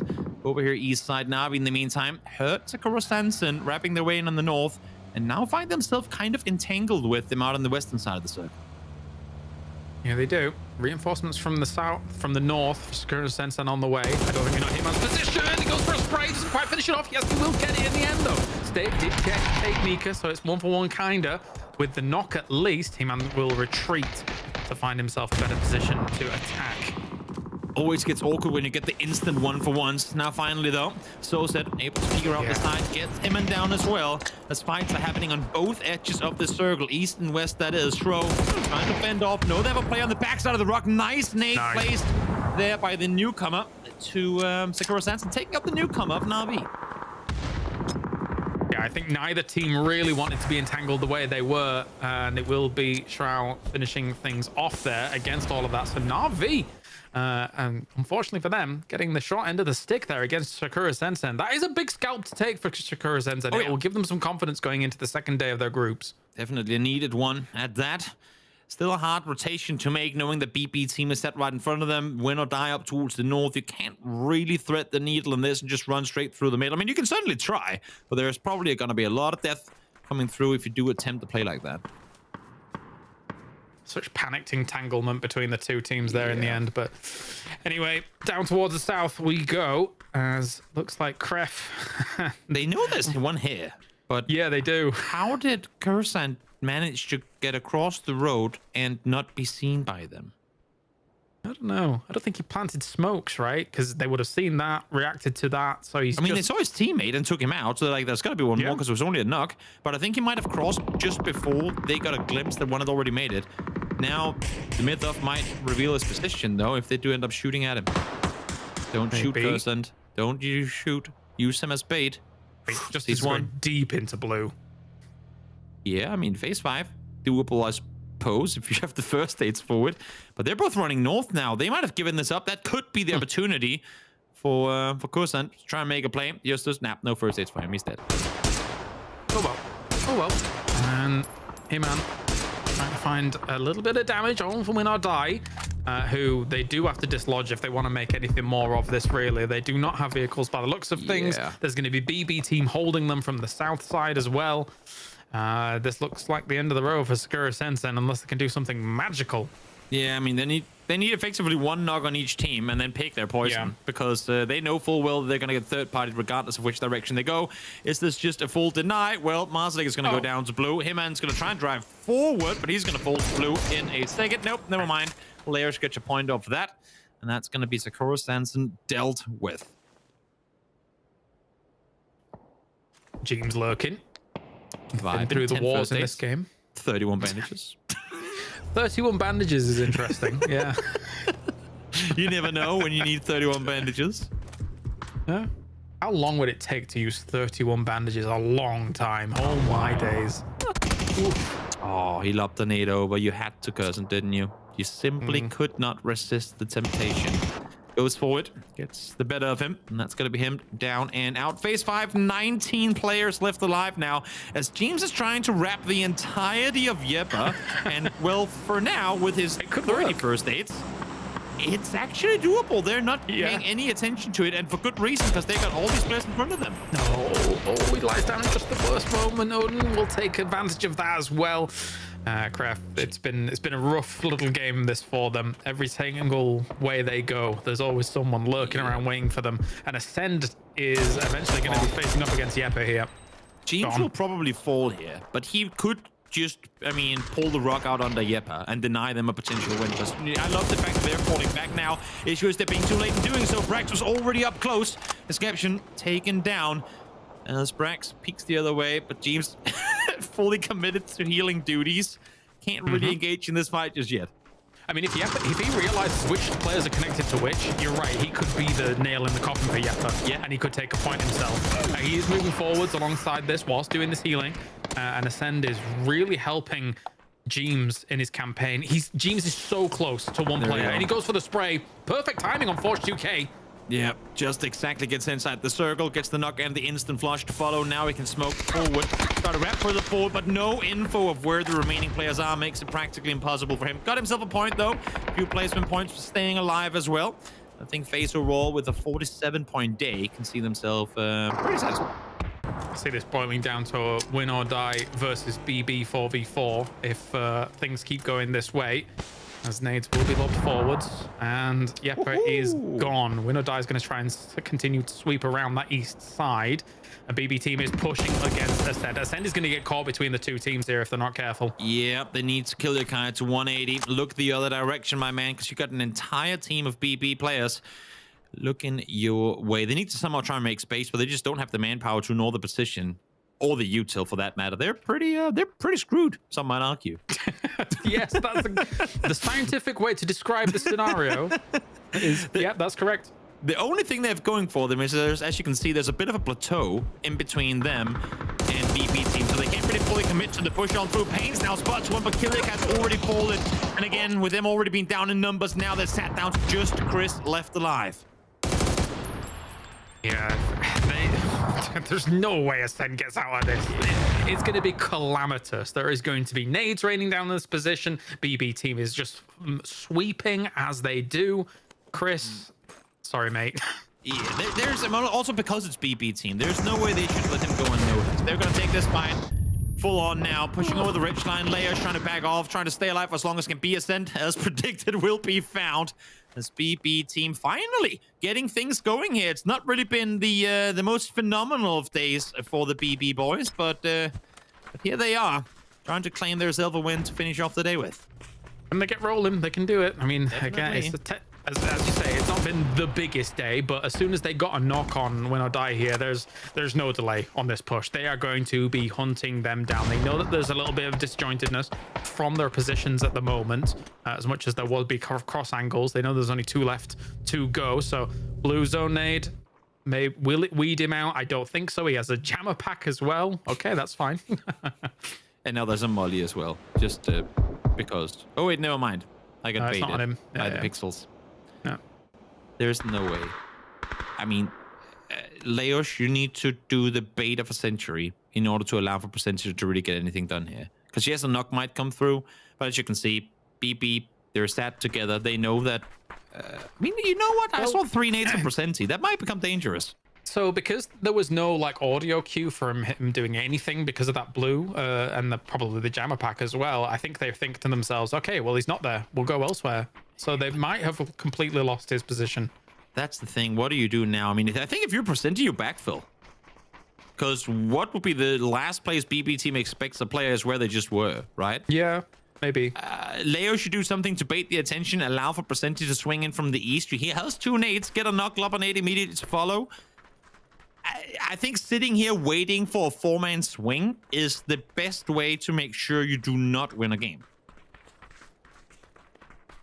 I mean, that said, it's BB team 4v2. What are you supposed to do here? I'm trying to make this possible. And right now, I don't think it is, because now it's an even game. Like they will find them eventually, and it's will be a 4v2. But I feel like there was a window of opportunity for Percenti where the odds were more in their favor than now, where Filfresh just got full level 3 gear and a Grocer. Yeah, well, we've seen crazier things happen in the past. That I is guess, true. But this is now BB team seizing the dot, right? This is them seizing the middle of the circle. We're not even at the dot, right? We're not even at phase 8. But this is.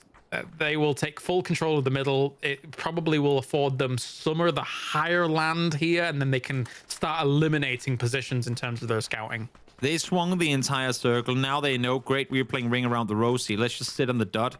Let them come to us. Again, we have the numbers spread out wide enough that Nates won't take us out. And then we... I mean, for BB team, this should be, I'm not going to say will be, should be an unlosable game. Yes. In theory, yes. They are not... They have them. They have them. Yeah, they're not They moving from each other. They've seen this. All you have to do, stick together, firing line, 4 men strong.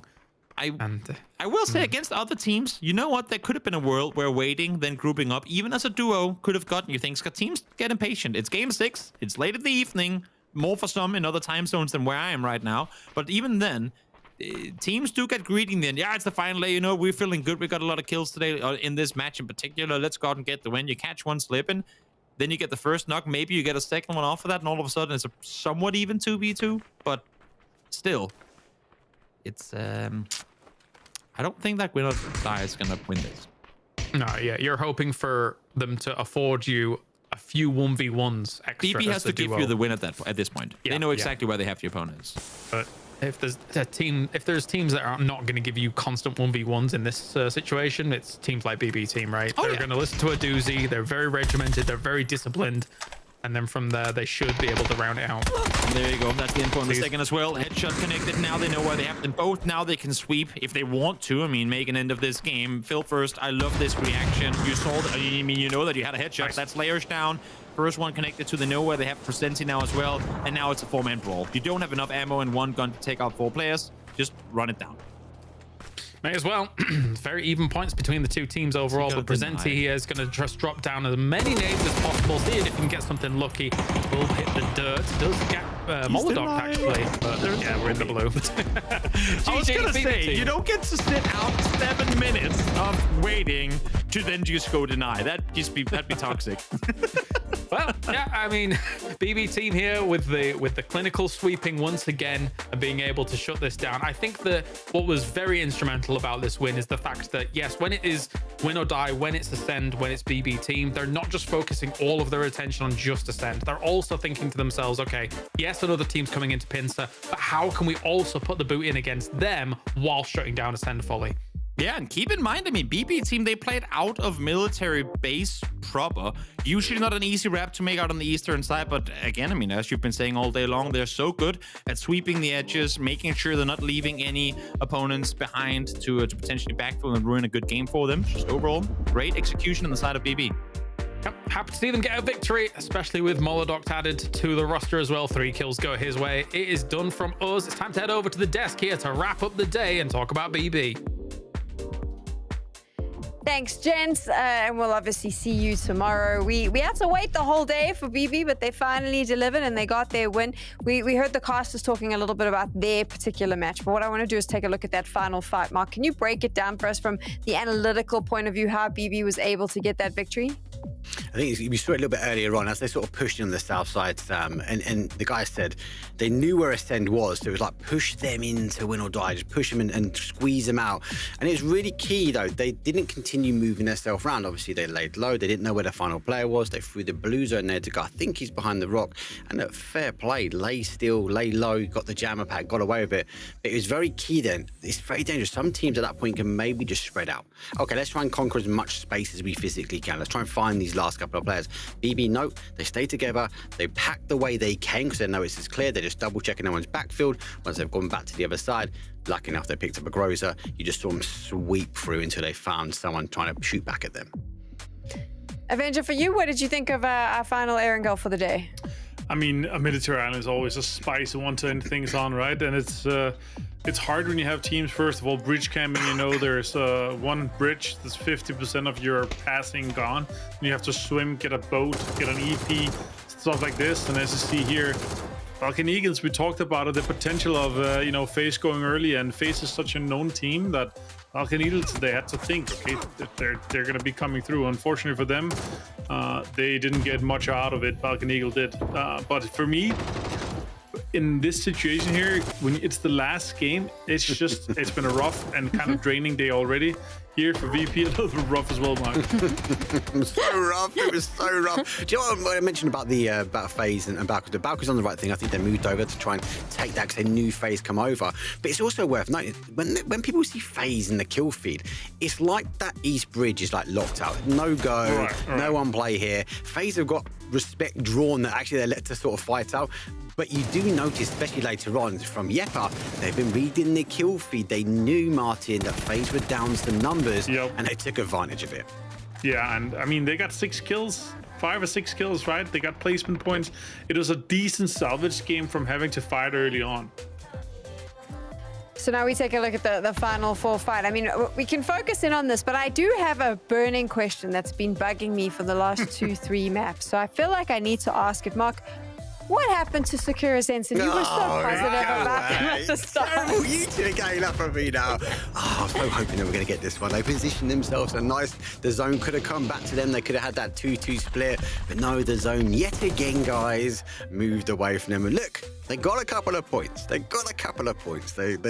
backed themselves 5, and the first time we've seen them getting the placement points as well. So it has to be a complete reset here, Sam. They're in group number A. They're going to be playing again tomorrow. They've only got 6 more games, and I think they're going to be disappointed, 100% disappointed of what happened today. They need to come back explosive tomorrow. I think I'm going to let everyone in on a little secret if you're watching at home, is that during a lot of that game and the one before, Mark just kept telling us that Sakura Sensen was going to bring it back. It was coming back there. They were going to end the day on a high. So I have to give him a little bit of a hard time because it's fun. And that's why Avenger never makes those sort of calls on the start of the day. Let's take a look at the overall leaderboard now. And Avenger, I didn't expect to see the myth up right at the top there with Gaming Gladiators, but it gets me pretty excited. Still pretty close, though, if you look at those top 3, even down, all the way down to sort of 8. There's a lot of space for these teams to get points in those final 6 games for them tomorrow if they're in Group A. It's getting a little bit top-ended heavy here, right? It's a little bit scary, but still 30 maybe points, 25, 30 points for the top. You still have to have a decent day to secure your spot. No one has really run away with it, but the top teams have really been sponging it, right? But looking at it after all in 10, 33 points, you're 10 points from 4th. Like, it is so doable still.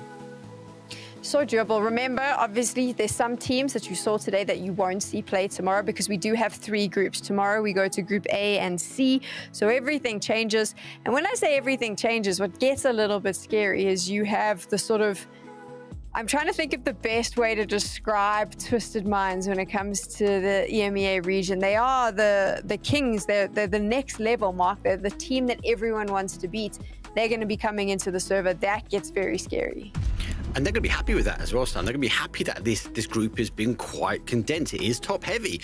Twisted Minds will come in and go, we can do 50 points quite easily on day number 1. And they might throw a little bit of weight around controlled aggression. But the fact that we haven't had 1, maybe 2, maybe 3 teams run away with a lot of the points, and it's quite balanced. Group C are going to be happy because they're going to come in. It's pretty balanced. We're going to see the likes of Foot, especially we'll talk about them a lot tomorrow. Like, they missed out last year. They've got to perform. Twisted Minds are going to potentially bully as well. Diffix has moved over to Geeko, Spyro's over there, so they've got points to prove as well. So I think all of those teams are going to be super happy that actually the leaderboard stands as it is. It's pretty fair, but we said it earlier, Group A and Group B, they felt a little bit balanced.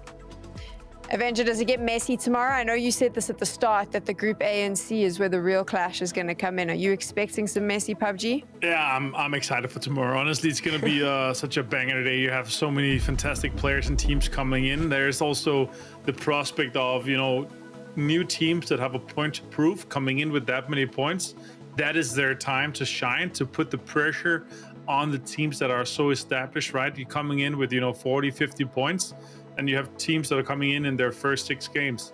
That is your time to gatekeep. That is your time to third party. That is your time to kind of potentially push some of these teams down into the last chance. You got to see some PUBG today. You'll get to see even more tomorrow. If you've enjoyed the show, make sure you let us know on all the social media. Tell your friends as well to come and watch tomorrow because it's only going to get better as teams try to qualify for the grand finals of the PUBG EMEA Championships for spring. We will be back tomorrow, same time, same place. So we'll see you then.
mind.